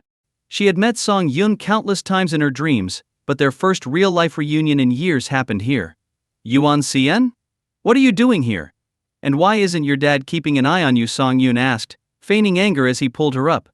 Seeing her swollen ankle, he supported her as they made their way to the nearest Bentley showroom. The saleswoman was thrilled to see the wealthy Song Yun return, but was puzzled by the sight of him helping a young car model. Mr. Song, is there anything I can assist you with? She asked with a smile. My sister's ankle is swollen. Could you get some ice, please? Getting ice was the least of her worries. If she needed to buy an ice machine for him, she wouldn't hesitate. After all, catering to someone like Song Yun, who didn't consider price but valued good service, could lead to generous commissions. The saleswoman hurried off to get ice, leaving the two of them in silence. Brother Song Yun, actually. My dad passed away, Yuan Cien said, her eyes reddening, though she held back her tears. Song Yun was shocked to hear this. Looking at her, he could tell she knew more than she was saying. Based on your age, you should be a junior in college, Song Yun asked tentatively. Yes. After my dad died, my mom fell ill. We relied on his pension and the help of my uncles to get by. I managed to stay in school, but I don't want to live off others forever, so I take part-time jobs when I can, Yuan Cien murmured softly. Song Yun didn't know what to say. He lit a cigarette and smoked quietly. The saleswoman returned with the ice, handed it to Song Yun, and stood by.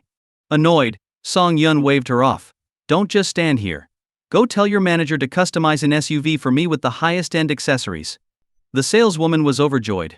Custom Bentleys were different from stock models. A stock Bentley might sell for 7 to 8 million, but a custom model could easily go for over 10 million. Realizing Song Yun had more to discuss, she quickly left them alone. Brother Song Yun, are you really that rich now? Yuan Cien asked with a playful wink while pressing ice against her swollen ankle. Ever since she was little, Yuan Cien had a special affection for Song Yun, because he was the only one who stood up for her whenever she was bullied. To her, Song Yun was the best brother in the world, no one else came close. When she saw Song Yun's wealthy appearance, she asked in jest without any greed in her eyes. She genuinely wished him well, whether he was doing well or not. Perhaps this was the most basic kind of human emotion. Just then, the saleswoman returned with the price list prepared by the manager. Song Yun glanced at it briefly before signing the contract. The swift signing and card swiping caught the attention of many people at the car show. This guy was something else, buying a car without a second thought. How rich must his family be? Oh, and get me a sedan suitable for young people. I don't care about the looks, just make sure it's safe, Song Yun said to the saleswoman. The saleswoman hesitated for a moment before softly suggesting, Mr. Song, if you're looking for a car with a high safety rating, I think Volvo would be a good choice. She had two reasons for recommending a different brand. First, Song Yun's priority was safety. If he had an accident and the car didn't meet safety expectations, it would reflect poorly on her. Second, she had already secured a big sale today, so leaving a good impression on Song Yun was crucial. Long-term business was far more valuable than short-term profit. Song Yun was surprised by her recommendation and nodded in approval, handing her his business card. He planned to check out the Volvo exhibit but noticed Yuan Cien couldn't walk properly. Apologetically, he asked the saleswoman, could you please help me purchase one? Of course. Do you have a specific model in mind? Anything that's safe will do. The saleswoman took his card and headed to the Volvo exhibit. Soon, she returned with pictures of several models. Song Yun handed them to Yuan Cien and asked her which one she liked. After much deliberation, Yuan Cien chose a sedan priced at over 600,000 yuan. With the paperwork done, Song Yun drove the new car with Yuan Cien in tow. In the car, Song Yun draped his jacket over Yuan Cien. Do you realize how risky being a car model is? One wrong step, and you could end up in a compromising situation, he said. reflecting on the dangers she faced. Brother Song Yun, where are you taking me? Yuan Xian asked curiously as Song Yun parked in front of the most expensive mall in the city. To buy clothes. You can't be wandering around in that revealing dress, Song Yun said, tugging at her jacket to cover her up more. No. The clothes here are too expensive, Yuan Xian protested, shaking her head. When I say buy, we buy, Song Yun snapped. Seeing the determination on his face, Yuan Xian reluctantly agreed. She had always looked up to Song Yun and, despite the years of separation, she had remained single, hoping for a reunion. Song Yun borrowed a wheelchair from the mall, lifted Yuan Xian into his arms, and gently placed her in the wheelchair. Yuan Xian's face turned bright red from this close interaction, almost as if she was about to blush. Song Yun pushed her wheelchair, following the mall's navigation into a European women's clothing store. As they entered, a saleswoman approached them. She carefully examined Yuan Xian, who was seated in the wheelchair, and immediately recognized that, despite the dress looking nice, it was actually a cheap piece from an online store. However, Song Yun was a different story. Although his clothes didn't have a brand name, the quality and design were impeccable, clearly the work of a famous designer. Such an outfit couldn't cost less than hundreds of thousands. In reality, Song Yun had no idea how expensive his clothes were. Ever since Yi King moved into his villa, she had filled his wardrobe, and he wore them simply because they were comfortable. The saleswoman gave Song Yun a genuine smile. Hello, we have some new arrivals in our store. I'm sure this young lady would look fantastic in them. Song Yun nodded and said calmly, I don't mind. The important thing is that she likes them. Please take my sister to see your clothes. If she likes something, just wrap it up. But it must be suitable for a college student, nothing too revealing. With that, Song Yun handed the wheelchair to the saleswoman and went to the men's waiting area to flip through a magazine. Honestly, he never wasted time shopping for clothes. He would spend a few minutes looking, and within 10 minutes, he'd have a complete outfit. But shopping with girls was different. They'd go from one store to another, compare options, and often end up not buying anything. He never understood this waste of time. Meanwhile, the saleswoman brought out all the new arrivals for Yuan Xian to choose from. Yuan Xian selected a dress. The saleswoman helped her into the fitting room, and when she emerged, she looked stunning. Her entire aura seemed to have elevated several levels.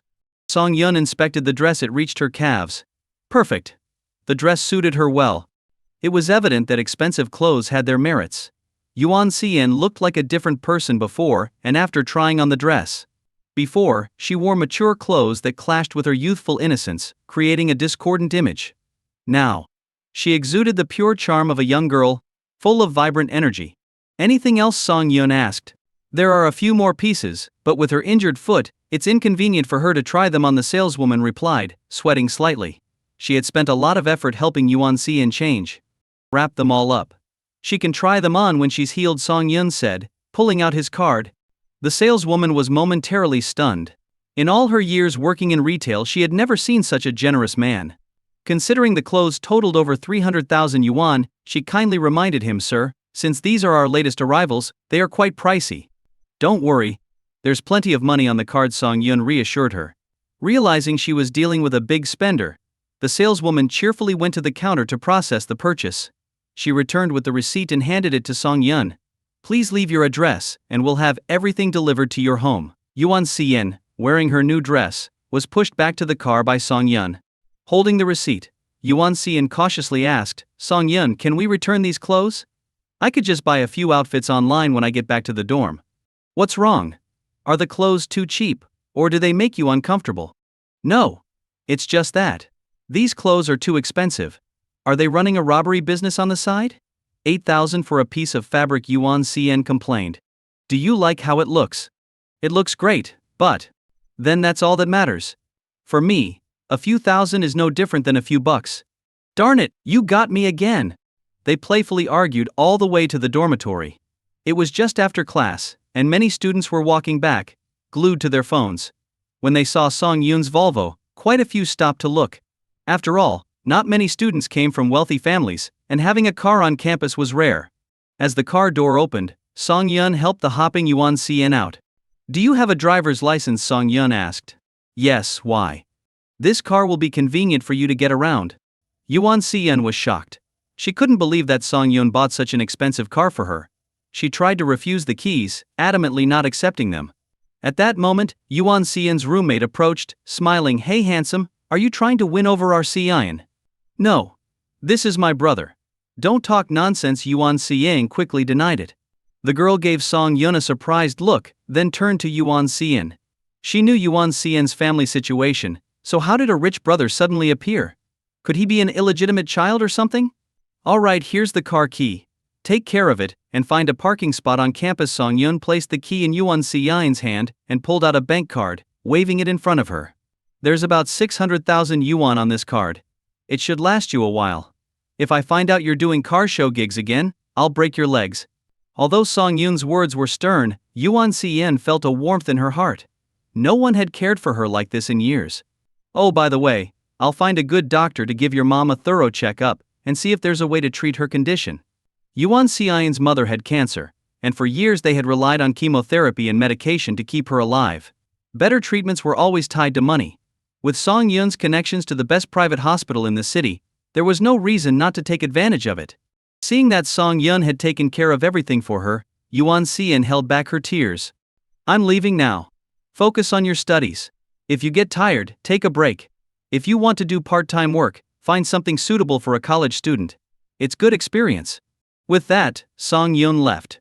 As he walked away, Yuan Xian's roommate asked curiously, Xian, I thought you were an only child. How did you suddenly get such a rich brother? Before Yuan Xian could answer, the girl leaned in and whispered, Is he your sugar daddy? What nonsense are you talking about? Yuan Xian pinched her. A little annoyed. Oh, come on. Don't be mad, my precious. I'm just worried about you getting tricked. Give your sister a smile. Gross. He's my dad's friend's son. We've known each other since we were kids. It's nothing like what you're thinking. Oh, so he's your childhood sweetheart. Am I just being left out? Yuan Xian sighed as she watched her roommate teasing her. Feeling embarrassed, she limped back to the dorm. After leaving the school, Song Yun hailed a taxi and headed home. Lying on his soft bed, Song Yun thought about everything that had happened recently. It all felt like a dream. He had gained a system, married a beautiful wife, made billions, and now had a house and a car. He was a bona fide new age millionaire. But then Song Yun began to ponder. Everything the system had arranged and everyone he had encountered were people he knew from his past. But what about Yi King? Could she really be that little girl who always followed him around and said she wanted to marry him? Finding out the truth was simple. He just needed to check the mark on Yi King's body. But she always wore pajamas to bed, never exposing more than necessary. He couldn't just strip her to check. Sighing, he decided he would wait until they visited her parents. Then he could see if this girl was indeed his childhood sweetheart. Meanwhile, at Pudong Airport in Shanghai, a private jet landed smoothly. A man in an English suit, wearing gold-rimmed glasses, descended the steps. He stood 6 feet tall, had a scholarly demeanor, and looked very refined. This was Liu Sihua, the eldest grandson of the Liu family in Shanghai. The Liu family's history in the city dated back to the early Republic of China. Liu Sihua's great-grandfather fled to Shanghai during the early Republic period, starting off as a rickshaw puller before gradually building his fortune through the business community. The Liu family's influence in Shanghai was substantial, ranking among the top 5. Previously, both Yi King's father and Liu Sihua's father wanted to matchmake Liu Sihua and Yi King, but she had firmly refused. This matter was left unresolved. Outside the airport, a Rolls-Royce was parked with 5 burly bodyguards in suits standing on either side. Seeing Liu Sihua exit the airport, they quickly moved to protect him. Liu Sihua got into the car and saw a seductive woman with glasses looking at him provocatively. Master Liu, welcome back. Are you heading to the Liu family first, or do you want to visit Yi King? The woman flirted, licking her lips seductively and biting her lower lip. You naughty secretary. Let's see if your skills have improved while I was gone. Liu Sihua pounced on her. Fortunately, the Rolls-Royce had a partition separating the front and back seats, creating a soundproof private space when the curtains were drawn. The secretary giggled, her body tingling from Liu Sihua's touch. I've been waiting for you for so long. You better make it worth my while. The next day, Song Yun received a call from Yuan Xian. She told him she was participating in an etiquette modeling event and invited him because he had helped her a lot in the past. She asked if he could come. Song Yun thought about it and figured that an etiquette model wouldn't be dressed more provocatively than a car model, so he agreed. For Yuan Xian's safety, Song Yun drove his sports car to the school gate to pick her up. After parking, he saw Yuan Xian limping towards him. Her foot was still a bit sore, but she had treated it in time and put on a plaster, so it didn't look very swollen anymore. Are you sure you're okay like this? Song Yun asked, concerned, as he stared at her foot. It's fine. The original model got food poisoning and can't go on stage, so I'm just filling in as a background model. I won't have to do much, Yuan Xian said with a sweet smile. Song Yun didn't say much else and followed the GPS to the place she mentioned. It turned out to be a training base for flight attendants, which had just opened today and had invited many beautiful girls to the event. When Song Yun parked his car, the roar of the powerful engine caught everyone's attention. A Lamborghini. Everyone's eyes were glued to the sleek curves of the sports car, ignoring the beautiful host on stage. Ding. Host detected at the Lizi training base in Shanghai. Would you like to sign in? Finally. A new place to earn a reward. I wonder what I'll get this time. Could the system transfer this training base to my name? Sign in. Ding. Congratulations to the host for successfully signing in. Reward Charisma 10. Ding. Due to the host's charisma reaching a certain level, you have been awarded the title Noble Scion. Note titles provide certain attribute bonuses. Ding. The host has used the title, increasing charm by 10 points. Whenever the host appears, he will attract the attention of all the women present. Suddenly, Song Yun's demeanor underwent a dramatic change. Every move he made exuded the aura of an aristocratic gentleman, and even the slightest expression could make a girl's heart flutter. Song Yun couldn't believe it. He had become the dream guy of countless girls. If Yi King found out, she would definitely keep a closer eye on him to fend off the swarm of admirers. Being handsome is such a hassle. Song Yun, you seem different, Yuan Xian muttered, staring at him intently. Song Yun joked, more handsome, right? Yuan Xian nodded vigorously. Song Yun's smile now was 100 times more charming than before. She couldn't take her eyes off him. All right, let's get going. Song Yun got out, opened the passenger door, and helped Yuan Xian out. As soon as Song Yun faced everyone, their attention shifted from the sports car to him. Especially the girls, who were mesmerized by his presence. Wow. The guy driving the Lamborghini is so handsome. Is this what it means to be a winner in life? Not only is he rich, but he's also incredibly good looking. If only I could get his contact information. Even if he just played with my feelings, it would be worth it. Seeing the crowd start to push forward, Song Yun frowned. He didn't mind since his body was strong thanks to the system, but Yuan Xian couldn't handle it. If her foot got worse because he was too handsome, that would be a real tragedy. He pulled a mask from the car and put it on. But it didn't help much. Just his eyes were enough to captivate countless girls. Xian, maybe we should leave now. I'm afraid if we don't go soon, we won't be able to leave at all, Song Yun said, feeling a bit panicked. With so many eyes greedily staring at him, he was worried someone might take advantage of him in public. After all, as a guy, he had to protect himself when out and about. Okay. I'll call the person who invited me in a bit. Song Yun quickly drove Yuan Xian away from the scene. What he didn't know was that someone had already posted his photo online, and a search for Song Yun's information was now trending. People were offering a 100,000 yuan reward for his contact details. Seeing Song Yun online, everyone started to join in the search for his contact info. This quickly became a hot topic on the internet. As Song Yun left, the girls at the scene couldn't help but be amazed. Today was a real treat for the eyes. On the other side, Song Yun dropped Yuan Xian back at school. To avoid causing a scene, he asked her roommate to come and get her. Seeing Yuan Xian safely back at school, Song Yun finally breathed a sigh of relief. It seemed being too handsome wasn't all good. If he kept getting these kinds of boosts, he'd need to hire a bodyguard. The next day, after washing up, Song Yun went to the Mojing Group. The land purchase deal wasn't finalized yet. There were still some documents and procedures to handle. Yi King had been staying at the company to expedite things, even resting in the office overnight. As soon as he entered Mojing Group, everyone's eyes turned to Song Yun. A young girl in work clothes, blushing, stuffed a bottle of coffee into Song Yun's hands before shyly running off. Song Yun shook his head helplessly and took the exclusive elevator to the CEO's office. After he left, the receptionist glared at the young girl beside her. Do you know who that man is? Who cares? So what? I'm not ugly either. Can't I flirt with a handsome guy? You silly girl. That's President Yi's husband, the receptionist said angrily. If someone tells the higher-ups, do you think you'll get away with it? The young girl's face turned pale instantly.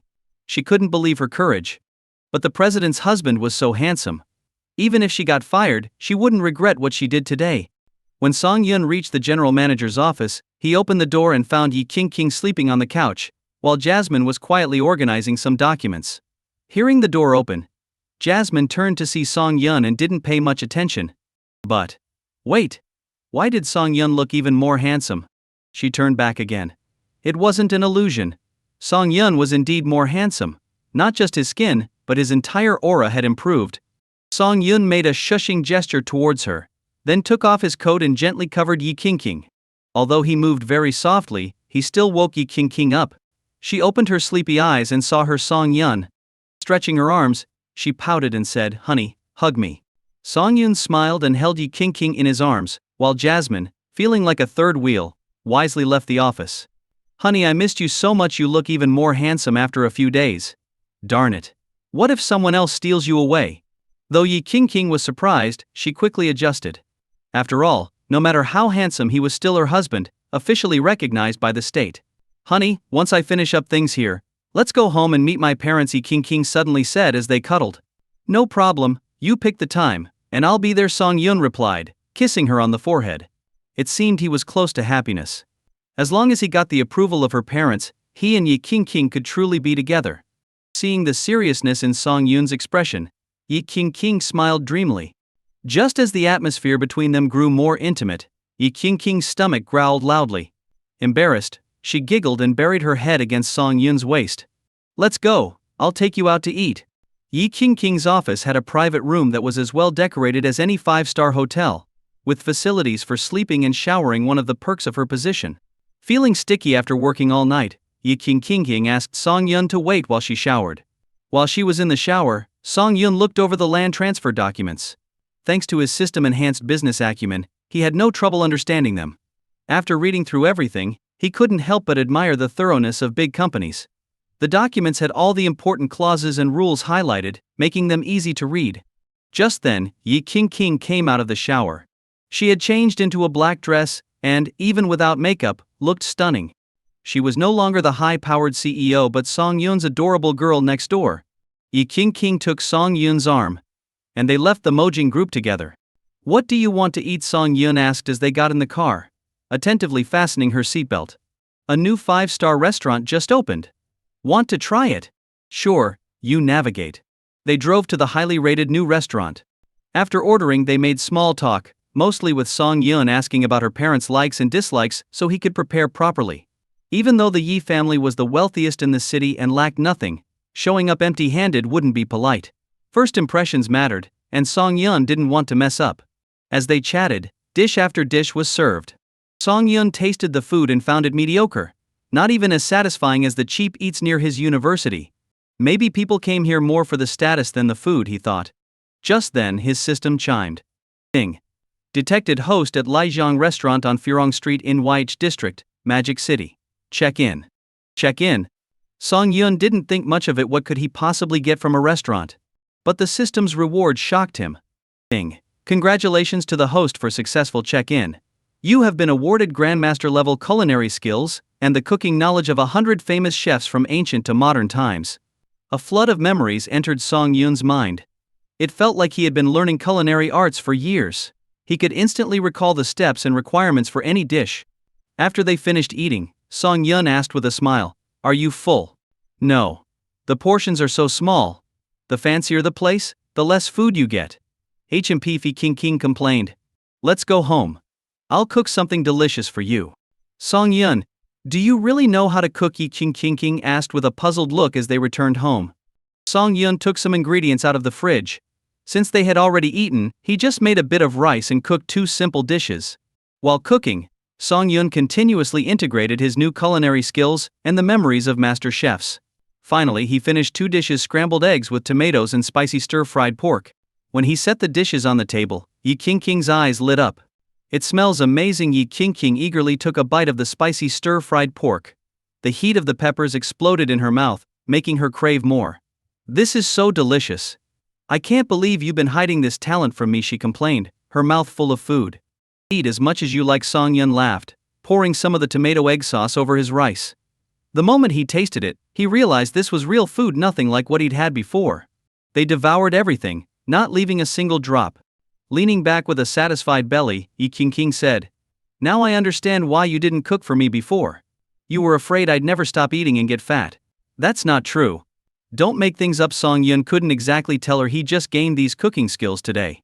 No need to explain, I get it. If I keep eating like this, I'll definitely gain weight. So, do you still want to eat my cooking? Of course. Why not? My husband cooks so well, I should be happy. From now on, you're in charge of all our meals. Yi Qingqing teased, pouting playfully. Sure, no problem. They spent the whole day in the villa, and Yi Qingqing had another meal cooked by Song Yun in the evening. After dinner, Yi Qingqing decided to go home. With the meeting between their families coming up, she needed to talk to her parents first. Song Yun drove her home and then returned alone to the villa. The next day, Song Yun visited the hospital to discuss Yuan Xi's mother's condition with the doctors. After explaining the situation, the doctors wanted to see Yuan Xie herself, as she knew more details about her mother's illness. So, Song Yun called Yuan Xie and arranged to meet her at the school gate.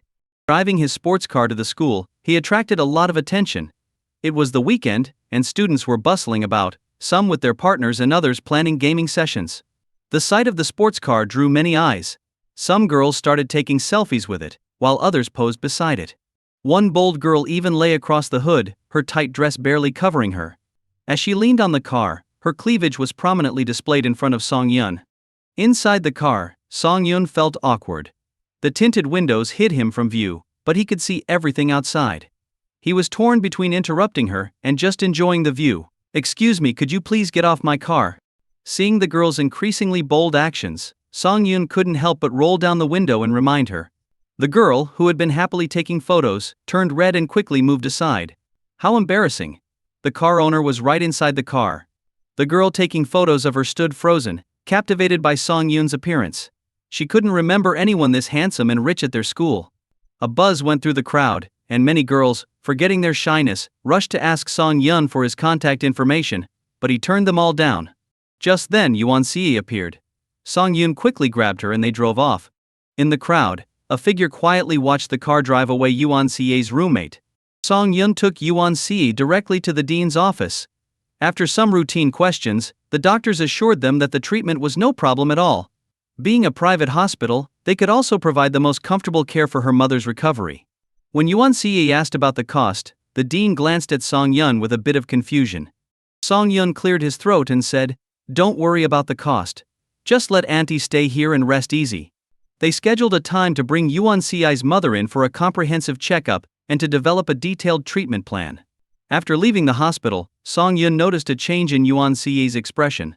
Though she had been smiling before, it seemed like a weight had been lifted off her shoulders, making her look radiant. Song Yun dropped Yuan Xie back at school. She walked back to her dorm with a spring in her step, only to be mobbed by her roommates as soon as she opened the door. "What's going on, guys? I don't remember doing anything crazy," Yuan Xie joked. "No, you did," her roommates shouted in unison. Seeing Yuan Xie's confused expression, one of her roommates put an arm around her shoulder and said earnestly, "Xie, when are you going to start teaching a class on how to date? I'll be the first to sign up." "I'll be second." "And I'll be third." "What are you guys talking about? I have no idea what you mean." "Don't play dumb. That super handsome guy with the sports car outside the school, he's your boyfriend, right?"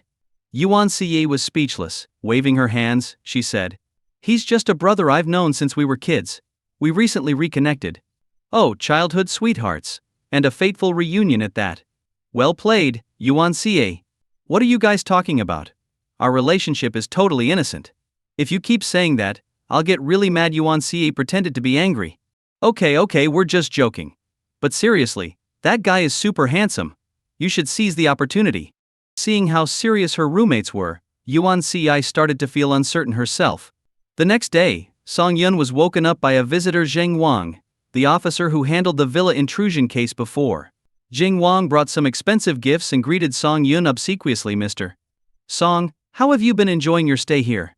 "It's all right, but I haven't really explored our villa area. I'm not even sure what facilities are here," Song Yun said, yawning nonchalantly. "How about I show you around today?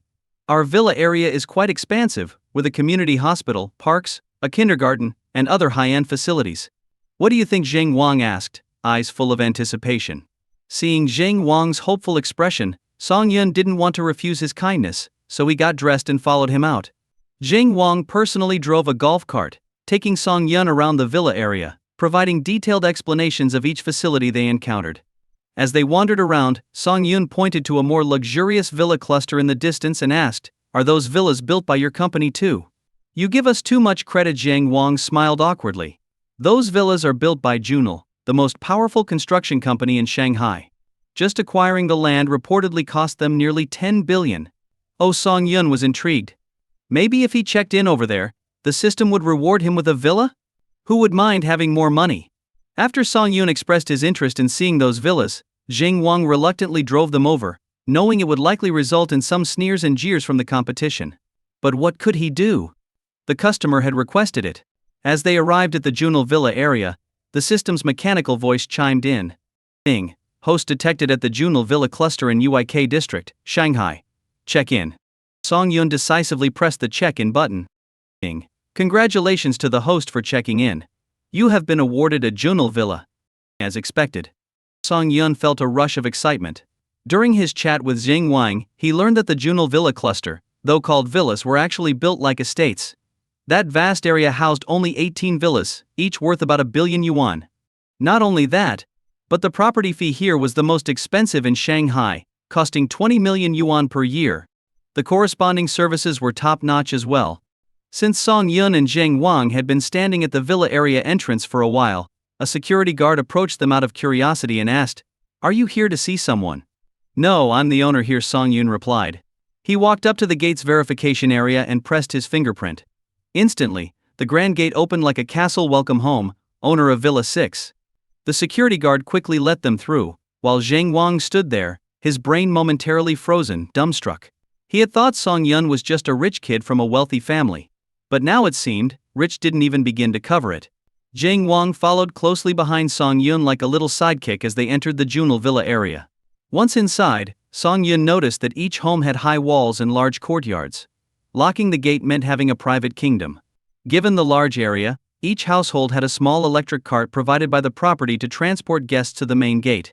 Arriving at Villa 6, Song Yun pressed his fingerprint at the gate, and the fully automated gate slowly opened. Inside was an entirely different world. The villa covered about 5,000 to 6,000 square meters, with half of it dedicated to landscaping, essentially providing a private garden for the owner to enjoy. Additionally, it featured an outdoor swimming pool, sauna, tennis court, and an open-air patio, all fully equipped. Inside the house, there was an indoor elevator, and the level of luxury in the decor far surpassed where Song Yun currently lived. Zhang Wang, wide-eyed with amazement, followed Song Yun around and finally sighed. "Mr. Song, you've truly put a lot of thought into this place. Just from a quick professional assessment, I'd say the decoration alone cost around 200 million.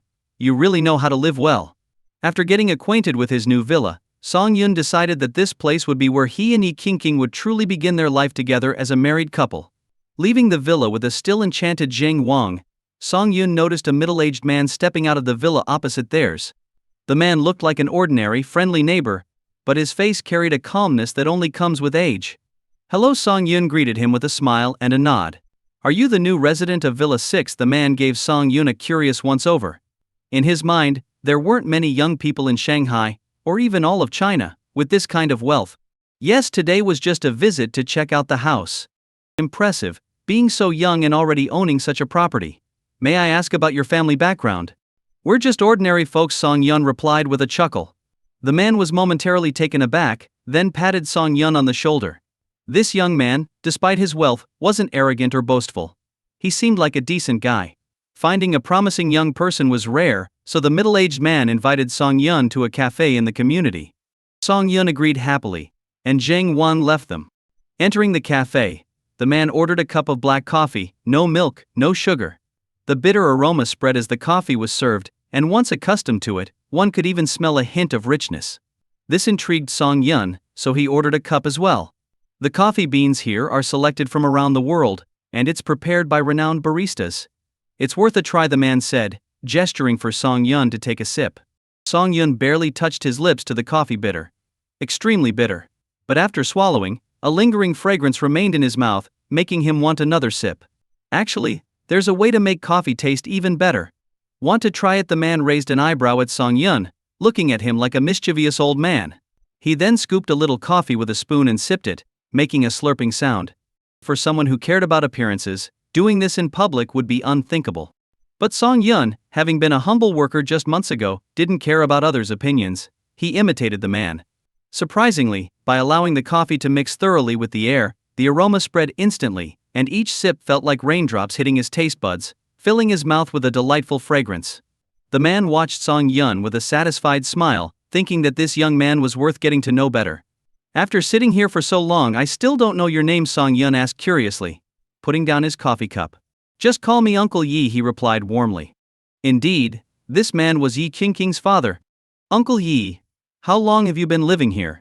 Father Yi waved his hand dismissively. "This is just one of my investment properties. My home isn't here. I came today to stash away some of my private money." Hearing this, Song Yun and Father Yi looked at each other and burst into laughter. "Young man, you seem like a good person. What do you do for work?" Father Yi asked, noting Song Yun's handsome appearance and the air of sophistication around him. Father Yi was considering something. His daughter was already grown, and finding someone she liked or who matched their family status was proving difficult. But here was this young man who reminded him of his younger self. Maybe his daughter would like him? "I run a small business. It doesn't make much money. Being overly modest is just another form of pride," Father Yi said with a laugh, pointing at Song Yun. The two began to chat happily. The more they talked, the more Father Yi was impressed. This young man had a deep understanding of global affairs and economic trends, which made Father Yi appreciate him even more. When the topic of stocks came up, Father Yi said, "I recently bought some shares in Baishan Pharmaceuticals. What do you think?" Father Yi was an experienced investor. Baishan Pharmaceuticals stock had been steady, but its competitor, Longshan Pharmaceuticals, had suffered from heavy rains that ruined their medicinal herbs. This was a good sign for Baishan. Song Yun thought for a moment, and then shook his head. "Holding it for the short term is fine, but I wouldn't recommend a long-term investment." Father Yi, confident in his decision and bolstered by praise from friends, was taken aback. His eyebrows furrowed slightly. "Can you give me a reason?" Song Yun, who kept an eye on market trends, pulled out his phone and showed a news article. The government had recently included several of Longshan Pharmaceuticals' drugs in its insurance coverage, which would vastly expand their market share. He showed another article revealing that Longshan had acquired 3 new herb cultivation bases a month ago. Even if their current base was ruined, they had other sources for quality herbs. These articles had been overshadowed by Baishan's aggressive PR campaign to drive down Longshan's stock price. Father Yi pondered this and sighed. He had fallen into the biggest trap in investing: arrogance. Once you invest frequently, you tend to trust only your judgment without seeking the full truth. This was a major mistake. Father Yi looked at Song Yun with admiration. "So, what stocks would you recommend investing in?" Expecting Song Yun to suggest an internet or emerging industry company, Father Yi was surprised when Song Yun recommended a company in a declining industry. Song Yun didn't elaborate much because he had already invested 50 million in that company, waiting for its value to rise. "All right, I'll review it when I get home. As for Baishan Pharmaceuticals, I'll sell everything once it peaks. Thank you for preventing me from losing my savings." Father Yi didn't dwell on the topic and the two continued their conversation on other subjects. After 3 hours, Father Yi suddenly realized the time.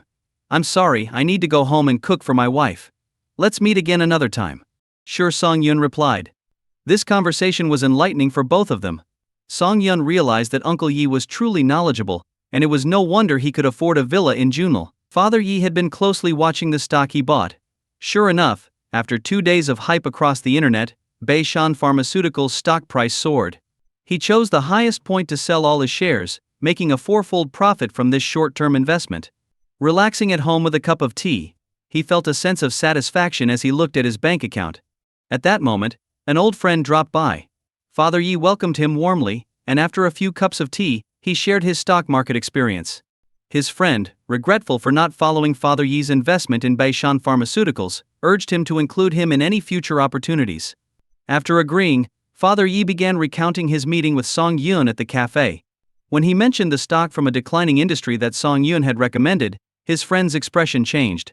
Father Yi, always perceptive, especially with old friends, noticed immediately. "Did you buy that stock? Old Yi, have you not been keeping up with the market? The Tianjian stock that young man mentioned is steadily climbing." Father Yi was stunned. He had thought such stocks were lucky if they didn't fall, let alone rise. "I've been focused on Baishan Pharmaceuticals and haven't had time to look at anything else. Tell me, why is Tianjian stock rising?" His friend sighed, pulling out his phone to show a new government policy. The state was now heavily supporting that industry and offering tax reductions, turning Tianjin, a leading company, into a hot commodity overnight. Many investment firms were buying in. Father Yi scratched his head awkwardly. Just then, his phone rang. It was the head of his company's investment department, excitedly exclaiming, "Mr. Yi, how did you know Beishan Pharmaceuticals would drop and sell everything in time? The stock has fallen back to its original level, and it's expected to drop further by the end of the day." Father Yi took a deep breath and hung up, opening the document his employee had sent. It turned out that Longshan Pharmaceuticals had held a press conference today, condemning their competitors' unethical tactics and announcing that several of their drugs had been added to the national insurance list. They had also acquired 3 new herb cultivation bases, ensuring a steady supply of ingredients. This put Beishan Pharmaceuticals in a difficult position. Father Yi pondered deeply. Song Yun seemed to have an uncanny ability to predict market trends accurately. Was he somehow able to foresee the future? His old friend, seeing him deep in thought, didn't disturb him and quietly informed Father Yi's assistant before leaving. "I need to visit Song Yun again. Such a commercial genius shouldn't be wasted." Meanwhile, unaware of these developments, Song Yun was planning to take Yi Qingqing to a newly opened Jiangsu cuisine restaurant. When they arrived, only one parking spot was left. Song Yun smoothly maneuvered his car into the space. Next to him, a Mustang Shelby was also eyeing the spot. The driver of the Mustang, a man dressed in rock-style clothing, turned to the girl in the passenger seat and said, "That car is really asking for it. Last time someone tried to take my spot, I rammed them. You're so cool, big bro. I wonder if we'll have some fun today watching you show off your skills," she replied with admiration. The man snapped his head to the side, shifted gears, and floored the gas pedal, slamming on the brakes immediately after. The rear tires spun wildly, sending up a cloud of acrid smoke. But then he noticed the emblem on Song Yun's car and quickly stopped. "What's wrong, bro?" "Hit him. Hit him," the girl in the passenger seat egged him on excitedly.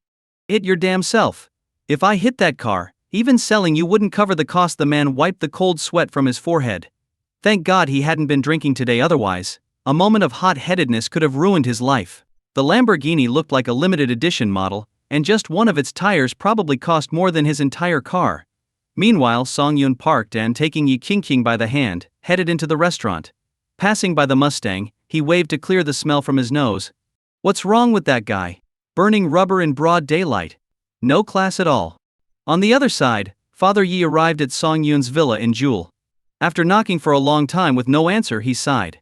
It seemed he wouldn't get to see Song Yun today, despite wanting to have a chat with the young man. For several days, Father Yi stopped by around noon and evening, making his wife suspect he was having an affair. But despite his persistent visits, he didn't catch sight of Song Yun. On the 5th day, while Father Yi was making his usual noon visit, a Lamborghini Veneno pulled up next to him. The window rolled down, revealing Song Yun's face. "Uncle Yi, long time no see." Father Yi felt a rush of excitement, quickly followed by frustration.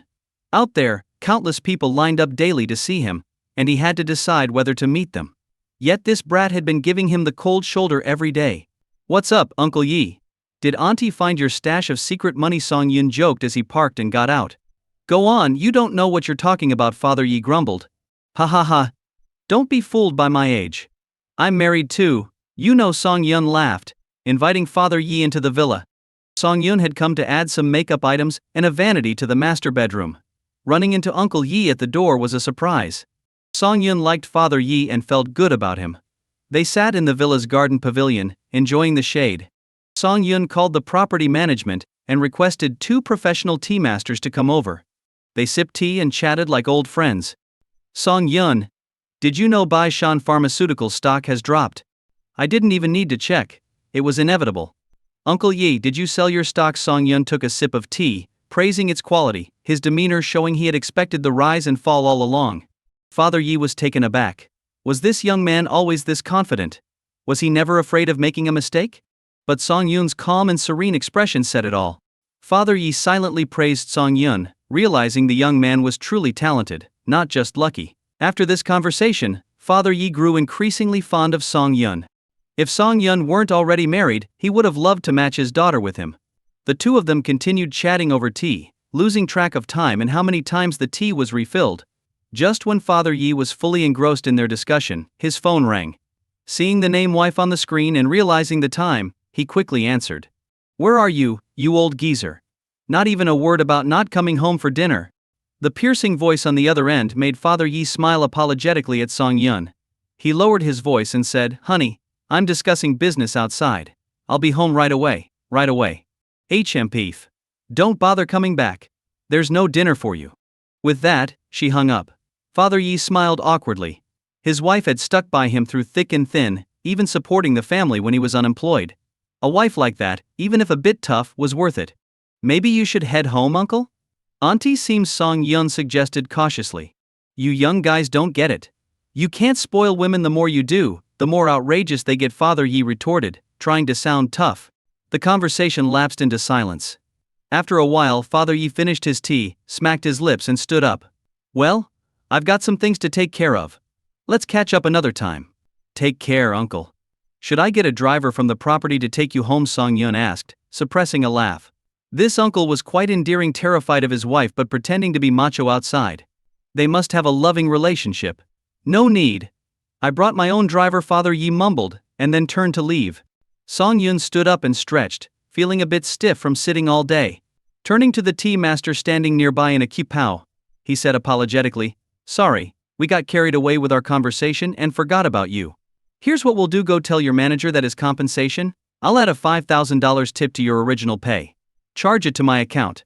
Hearing this, the tea master was overjoyed. Despite her aching legs, she gave Song Yun a traditional bow, quickly tidied up the tea set, and left. Watching the lights come on in his smart home, Song Yun couldn't help but marvel at the perks of wealth. But he still didn't stay at the villa in Jewel. It was too big, and he couldn't sleep well without someone around. 2 days later, Yi Qingqing finally finished her tasks. To celebrate, Song Yun brought her to Huashu Villa and personally cooked a sumptuous dinner. Yi Qingqing ate heartily, barely stopping to speak. "My dad always brags about his cooking. I'll have to show him what real cooking is." Song Yun chuckled. "I wouldn't dare compare myself to your dad. But recently I met an interesting uncle. He's very knowledgeable and totally under his wife's thumb." "Oh?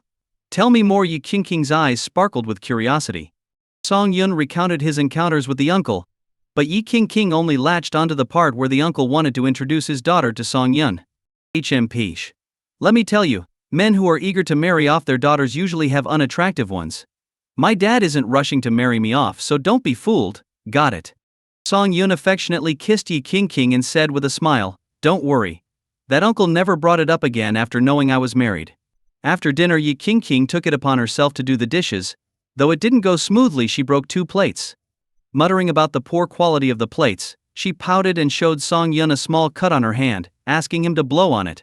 Yi Qingqing's cute, childish demeanor made her the most adorable creature in the world. That night as they went to bed, Song Yun found it hard to sleep. After all, next to him was his beautiful and stunning wife. Even the slightest touch from her sent shivers down his spine. Just as Song Yun was trying to calm his mind, Yi Qingqing rolled over, hugged him, and draped her leg over his stomach. Under the dim nightlight, Song Yun looked down at the sleeping Yi Qingqing and swallowed hard.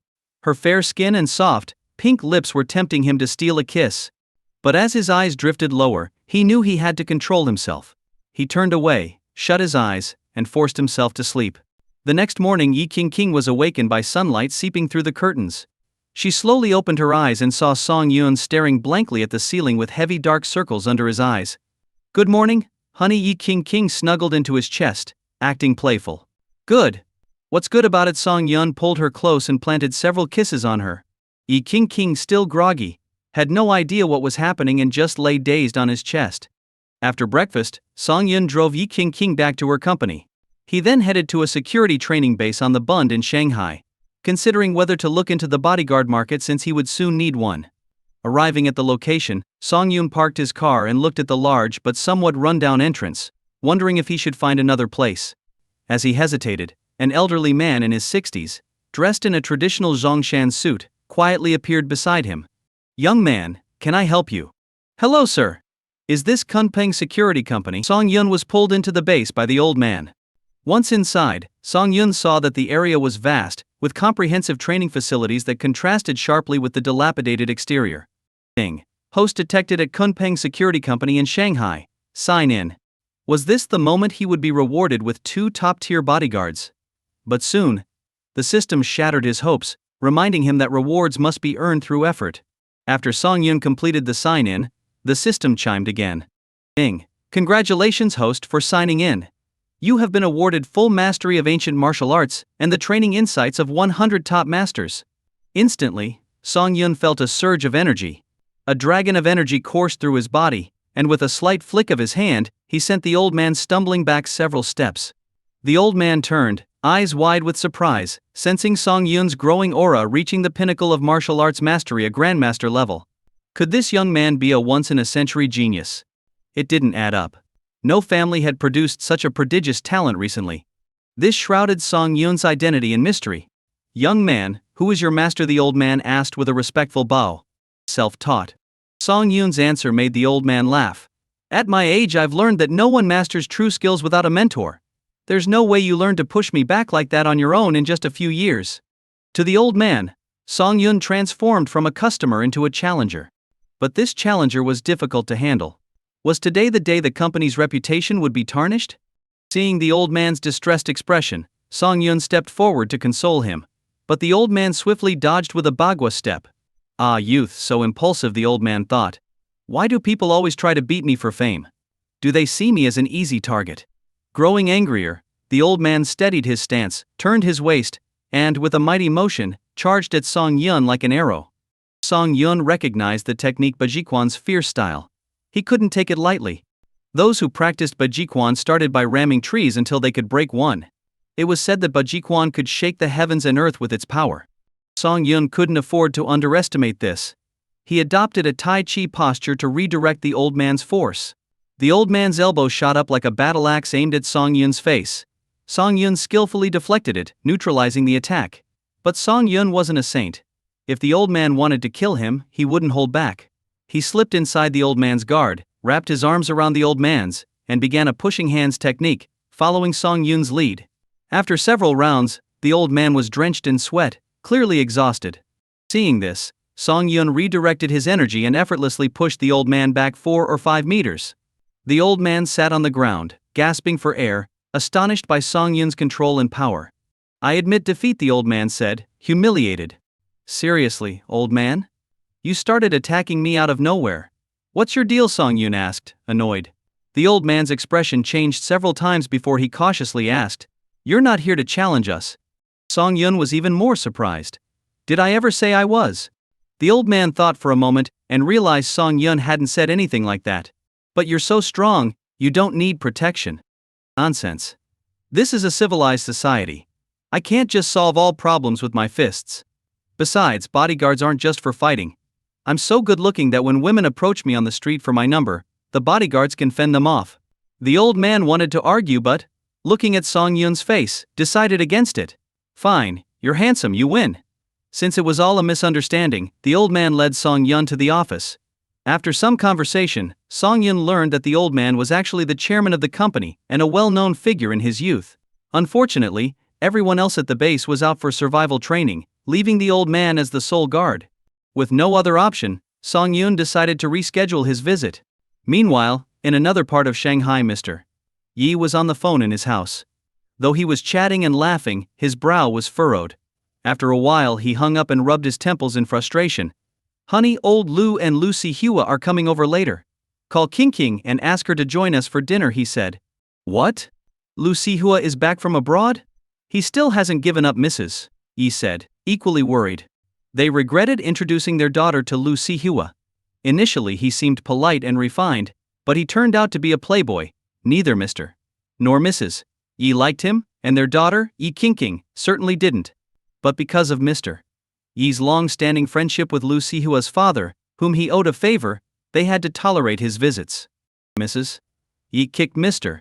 Yi sharply. It's your fault for pushing our daughter to meet him. If she ends up in a bad marriage, you'll be the one to blame. Mr. Yi felt wronged but kept silent, knowing better than to argue. It was his wife's anxiety about their daughter's future that led him to arrange the meetings in the first place. What are we going to do, Mrs. Yi asked angrily. Mr. Yi sighed, lit a cigarette, and said softly, Do you think our daughter is stupid? She sees through Lu Sihua better than we do.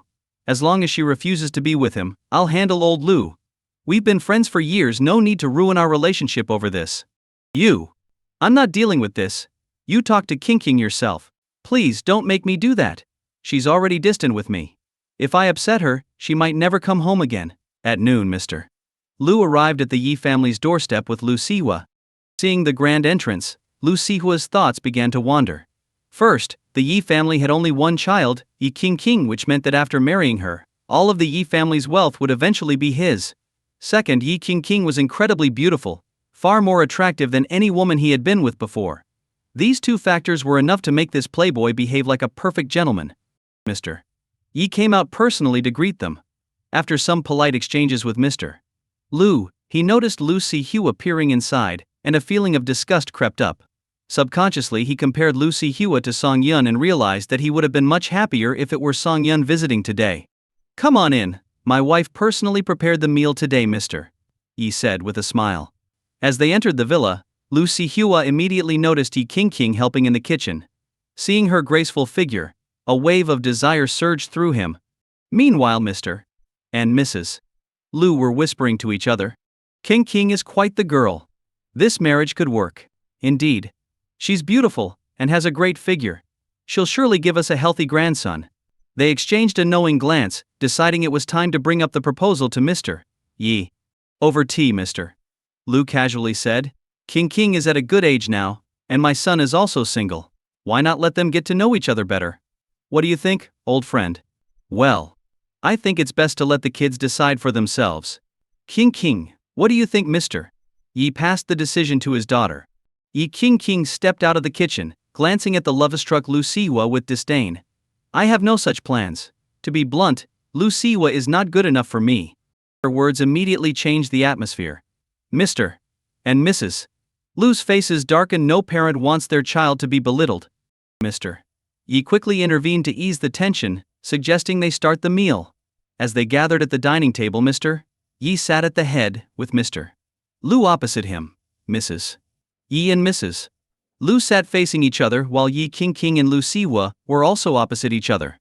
Lu Sihua kept gazing at Yi Qingqing with infatuation, while she ate her meal indifferently. Old Yi, I won't hide it anymore. I have a mission coming here today, Mr. Lu said after several rounds of drinks, slightly inebriated. You know the strength of our Lu family in Shanghai. If our families unite, we could dominate everything here. I believe that after the marriage, not only in Shanghai but across China, and even the world, our families would be among the elite. Mr. Lu passionately painted a grand future, trying to persuade Mr. Yi. Of course, his true motive was clear. If Yi Qingqing married into the Lu family, her future children would carry the Lu name, and eventually, all of the Yi family's wealth would transfer to the Lu family. This was why Mr. Lu was so eager to push for this marriage. After hearing this, Lu Sihua stood up with his wine glass. Uncle Yi, I promise you, if I marry Qingqing, I will treat her well and make her the happiest woman in the world. With that, he downed his glass of red wine in one gulp. Lu Sihua was feeling extremely excited. His father had already laid out the stakes, and he had just added the finishing touch. To him, this deal was practically sealed. Staring at Yi Qingqing's angelic face, Lu Sihua couldn't help but react. He couldn't blame himself, she was a goddess. However, Yi Qingqing sensed the lust in Lu Sihua's eyes, and felt a surge of anger. She stood up and said, Uncle Lu, I don't think so. We are all from prominent families now. If we want to advance further, we should do more good deeds and build our reputation. Top families aren't made just with money. So, don't bring this up again. I won't agree to it. Her words brought silence to the room. Lu Sihua's face darkened as he glared at Yi Qingqing, though he didn't speak. In his mind, he had slapped her countless times. This little tramp dared to reject his proposal. Did she think just because she was pretty, she could do whatever she wanted? Well, we can discuss this later, Mr. Yi jumped in to smooth things over, raising his glass to toast with Mr. Lu. Mrs. Lu seemed like she wanted to say something, but Mr. Lu squeezed her hand, and she remained silent. Times have indeed changed, Mr. Lu reminisced. When we were young, marriages were decided by parents. I didn't even see Sihua's mother until our wedding night. Mr. Lu seemed to be lost in memories. Now young people want to date before talking about marriage. I've been too hasty, old Yi. I apologize. He then downed a full glass of baijiu and continued. How about this? Let's not talk about marriage. Let's just let them be friends. Tomorrow, let's see Hua and Qingqing go to the amusement park together and see if they get along. If it doesn't work out, I won't bring it up again. Mr. Lu had made his move skillfully, leaving Mr. Yi little choice. It was just a day out, not a marriage proposal. Refusing would seem impolite. Mr. Yi sighed and said, King, what do you think about? No way, Yi King interrupted before he could finish. Standing up, she said. Uncle Lu. Let's be clear. There's no chance for me and Lu Sihua, ever. You and Auntie should look for another girl. Yi King was a girl with strong loyalty. She was already registered as married to Song Yun and would not go out with another man. Her words finally ignited the Lu family's anger. Mr. Lu finished his drink and slammed his glass on the table. Even Mr. Yi was puzzled by his daughter's behavior. It was clear that this was just a polite gesture, and she could have declined later. King, don't be ridiculous. It's just a day out. There's no need to make everyone uncomfortable, Mr.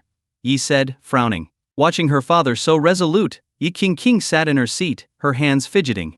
After a while her expression hardened, and she spoke up, I'm sorry, but I'm already married. Her words shocked everyone in the room. Lu Sihua looked at Yi King in disbelief. The goddess he loved had silently gotten married. Who was the scoundrel that married his goddess? But the most shocked of all were Yi King's parents. Their daughter was married? No way, it couldn't be true. They, her parents, didn't even know about it. Yi's father quickly made a phone call. When the person on the other end confirmed that Yi King's household registration indicated she was married, Yi's father almost fainted. He had spoiled his daughter since she was little. If she married someone good it was one thing, but if she married a scoundrel, the Yi family's reputation would be ruined. Thinking about it, a man who could secretly convince his daughter to marry him couldn't be a good person. His daughter had been deceived. She wouldn't even be able to marry someone like Song Yun now, and even Lu Sihua was out of the question. Oh daughter, how could you be so foolish? Tell me, who is the man you married? Yi's father was genuinely angry. As the wealthiest man in the city, he didn't even know his daughter was married. This would be a huge joke if it got out. At this moment, he really wanted to tear apart the scumbag who tricked his daughter. Mr. Lu, sitting nearby, watched the argument unfold at the dinner table and lost any interest in having his son marry into the Yi family. Yi King had never seen her father so furious before. In her memory he was always gentle and refined. What was happening now? Unfilial daughter. Tell me who that man is. Yi's father slammed the table as he stood up. Seeing her father's anger, Yi King was even more reluctant to mention Song Yun's name. Yi's father calmed down a bit and asked the butler to escort the Lu family out, as this had become a family matter. After the Lu family left, Yi's father sat gloomily on the sofa smoking, while Yi's mother carefully soothed him. Yi King stood aside. Her mother gave her a look of disappointment. Seeing this, Yi King put on a pitiful expression, her tears welling up. She slowly walked to her father, knelt at his feet, and looked up at him with tearful eyes. Dad. Though still angry, her father couldn't resist her pitiful look. He stubbed out his cigarette and let out a heavy sigh. Do you still have any respect for me and your mother? All these years we gave you everything you wanted, and now you dare to hide something as important as your marriage from us? Yi King. What were you thinking? Despite the harsh tone, there was a hint of softness in Yi's father's voice. Daddy. Yi King clung to her father's arm, pouting. Do you think I'm that irresponsible?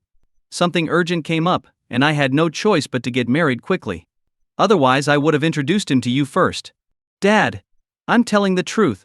Yi's mother stepped in to defuse the situation, gently patting Yi's father's back.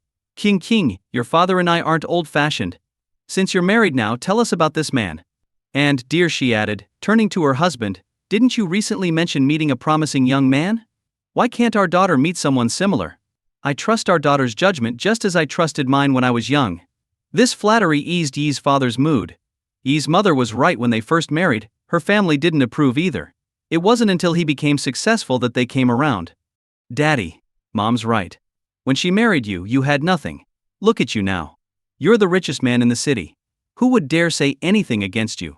I inherited Mom's good judgment and will find you a perfect son-in-law, Yi King said sweetly.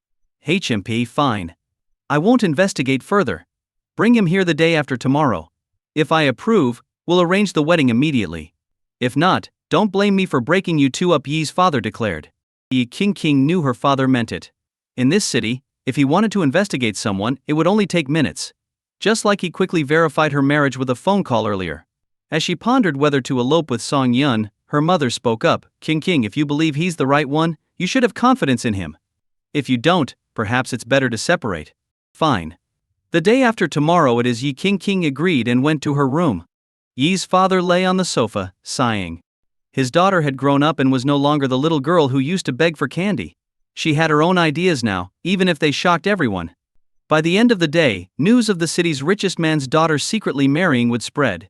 No, he needed to seal Yi King's records. Thinking this, he called an old friend to classify Yi King's file as confidential, inaccessible without high-level clearance. Yi's mother watched her husband's actions with a smile. Though she scolded Yi King for being unfilial, she was still fiercely protective. Meanwhile, Yi King returned to her room and messaged Song Yun, telling him her father wanted to meet him the day after tomorrow. Song Yun was nervous. After all, Yi's father was the richest man in the city, accustomed to dealing with international figures. Could he measure up? Despite his worries, Song Yun decided to go. His financial standing wasn't bad now, not necessarily inferior to those rich kids. 2 days later, Yi King woke Song Yun up early and sent him the address. Yi's parents sat in the hall, leisurely drinking tea. Yi's father had decided he would break them up no matter what. Seeing her parents, Yi King felt anxious, hoping Song Yun could pass this test. "Tu gang, go greet our guest at the door. If he can't get past you, don't let him in," Yi's father coldly instructed his bodyguard. Tu gang had been protecting Yi's father for over 10 years. He was a retired Special Forces soldier and had successfully thwarted numerous threats during this time. It's no exaggeration to say Tu gang was Yi's father's right-hand man. Tu gang walked out of the villa and stood at the gate. Not long after, a sports car pulled up. Having spent so much time around Yi's father, Tu gang knew this car was worth a fortune. "Hello, sir. The Yi residence is not accepting visitors today," Tu gang politely said, stopping the car. Song Yun got out and smiled at the man blocking his way. "Hello, it's nice to meet you. I'm Song Yun, King's husband." Tu gang took off his sunglasses, shocked. After a moment he slowly said, "It's you. You know me." Of course, Tu gang knew him. As Yi's father's bodyguard, he followed him everywhere, either openly or secretly. Recently, when Yi's father went to Junal, Tu gang had been there too, albeit in the shadows. Seeing Yi's father and Song Yun having a pleasant conversation, Tu gang realized this young man was no ordinary person. But he never expected that this man was the husband of the eldest miss. What a coincidence. Tu gang immediately stepped aside and patted Song Yun's shoulder. "Little brother, I'll go inform them. Wait here for a moment. I'm sure the master will be pleased to see you." Song Yun thanked him gratefully. Tu gang jogged back into the house. At that moment, Yi King looked a bit haggard. She hadn't slept well since last night, genuinely fearing her father might give Song Yun a hard time. Tu gang approached Yi's father and whispered, "Master, the young master." "No, that person has arrived." Yi's father looked puzzled. What's going on? How did his bodyguard come back and change the way he addressed the man? "Speak. What's that man like?" Yi's father angrily slammed the table. Tu gang quickly gestured for him to lower his voice. "Master, I don't dare say much, but I'm sure you'll like this son-in-law." He wasn't kidding. There weren't many people in the city who could chat with Yi's father, and even fewer young men he approved of. But for someone he both liked and enjoyed talking to, that was only Song Yun. Yi's father, frustrated by his bodyguard's cryptic remarks, felt even more resentment toward the unseen man. Damn it, his bodyguard had just gone out for a bit and came back a traitor. This guy must be really good at charming people. Yi's father stood up, trying to calm himself. "I'll go for a walk. If he leaves before I get back, this marriage is off." Tu gang was stunned by this. He was about to clarify Song Yun's identity when he saw Yi's father, with a pipe in his mouth, walk out. Yi's father wandered aimlessly around the garden before finally arriving at the gate. He wanted to see who this person was that had stolen his precious daughter's heart. As he reached the gate, he saw Song Yun sitting on the hood of his sports car. Song Yun, Yi's father, jogged over to him. At that moment, Song Yun was texting Yi King on WeChat, thinking about how his father-in-law was making things difficult for him. In this day and age, did he really need to prove his sincerity like this? Standing at the gate for a whole day wouldn't magically make him a better person. "Uncle, what are you doing here?" Song Yun looked up, feeling a bit relieved. "I live nearby." "But what about you? Why are you here?" Yi's father asked, borrowing a lighter from Song Yun to light his pipe. "Don't get me started, it's a mess. I'm trying to get into my wife's house, but my father-in-law is giving me a hard time." "Can you believe that?" Song Yun sighed. Yi's father nodded, feeling sympathetic. "I went through the same thing with my father-in-law back in the day. I was even thrown out while carrying gifts. But your father-in-law must be blind to turn away such a good son-in-law like you." Song Yun lit a cigarette and smoked quietly. Yi's father sat next to Song Yun, looking around. He didn't see the troublesome man and felt a bit happy about it. Maybe the guy had given up, which meant King wouldn't blame him for ruining their relationship. Feeling much better, Yi's father started chatting with Song Yun. He didn't realize Song Yun was his son-in-law for two reasons. Song Yun had parked in front of a neighbor's house, and he had mentioned he was married before. To Yi's father, his daughter's situation wasn't a proper marriage, just a private arrangement. Because of this, Yi's father held a grudge against Song Yun's father-in-law. He thought, this old fool should be grateful Song Yun even looks at his daughter. Now he's acting all high and mighty, keeping Song Yun out of the house. What an idiot. So Yi's father started bad-mouthing Song Yun's father-in-law right in front of him. Although he seemed to be stirring trouble, he had a sneaky plan. He hoped that if Song Yun got angry enough to leave his wife, he might end up with his daughter instead. Both Song Yun and his daughter had been through divorces, so they would appreciate each other more. Plus, with Yi's father supporting them, they'd live happily ever after. With this thought, Yi's father suggested, "It's almost noon. Your father-in-law doesn't seem to want you in for lunch. Why don't you come with me and meet my daughter?" Song Yun quickly declined. This uncle was a bit too enthusiastic. He wasn't going to ditch his wife just to meet someone else. But Yi's father insisted, almost dragging Song Yun to his house. Song Yun reluctantly agreed to go in and sit for a while. When Yi's father brought him to the gate of the Yi residence, Song Yun froze. Wait a minute, this uncle was also named Yi. Could he be Yi King's father? Yi's father was feeling pleased with himself, humming a tune. He was more focused on driving away the annoying guy and having Song Yun meet his daughter. He didn't consider whether they would like each other. To him, Yi King was beautiful, and Song Yun was handsome, a perfect match. Meanwhile, inside the villa, Yi King was pacing nervously. Why hadn't brother Song Yun replied to her messages? Was he angry? What should she do? She blamed her father for going out at such a critical time and taking forever to come back. It was almost lunchtime, and they hadn't even met yet. Ha ha ha. Guess who I brought back? Yi's father walked in, arm around Song Yun's shoulder, grinning widely. Yi King looked up, surprised. Huh? When did her father and brother Song Yun get so chummy? They were chatting and laughing together, which was completely different from how she remembered her father, who usually wanted to tear Song Yun apart. Her eyes welled up with tears at the unexpected sight. Honey, this young man is the brilliant talent I often mention, Yi's father announced to Yi's mother, leading Song Yun into the living room with a big smile. Seeing Yi King's hopeful eyes, Yi's father snorted, "Don't look at me like that. That fake husband of yours has vanished. I never understood what you saw in him. From now on you'll never see him again. It's either him or me." Yi King was stunned. What was going on? Her dad seemed a bit off. Song Yun gave Yi King a subtle look, but she couldn't figure out what had happened. Yi's father, with a heartfelt tone, said, King, it's not that I don't want you to get married, but you should marry a good man. Look at Song Yun. He's handsome, successful, and a perfect match for you. Turning to Song Yun, he added, let's not beat around the bush. What do you think of my daughter? Isn't she beautiful? You should just tell your father-in-law to go to hell and be with my King. You two would be great together. Yi King was even more confused. Wait, wasn't her father-in-law Song Yun's father-in-law? Why was he insulting himself? What on earth was happening? However, it seemed her dad didn't recognize Song Yun as her husband and didn't know they were married. Song Yun had mentioned meeting an enthusiastic uncle who wanted to introduce his daughter. Could it be her dad? Was she criticizing herself all along? Yi King felt like she was losing it. If she had known her dad and Song Yun were so close, she wouldn't have hidden it. Song Yun, be a man and tell me. Do you like my daughter or not? Yi's father pressed anxiously. Yi's mother pulled her husband back a bit and smiled at Song Yun. Hello, I'm Yi's wife. He talks about you a lot. Nice to meet you, auntie.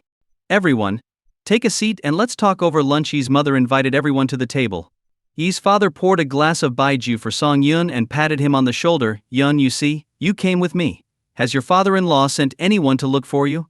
It shows he doesn't care about you. Such a blind old man, his daughter can't be much better. Her upbringing. Dad, Yi King interrupted, looking embarrassed. Talking behind someone's back isn't nice. What does it matter? Is there anyone in this city I can't talk about? That guy you chose is no good, no patience at all. How can I trust him with you? Yi's father downed his drink and said, look at Song Yun, such a good son-in-law candidate. Even if his father-in-law doesn't like him, he waits at the gate patiently. That's the kind of young man I admire. Actually, my husband didn't leave. Yi King muttered resentfully. What? Didn't leave? Then where is he? I was outside for so long and didn't see anyone. Well, except for Song Yun, but you can't tell me Song Yun is your husband, right? That'd be too ridiculous, Yi's father laughed. Ah! Yes, Song Yun is my husband. As soon as Yi King said this, Yi's father dropped his chopsticks into the plate. The room fell silent. Yi's father's mind was spinning with just a few words. Song Yun is my husband.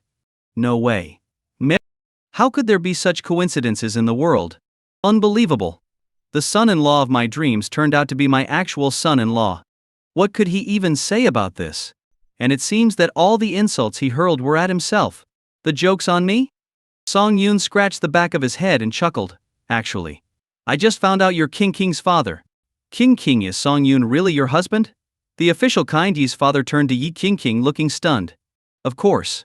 Brother Song Yun and I are very much in love. Hearing this, Yi's father slapped his thigh hard. Damn it, it was worth it. Even if he had insulted himself, at least he got Song Yun. If he had known Song Yun was his son-in-law, he would have personally picked him up. Damn, what a fool he made of himself. In the end, after Song Yun and Yi King explained everything, everyone finally understood the situation. It turned out that after Song Yun and Yi King got their marriage certificate, they hadn't told their parents. When Song Yun bought a villa at Junel, he met Yi's father by chance, leading to an unexpected friendship without knowing they were in-laws. One mistake led to another, and everyone was kept in the dark. Yi King sat next to Song Yun, giggling as she looked at her father. Dad, you even scolded Song Yun. Hey, I didn't know then. Besides, when I get angry, I even scold myself. What's wrong with scolding my son-in-law a bit? Yi's father retorted, holding his head high. Yi's mother teased. So, are you satisfied with this son-in-law? Yes, very satisfied. If you had told me earlier that Song Yun was your husband, I wouldn't have made such a fuss. I would have already posted about having a great son-in-law, Yi's father admitted sheepishly. And so, everyone enjoyed a happy dinner together. This led to Yi's father and Song Yun drinking a bit too much. Song Yun, being in good shape, handled the alcohol better than most, but Yi's father was noticeably tipsy. The two of them lounged in the courtyard, sipping tea, until nightfall, followed by another meal with the family. After dinner, Yi's father, still a bit drunk, said, "It's so late. I don't feel comfortable letting you go back. Stay here tonight." Hearing this, Song Yun's heart raced. My father-in-law is great, he's already helping us out. But then Yi's father added something that made Song Yun's heart sink. Song Yun, you stay in King's room tonight. King, you'll sleep with your mother. You two haven't had girl talk in a long time, and soon you'll be married. So these chances will be rare. When it was time to sleep, Song Yun was assigned to Yi King's room. Lying on her bed, surrounded by her scent, Song Yun's mind was racing. But he knew he was in his father-in-law's house. No matter how much the old man liked him, he'd always side with his daughter in these matters. Unable to sleep, Song Yun got up, feeling thirsty, and headed to the living room for some water. As he reached the stairs, he bumped into someone. It was Yi King. What are you doing up so late? Yi King asked, rubbing her sore arm. I couldn't sleep thinking about you. I was planning to sneak you away. Song Yun pulled Yi King back to the room and kissed her. After a while, Yi King, breathless, leaned against Song Yun's chest and said, I can't stay. If I don't go back, Mom will come looking for me. Reluctantly, Song Yun let her go, aware that they could be caught at any moment. But after those kisses, he found himself drifting off to sleep on the soft bed. Early the next morning, Song Yun felt someone sitting on him.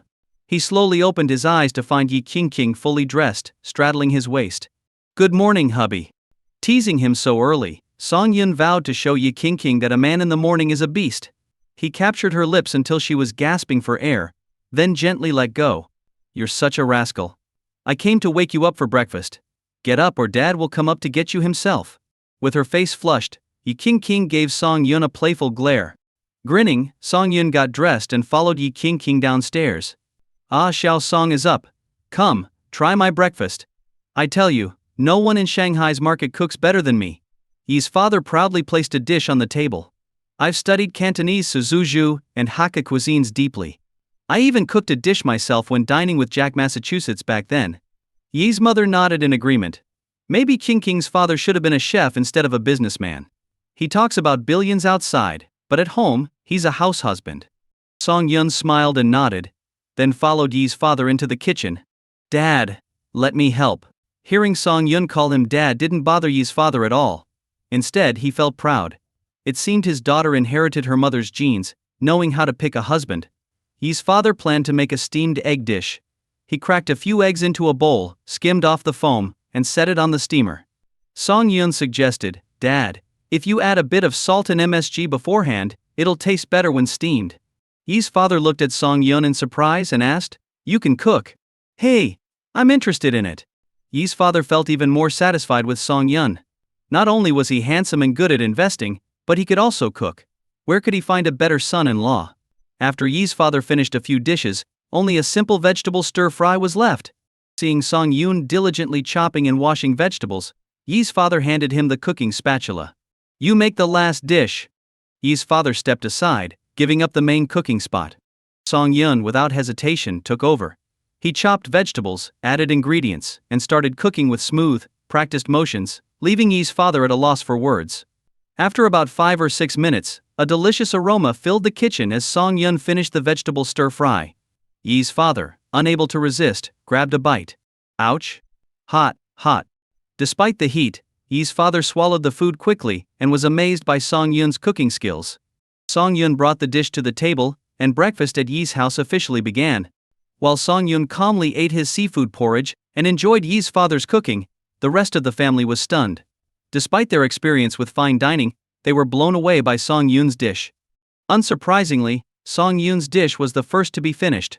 Yi's father smacked his lips in appreciation. "Song Yun's cooking is on par with the best I've ever had, including a state banquet in Beijing years ago. I never imagined Song Yun could cook so well," Yi's mother agreed.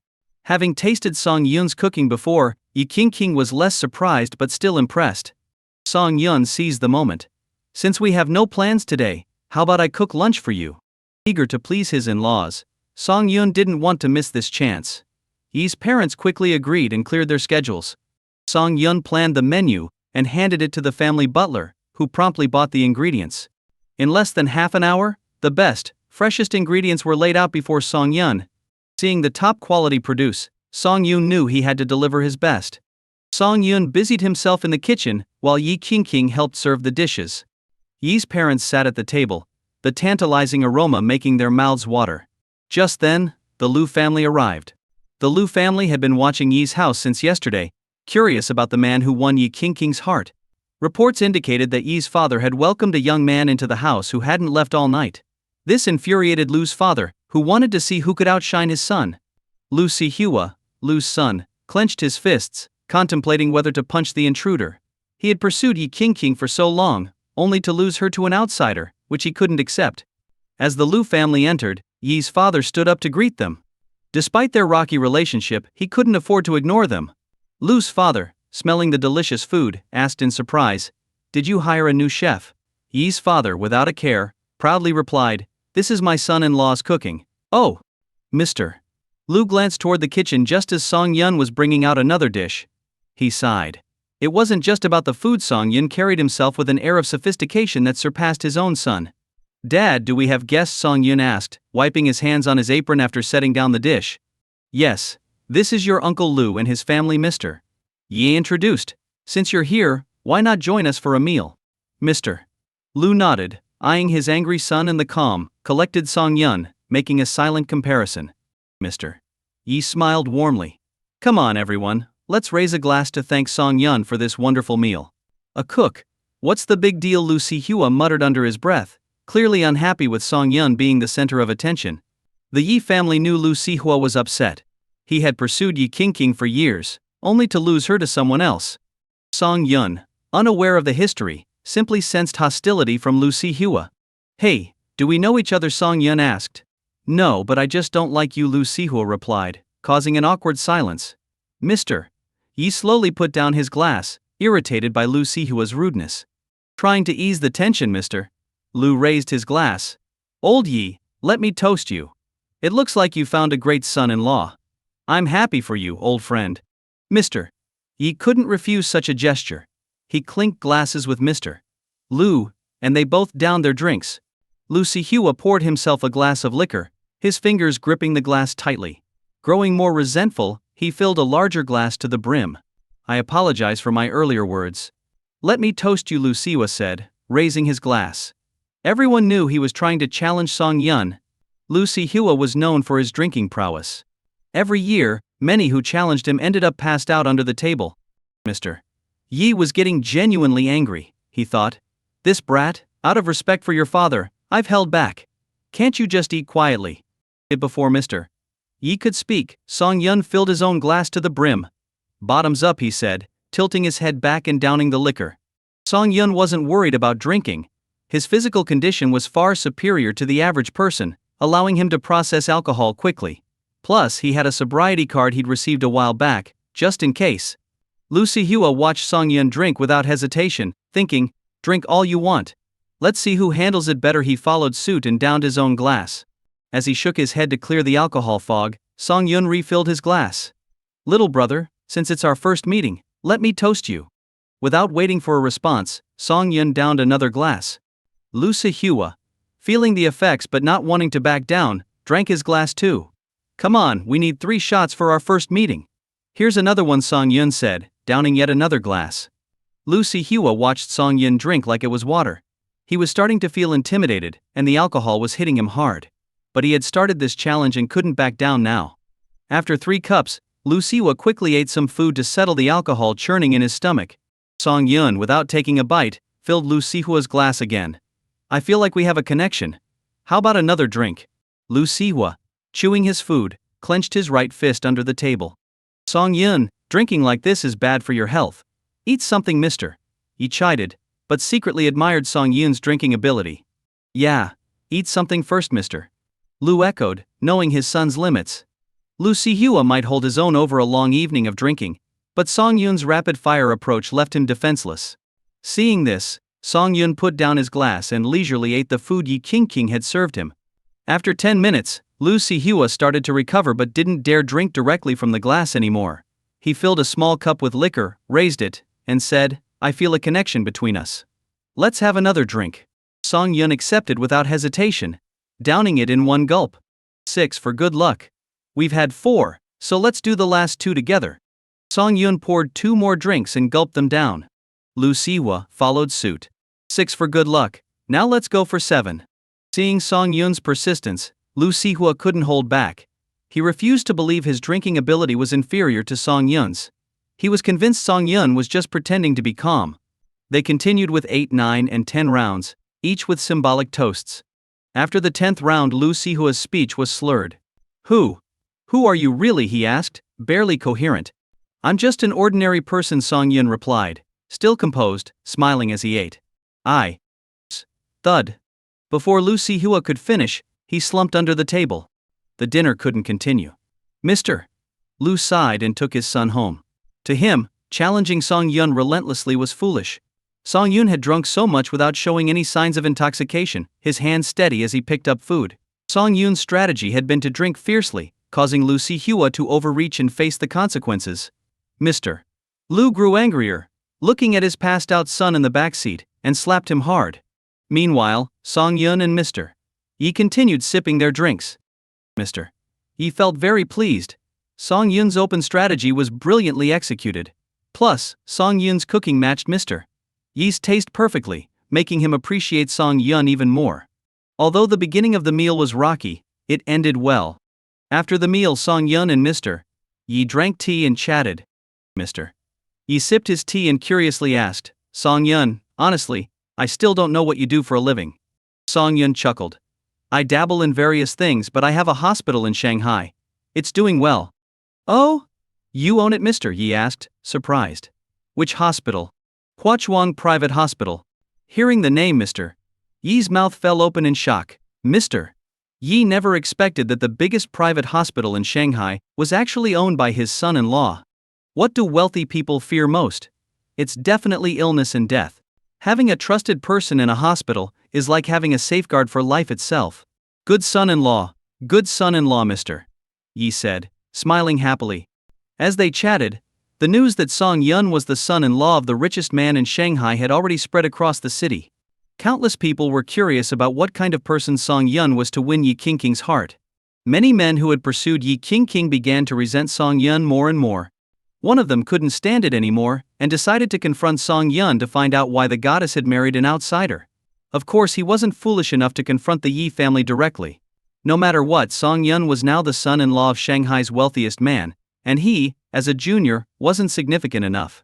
So, he went home and discussed it with his father, and together with a few others, they decided to visit. By the time Mr. Yi received the news, they were already at the front gate. They claimed they were there to celebrate with Mr. Yi, but each had their own ulterior motives. Although Mr. Yi was the wealthiest man in Shanghai, he couldn't afford to offend so many people at once. The three families entered the living room, sitting neatly on the sofa, waiting to see Song Yun. When Song Yun appeared, the heads of the three families sighed. Song Yun made an excellent first impression. "Old Yi, is this your son-in-law?" Song Yun asked Zhang Boshi, head of the Zhang family. "Yes. Handsome, right? Does he remind you of my younger days?" Mr. Yi joked as he poured tea for everyone. "Uncle Yi, there are plenty of handsome guys these days, but few are worthy of King," said a young man disdainfully. "Like today's celebrities, each generation is more handsome than the last, but they still run around for fame, while we can decide their fate." Hearing this, Mr. Yi's face darkened. Were they insulting him to his face? Had his kindness over the years made them forget his once formidable methods? Seeing Mr. Yi's displeasure, the young man's father quickly spoke up. "What nonsense are you talking about? How can you compare those actors to the Yi family's son-in-law? But there's some truth in it. In society, being handsome doesn't mean much. A man needs a career to have everything. My son just came back from studying in the UK. I invested $2 billion for him to get started in the business world, and he's already turning a profit within a year. Haha, I never had that kind of mind when I was young." He then turned to Song Yun and, with a sly smile, asked, "Xiao Song, what do you do for a living?" The room fell silent. After a moment, Song Yun took a sip of tea and asked, "May I know your name, sir?" "My surname is Wu Jianchong." "Oh, it seems from what Mr. Wu says. I'm just a pretty face living off the Yi family." Before Song Yun could finish, Wu Jianzhong interrupted, "Xiao Song, I didn't mean it that way. How could you misunderstand? I simply meant that a man should focus on his career. Don't twist my words." Song Yun shook his head with a smile and continued, "And how do you know I don't have my own business?" Wu Jianzhong looked Song Yun up and down, genuinely surprised. He couldn't recall any young talent named Song Yun in the business world. "Then tell your uncle Wu. What do you do?" "Investments, and a few physical businesses," Song Yun replied calmly, clearly unimpressed by these people. "Investments? You understand investments?" Wu Jianchong shook his head, thinking this young man was bragging. Did he play around with a few $1,000s and call it investing? In their eyes, anything under 10 million was just child's play. "Out of respect for old Yi, I won't question you much about investments. So tell me, what physical businesses do you run?" "Huachuang Private Hospital." Song Yun's tone carried a hint of irritation. He had been having a good day, but some people just had to come and stir trouble. If he didn't show his strength, they would really think he was a pushover. "Haha, young man, don't lie. I know the director of your hospital. If I call and they don't know you, it'll be quite embarrassing," Wu Jianchong said, as he took out his phone and dialed the hospital director. Everyone knew Huachuang Private Hospital was renowned. Its overall medical standards were internationally aligned, and its surgical procedures surpassed many top hospitals. Some doctors even paid their own way to train at Huachuang. Such a prestigious hospital was on the radar of these influential people. While everyone waited to see Song Yun humiliated, the call went through. Wu Jianzhong didn't want to offend Mr. Yi completely, so he didn't put the call on speakerphone. But after a few questions, when he received the director's affirmative response, his heart sank. This young man was indeed the chairman of Huachuang Private Hospital. This meant they had just offended the best group of doctors in Shanghai. Realizing this, Wu Jianzhong didn't bother questioning Song Yun further. He hung up and left hastily with his son. As they watched Wu Jianzhong leave, the remaining two families were stunned. What was going on? They had planned to give Song Yun a hard time and show off their family's power, hoping Yi Qingqing might reconsider. But things were clearly not going as planned. Wu Jianzhong's sudden departure left the other two families at a loss for words. It seemed Song Yun held a significant position at Huachuang Hospital. Just as the two families hesitated about whether to leave, Wu Jianzhong returned with a heap of gifts, though this time without his overseas-educated son. "Chairman Song, it's an honor to meet you. I never expected it to be you. You're truly accomplished at such a young age." Wu Jianzhong placed the high-end gifts on the ground with a fawning smile. In his eyes, Song Yun was now an equal, if not superior, holding their lifeline. Offending such a person was the last thing he wanted, otherwise, they might not have a place to go for medical treatment if they fell ill. Old Wu, what's this? The other two families were even more confused. Chairman Song? Did Song Yun own a company? Wu Jiansong laughed and said, I came today to congratulate Mr. Yi on gaining such an excellent son-in-law. I prepared these gifts earlier but forgot them in the car. It seems I'm getting old and forgetful. Mr. Ye, seeing this, was happy to let him save face. After all, maintaining good relations was always better than making enemies. Let me introduce you all. This is Song Yun, the chairman of Hua Chuang Private Hospital. Wu Jianzong's words left the other two families in stunned silence. They had no idea Song Yun held such a significant position. What a disaster. Offending doctors was the last thing they wanted. The two families came empty-handed, and now they regretted not bringing any gifts. It seemed Wu Jianzong had been smart to prepare gifts in advance. While Wu Jianzong was flattering Mr. Yi, the other two families quickly texted their subordinates to buy some gifts. Within 10 minutes, both groups entered Yi's house, each carrying a variety of high-end gifts. Looking at the pile of gift boxes, Mr. Yi was at a loss. He instructed his bodyguards to move them into the storage room. Now, it seemed like Wu Jianzhong's gifts, which had initially seemed generous, were actually quite modest in comparison. Wu Jianzong forced a smile, though inwardly, he was furious at the other two families. The three families had a tense conversation afterward. They had come as allies but left with resentment and suspicion, each feeling betrayed by the others. After everyone had left, Mr. Yi looked at Song Yun with increasing fondness. How did he manage to find such a great son-in-law? Reflecting on his life, Mr. Yi thought about how his family's old house was demolished, leading to a windfall from rising property values. Now, his daughter had found a perfect husband. He felt like the protagonist in a novel. Mr.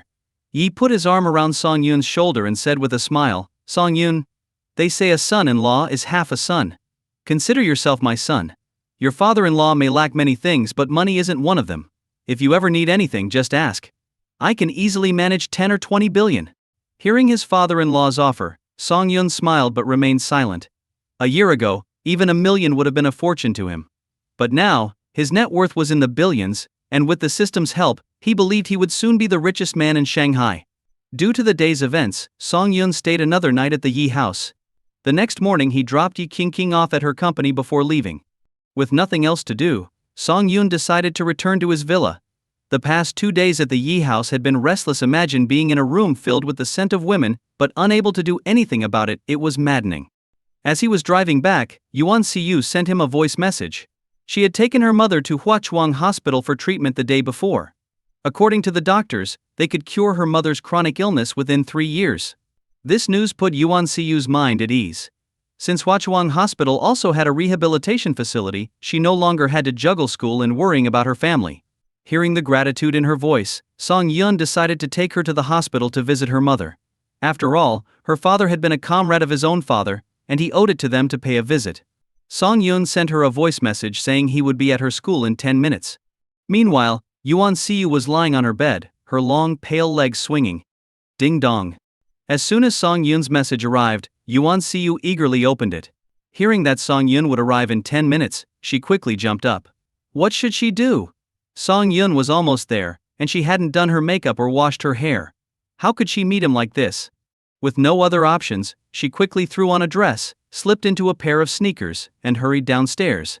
This time, Song Yun didn't wait at the school gate. He drove his car directly inside. When he reached the dormitory building, he noticed a fiery red Ferrari parked ahead. A young man with slick-back hair was standing by the car, holding a bouquet of roses. Finally he saw his goddess, Yuan Siyu. He quickly walked over and thrust the bouquet into Yuan Siyu's arms. Siyu, are you going out? The young man greeted her with a smile. He often hung around here, hoping to catch Yuan Siyu's attention, but she always ignored his advances, leaving him frustrated. Yuan Siyu put the large bouquet on the ground, and finally saw who had given it to her. Han Guoshi? Haven't I told you to stop bothering me? Yuan Siyu was a bit annoyed. This guy was from the neighboring class and, thanks to his family's wealth, had led a wild lifestyle since the start of college. He had even gotten a few girls pregnant, but his money always managed to cover it up. Who knows what got into him? But he started seeing Yuan Siyu as his next target. He began by giving her chocolates and stuffed animals, but after being rejected, he moved on to flowers and makeup. Each time, Yuan Siyu had to go through a lot of trouble to return these unwanted gifts. So, she genuinely despised Han Guoshi. But Han Guoshi's persistence was unlike any other. He flashed a charming smile and said, "Siyu, this is my new car. Want to go for a ride?" Before Yuan Siyu could respond, her roommates came out of the building. Seeing Han Guoshi, they all wore expressions of disgust. "Han Guoshi, I advise you to have some self-respect.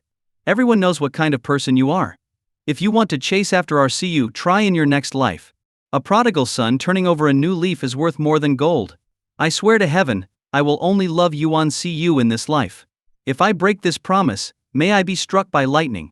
Han Guoshi raised 3 fingers in a solemn vow, but everyone had heard these empty words countless times before. "Stop your nonsense. I'm telling you, Siyu already likes someone else, someone 1,000 times better than you," one of the girls sneered at Han Guoshi.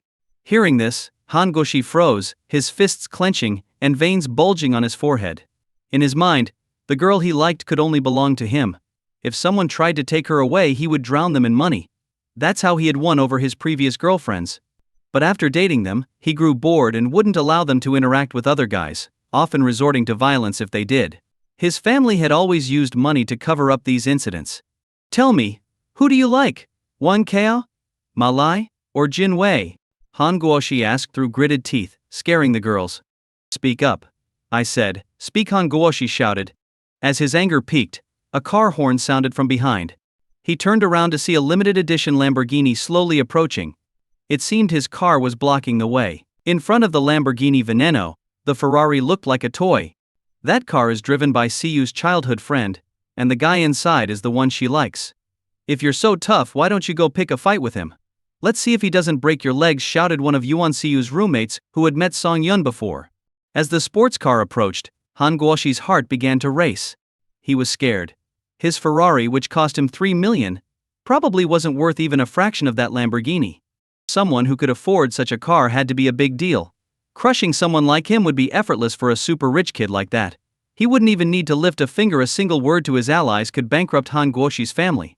Han Guoshi was a scumbag, but he wasn't stupid. He'd seen how true heirs of wealth could ruin lives in half an hour. Now, he was genuinely frightened. Song Yun parked the car and got out. Despite his simple attire, he exuded an air of nobility that Han Guoshi had never seen before. Song Yun walked toward Han Guoshi, each step echoing in Han Guoshi's chest. He stood before Han Guoshi, looking down at him. Though Han Guoshi was only half a head shorter, the pressure from Song Yun was like a mountain, making him feel incredibly small. Han Guoshi lowered his head, his legs visibly trembling. He didn't dare to meet Song Yun's eyes, a stark contrast to his earlier arrogance. "Who is he?" Song Yun asked calmly. "Just someone who keeps bothering me." Yuan Siyu stepped forward and stood beside Song Yun. "I reject him every time, but he still keeps sending me things. It's really annoying." Hearing this, Han Guoshi almost collapsed. "Yuan Siyu, I swear I'll stop bothering you.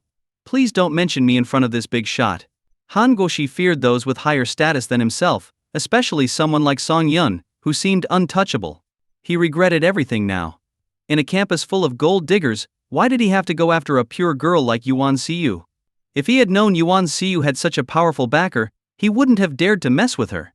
Song Yun looked down at Han Guoshi. Noticing his gaze, Han Guoshi glanced up slightly but quickly looked down again. This guy's eyes are terrifying. What was he thinking? Was he planning how to get rid of me? "Please, I'm still young. I don't want to die. Take care of yourself," Song Yun said nonchalantly.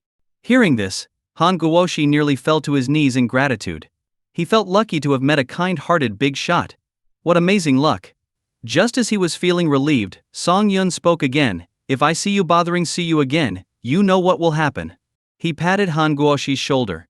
Han Guoshi almost collapsed in fear. After making a series of desperate promises, he fled. Watching this, Yuan Siyu's roommates and the girls in the dormitory were drooling. How handsome can he be? This is straight out of a romance novel. Is this what they call a dominant CEO? Not only is he good looking, but he's also a perfect gentleman. Oh my god, even if he were a player, we'd gladly fall for him over and over again. Is this what they call a hero saving the damsel in distress? Will I ever experience something like this in my life? If I hadn't seen it with my own eyes, I would have thought this was a scene from a TV show. Hey handsome, do you have any brothers? Introduce us please. Yuan Siyu's roommates surrounded Song Yun, and he found himself at the center of their attention. How long has it been since I graduated? Are college girls always this forward now? Why didn't this happen when I was in school? Alright, we have to go now, Yuan Siyu said, pulling Song Yun's hand as they escaped the growing crowd of girls. Once in the car, Song Yun quickly started the engine and drove off. Song Yun, don't get the wrong idea about my roommates. They are really good people. When my family was struggling, they always looked out for me, sharing food and fun times. So please don't be mad at them, Yuan Siyu explained cautiously. Haha, how about we treat them to dinner after we visit your mom?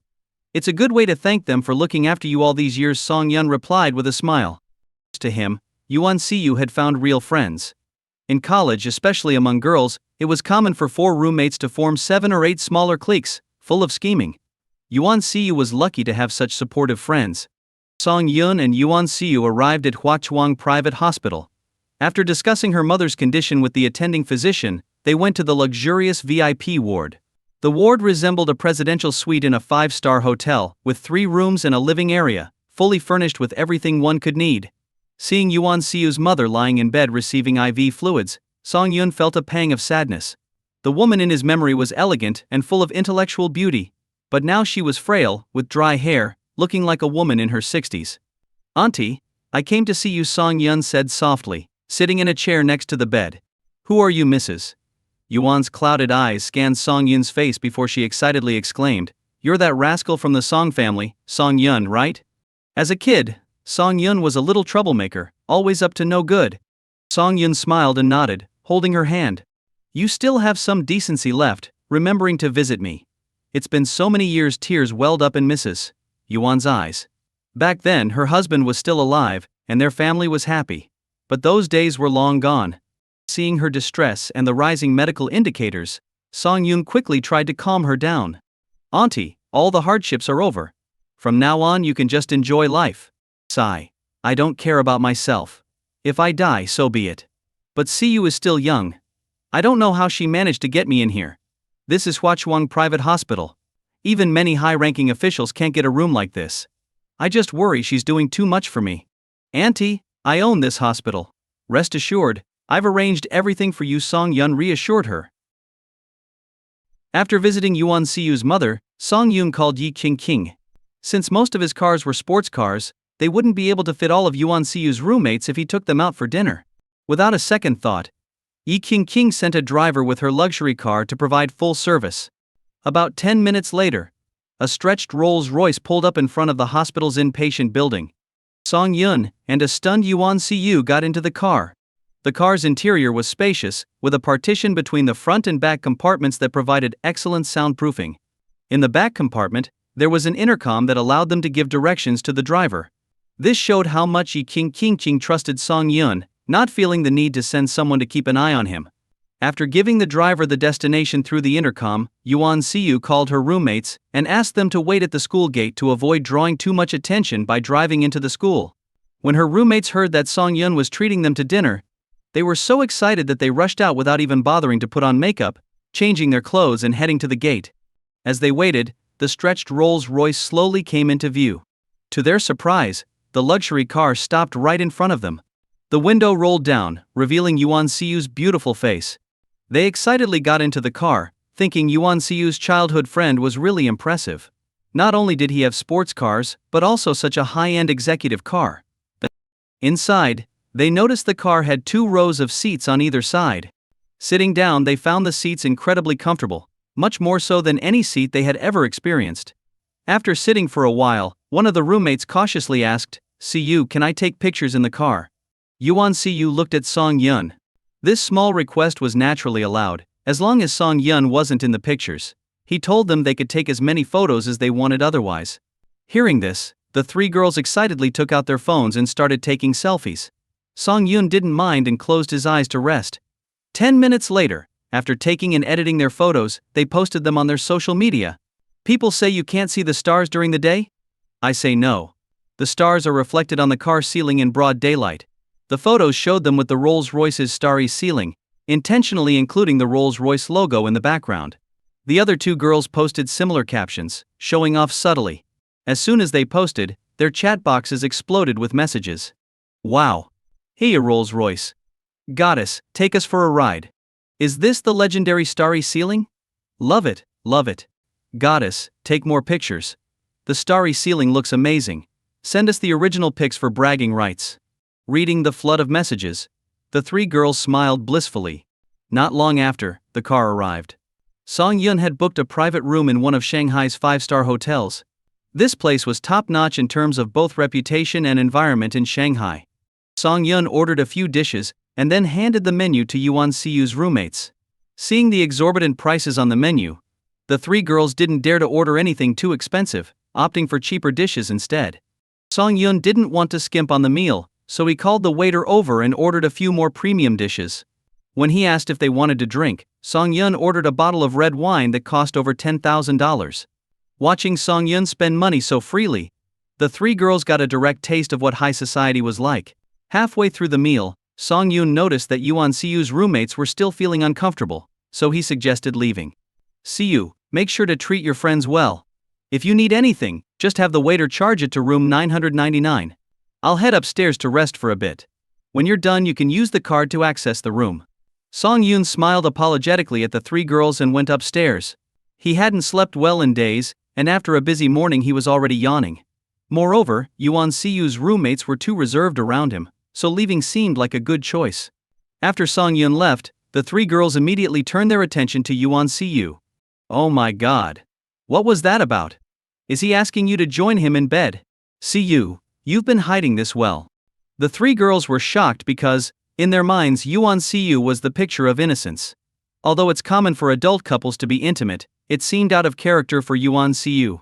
What are you thinking? Didn't you hear? Room 999. It's obviously a presidential suite with multiple rooms. How did you jump to such conclusions? Yuan Siyu's face turned red as she spoke. She and Song Yun were completely innocent. Her roommates realized their mistake. They thought, of course Yuan Siyu, a model student, wouldn't do such a thing. The meal lasted for about an hour before it ended. As the three girls left the restaurant, the Rolls Royce was waiting for them, clearly arranged to take them back. Meanwhile, Yuan Siyu took the room key for 999 and headed to the elevator. Entering the room, she found the spacious presidential suite. Despite its size, it didn't seem as special as expected, even less impressive than her mother's hospital room. She quietly opened the master bedroom door and found Song Yun asleep on the bed. Seeing him sleep, Yuan Siyu squatted by the bed with a silly smile on her face. This was her brother, who had protected her from harm all her life. Even though they weren't related by blood, he was closer to her than any real brother could be. When Song Yun woke up, it was already 4:30 p.m. He rubbed his eyes and saw Yuan Siyu sleeping by the bed. Looking at her, Song Yun smiled. The little girl who once needed his protection had grown up so much. Despite the family upheavals, she had maintained her pure heart, which was incredibly rare. This girl was so understanding that it made his heart ache. Siyu, don't sleep here, you'll catch a cold. Song Yun shook Yuan Siyu's arm gently to wake her. Yuan Siyu groggily woke up, rubbing her eyes and yawning as she sat on the floor. Let's go home. I'll cook dinner for you. Song Yun helped her up and smiled. My cooking is amazing, much better than the 5-star hotel food we had today. Really? Yuan Siyu asked curiously.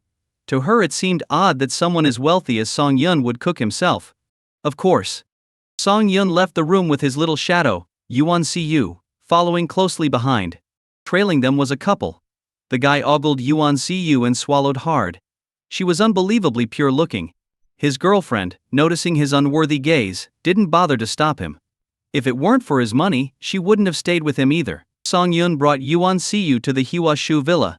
As she looked around the luxurious decor and spacious rooms, she couldn't help but be amazed. The more she saw, the more impressed she was by Song Yun's abilities. After all, this was Shanghai, the economic powerhouse of the country, where the price per square meter could cover a down payment for a whole house in smaller cities. Song Yun gave her a tour of the house, and finally pointed to a sunny guest room, saying, "This will be your room from now on. You can come and stay anytime you want." Wow, this room is huge. You settle in, I'll go make us some food. Song Yun went downstairs, while Yuan Siyu lay on the big bed, browsing videos on her phone.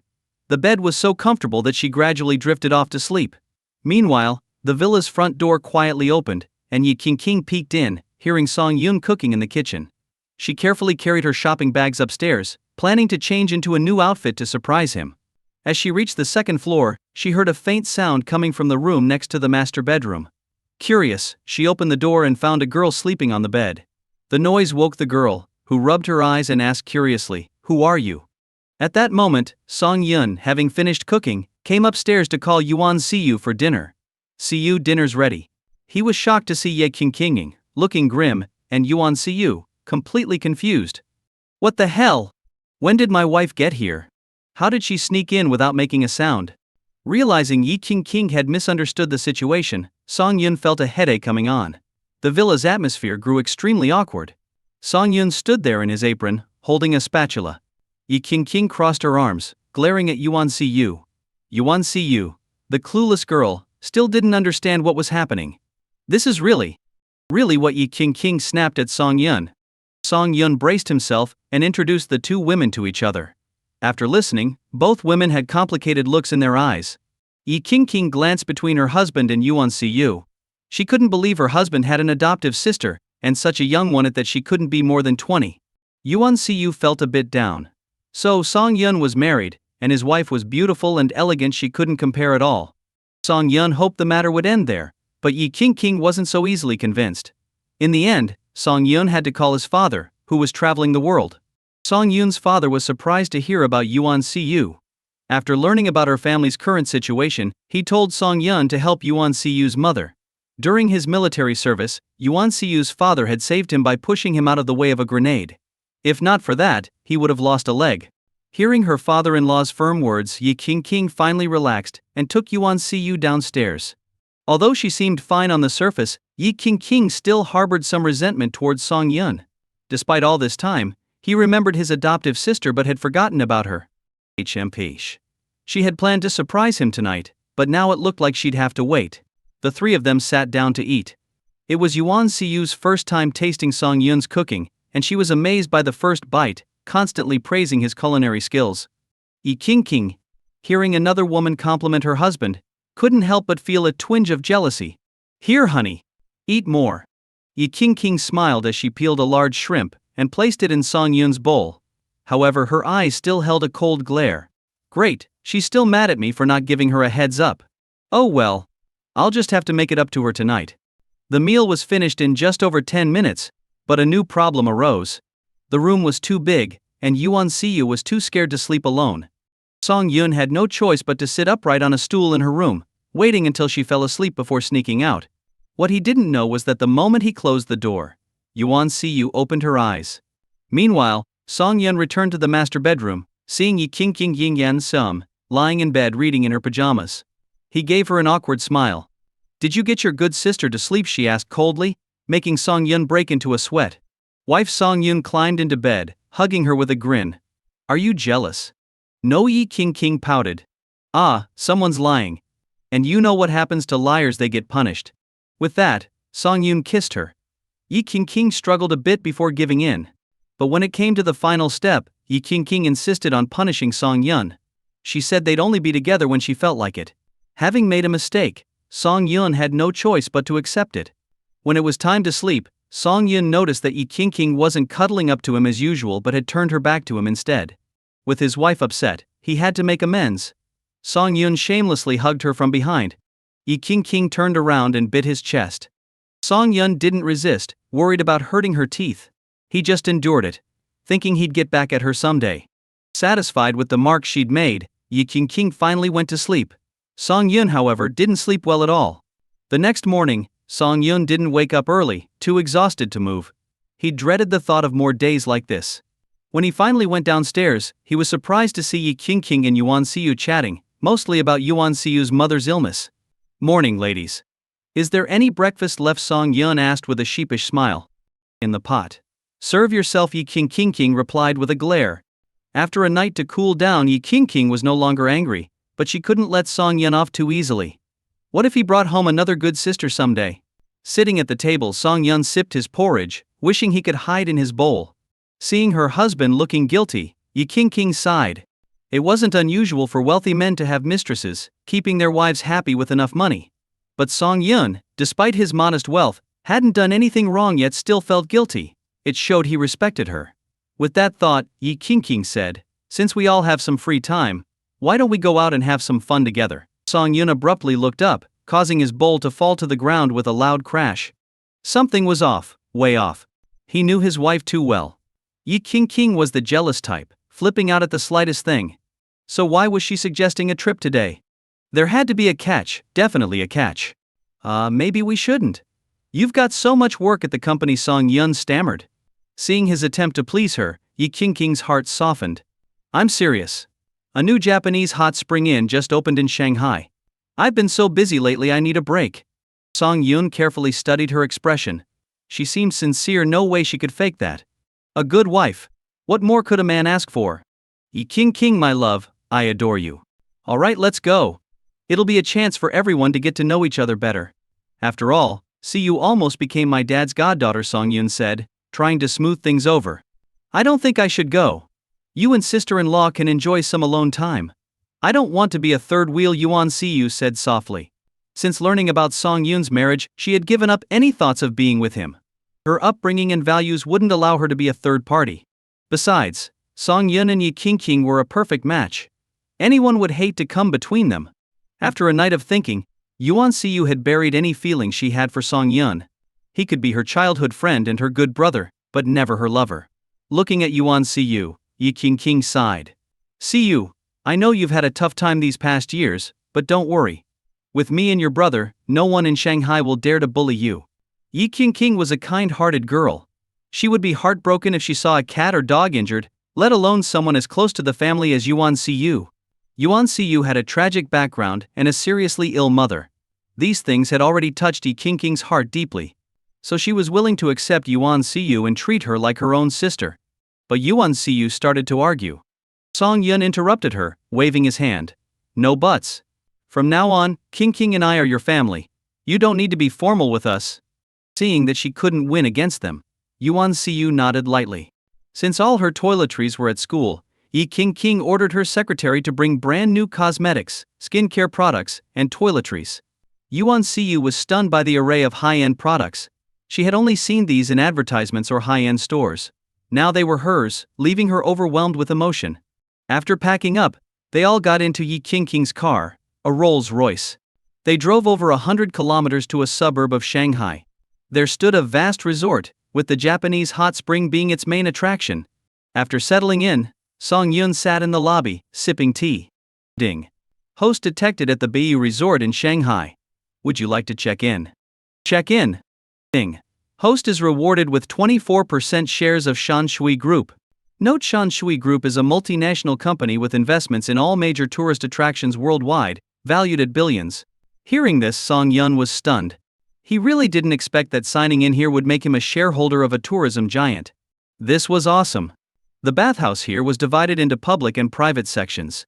Only the highest class rooms had their own private baths. Song Yun's group had such rooms. Yi King and Yuan Siyu had already changed and were soaking in the hot springs.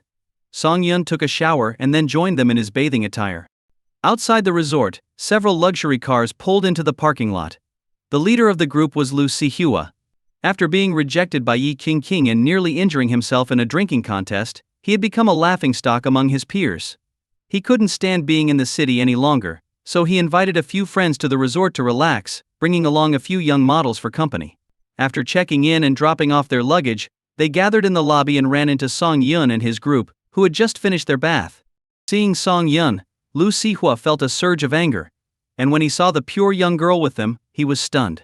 How did Song Yun, who was already with Yi King, end up with another girl? Lu Sihua's friends also noticed Yi King and the now famous Song Yun.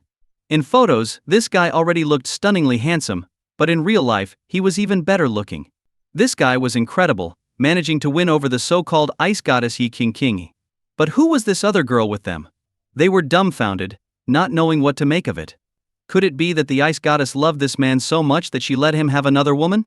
Song Yun and Yi King also noticed Lu Sihua and his group. Yi King frowned. Why did she keep running into him? Seeing him ruined her mood. Song Yun had no intention of dealing with them and led Yi King and Yuan Siyu towards the restaurant. But Lu Sihua smirked and approached, looking at Yuan Siyu with a mischievous grin. Wow, Song, I didn't know you were such a ladies' man. Care to share your tips? Although he said it in a mocking tone, anyone could hear the jealousy. It's one thing for a regular guy to have one stunning girlfriend, but Song Yun had two. This was too much to bear. Hearing Lu Sihua's words, Song Yun was about to speak, but Yi King cut him off. She looked at Lu Sihua with disdain. Lu Sihua, shut your filthy mouth. Do you think everyone is as despicable as you? Then she pointed at the young models with him. You should know exactly who they are. And let me warn you, stop messing around so much you might catch something. Lu Sihua's face turned pale. He did enjoy the company of these women, but having it pointed out in public was too much. Yi King's harsh tone, almost calling him a pimp, was unbearable for someone who prided himself on his gentlemanly facade. Lu Sihua was left speechless, unable to retort when he was scolded. After all, what they said was true. He had brought these young models out for his own enjoyment. The young models didn't recognize Yi King, but the implications of her words made them nervous. What are you talking about? You're even worse than us, being with two guys at once. You must be really open-minded, one of the young models couldn't help but retort. Everyone present was stunned. Did this young model want to die? She dared to publicly insult the daughter of the richest man in Shanghai. Didn't she know who she was dealing with? Lu Sihua's friends quickly distanced themselves from the young model, afraid of being associated with her. The young model, unaware of the impending disaster, smiled proudly at Lu Sihua, as if expecting praise for standing up for him. But Lu Sihua's face was pale. He had imagined many outcomes, but none where someone would openly insult Yi King. He had always targeted Song Yun. Yi King was beyond his reach. Lu Sihua, you're really something, Yi King said calmly, glancing at the group. What's so great about you? Just because you're pretty doesn't mean you have special privileges. It's not like you're any better than us. What's so great about you? The young model didn't even finish her sentence before Lu Sihua slapped her hard. One insult might have been tolerated, but two crossed the line. If Yi King's family sought revenge, even Lu Sihua would be in trouble. The young model, holding her swollen face, looked at Lu Sihua in disbelief. She couldn't understand why he was so angry. You wretch! Do you know what you're saying? Lu Sihua shouted, slapping her again and again. The other young models quietly stepped away, not wanting to get involved. In their world, they knew never to speak up during their boss's disputes because they never knew who had more power. Clearly, this young model was new and naive. Lu Sihua grabbed the young model by her hair and dragged her to Yi King, forcing her head to the ground. You think you can insult the Yi family? He yelled, slamming her head against the ground repeatedly until it bled. The young model passed out from the beating. Enough. You're disgusting. Song Yun grabbed Lu Sihua's arm, his eyes cold. Lu Sihua, we're equals. Blaming a young model for your mistakes is despicable. Would she have dared to speak like that without your cue? Those were your thoughts, weren't they? Song Yun interrupted, seeing through him. Lu Sihua panicked, fearing the Yi family's wrath. Get lost, Song Yun ordered coldly. Lu Sihua, shaken, knew it was pointless to argue. He left with his group, indifferent to the young model's fate. Song Yun instructed the security to call an ambulance for the young model. He didn't want a death on his hands. After dealing with the situation, Song Yun took Yi King and Yuan Si to the restaurant. Meanwhile, Lu Sihua knew that if he went home like this, his father would kill him. So he decided to have one last crazy night out. Who knew when he'd get another chance? Just as Lu Sihua and his group were about to return to their rooms, a waiter stopped them. Sorry, sir, but you are no longer allowed to stay at the resort. We've already packed your belongings. Please leave immediately. The waiter's polite but firm words almost made Lu Sihua punch him. Why? Who do you think you are to stop me? Lu Sihua shouted. Because you offended a director of our group. You've been blacklisted by Shanshui Group. A director? Who could that be? Yi King? Song Yun?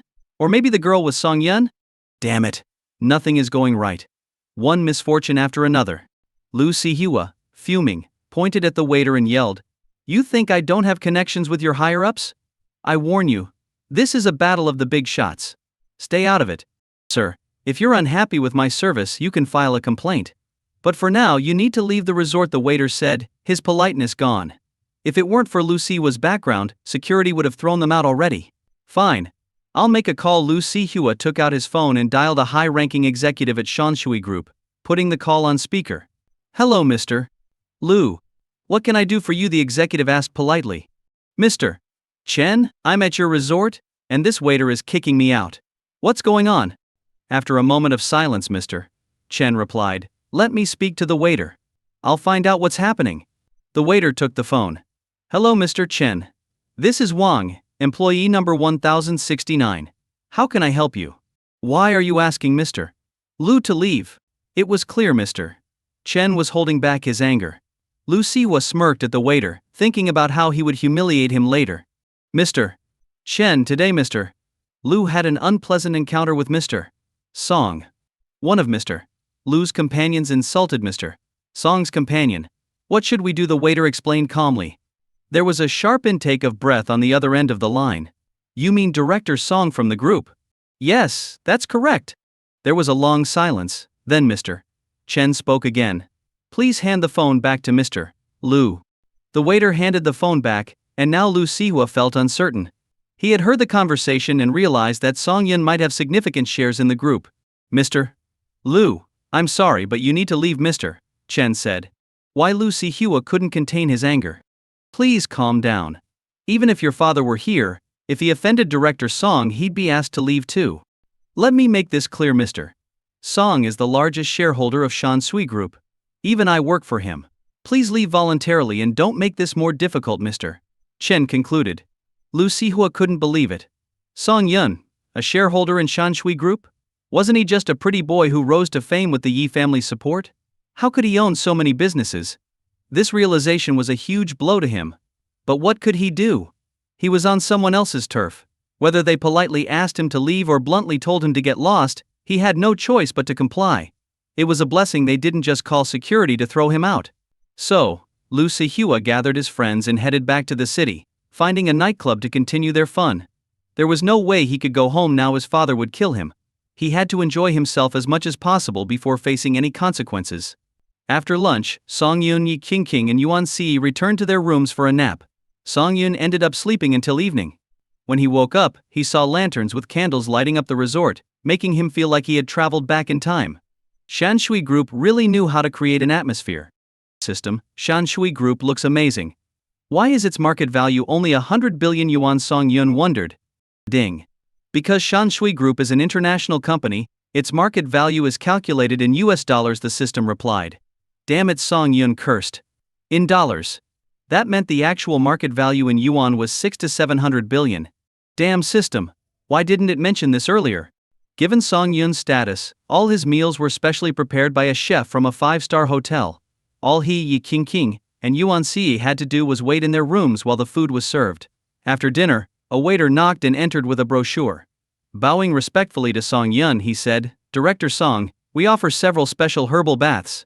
They are great for women's health and beauty and excellent for men's vitality. Would you like to try one before bed? Director Song Yi Qingqing looked at Song Yun in confusion. Oh, that. It's from an investment I made a while back.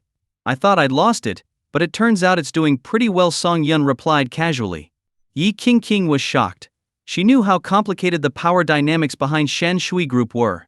Wealthy people love to play around, and this group had initially been set up to find the best vacation spots worldwide for the rich. It later opened up to the general public. Any director of this group had significant influence. For Shanshui Group, with so many powerful backers, its stock price in the tourism industry remained high. Now knowing that Song Yun was a director was fantastic news. Yi Qingqing had planned to list the company in Hong Kong, but with Song Yun's connections, she could reach out to international investment firms for an overseas listing. The difference was substantial. Honey, it's a good thing we haven't listed Mojing Group yet. We would have lost big, Yi Qingqing said, pouting and snuggling up to Song Yun. What's this got to do with me? Song Yun asked, puzzled. Everything. Don't you know the status of Shanshui Group's directors? They are incredibly united and exclusive. Only those recognized by them can join. If any director faces a problem, the others will help without hesitation. Not using her husband's resources would be a huge waste. Hearing Yi Qingqing's words, Song Yun was taken aback. He hadn't realized there were so many intricacies involved. It seemed the system not only gave him shares but also a valuable identity. So, you want to list the company overseas? Song Yun asked. Yi Qingqing nodded vigorously, looking at him with hopeful eyes. No problem. Tomorrow, I'll help you contact the board and set up a meeting to see if anyone can assist you. Song Yun couldn't resist his wife's pleading. Besides, in Shanshui Group, if one director needed help, the others would come to their aid. Even if he didn't use this connection now, he'd have to step up for the other directors when needed. Yi King was instantly thrilled by Song Yun's promise. So, should we still go for the bath? Song Yun asked cautiously. Now that she knew about the overseas listing, he feared it might ignite her career ambition, which could mean long-distance relationship issues in the future. Yes. Let's go for the herbal bath that's good for beauty, Yi King replied enthusiastically. The waiter, hearing their decision, bowed and left to prepare the bath, ensuring it was exclusively available for Song Yun and his companions for the night. The waiter couldn't help but smile inwardly. The powerful director of Shanshui Group was evidently a man who listened to his wife. Was Director Song really this devoted? Once everything was ready, attendants came to serve Song Yun and the others. Song Yun went to the changing room, rinsed off, and put on his swim trunks. The waiter had mentioned that it was best to bathe without any clothes for maximum benefit, but with 2 women in the pool, that was impossible. He got into the pool and noticed that Yi King and Yuan Si weren't ready yet. So, he grabbed a tray floating on the water with some fruit wine and snacks, slowly enjoying them. After a while, Yi King and Yuan Si finally arrived. Yi King wore a black lace bikini, highlighting her perfect figure. Her slim waist and toned legs were on full display. Yuan Si wore a one-piece swimsuit, but even that couldn't hide her impressive figure and innocent look. "You're already in the water," Yi King said as she tested the temperature and slowly got in. Yuan Si, meanwhile, was astonished by Song Yun's physique. She couldn't believe her brother kept himself in such great shape. She was a bit envious as a girl. The 3 of them put towels on their heads and relaxed in the bath, chatting leisurely. After about half an hour, Yi King and Yuan Si couldn't take it anymore. They had been indulging in the fruit wine, and now the alcohol was hitting them, their faces flushed as they got out of the pool. Song Yun swore he didn't mean to stare at Yi King's butt. It was just a glance. But he noticed a small black spot on her uncovered hip. Oh my God, Yi King was his childhood sweetheart. Realizing this, Song Yun was filled with excitement. Memories flooded his mind like a dam bursting. "When I grow up, I'm definitely going to marry brother Song Yun." "Alright, then we'll get married. I promise I'll give you the most romantic wedding ever." Hi guys, your opinion means a lot to me. I'm working on improving the stories to make them more interesting for you. Please leave a comment and let me know what you liked about this story. Your feedback helps me get better and create content that you'll enjoy. Your feedback is very important to me. Thank you for your support and attention. If you enjoyed this story, I can't wait to share its continuation with you.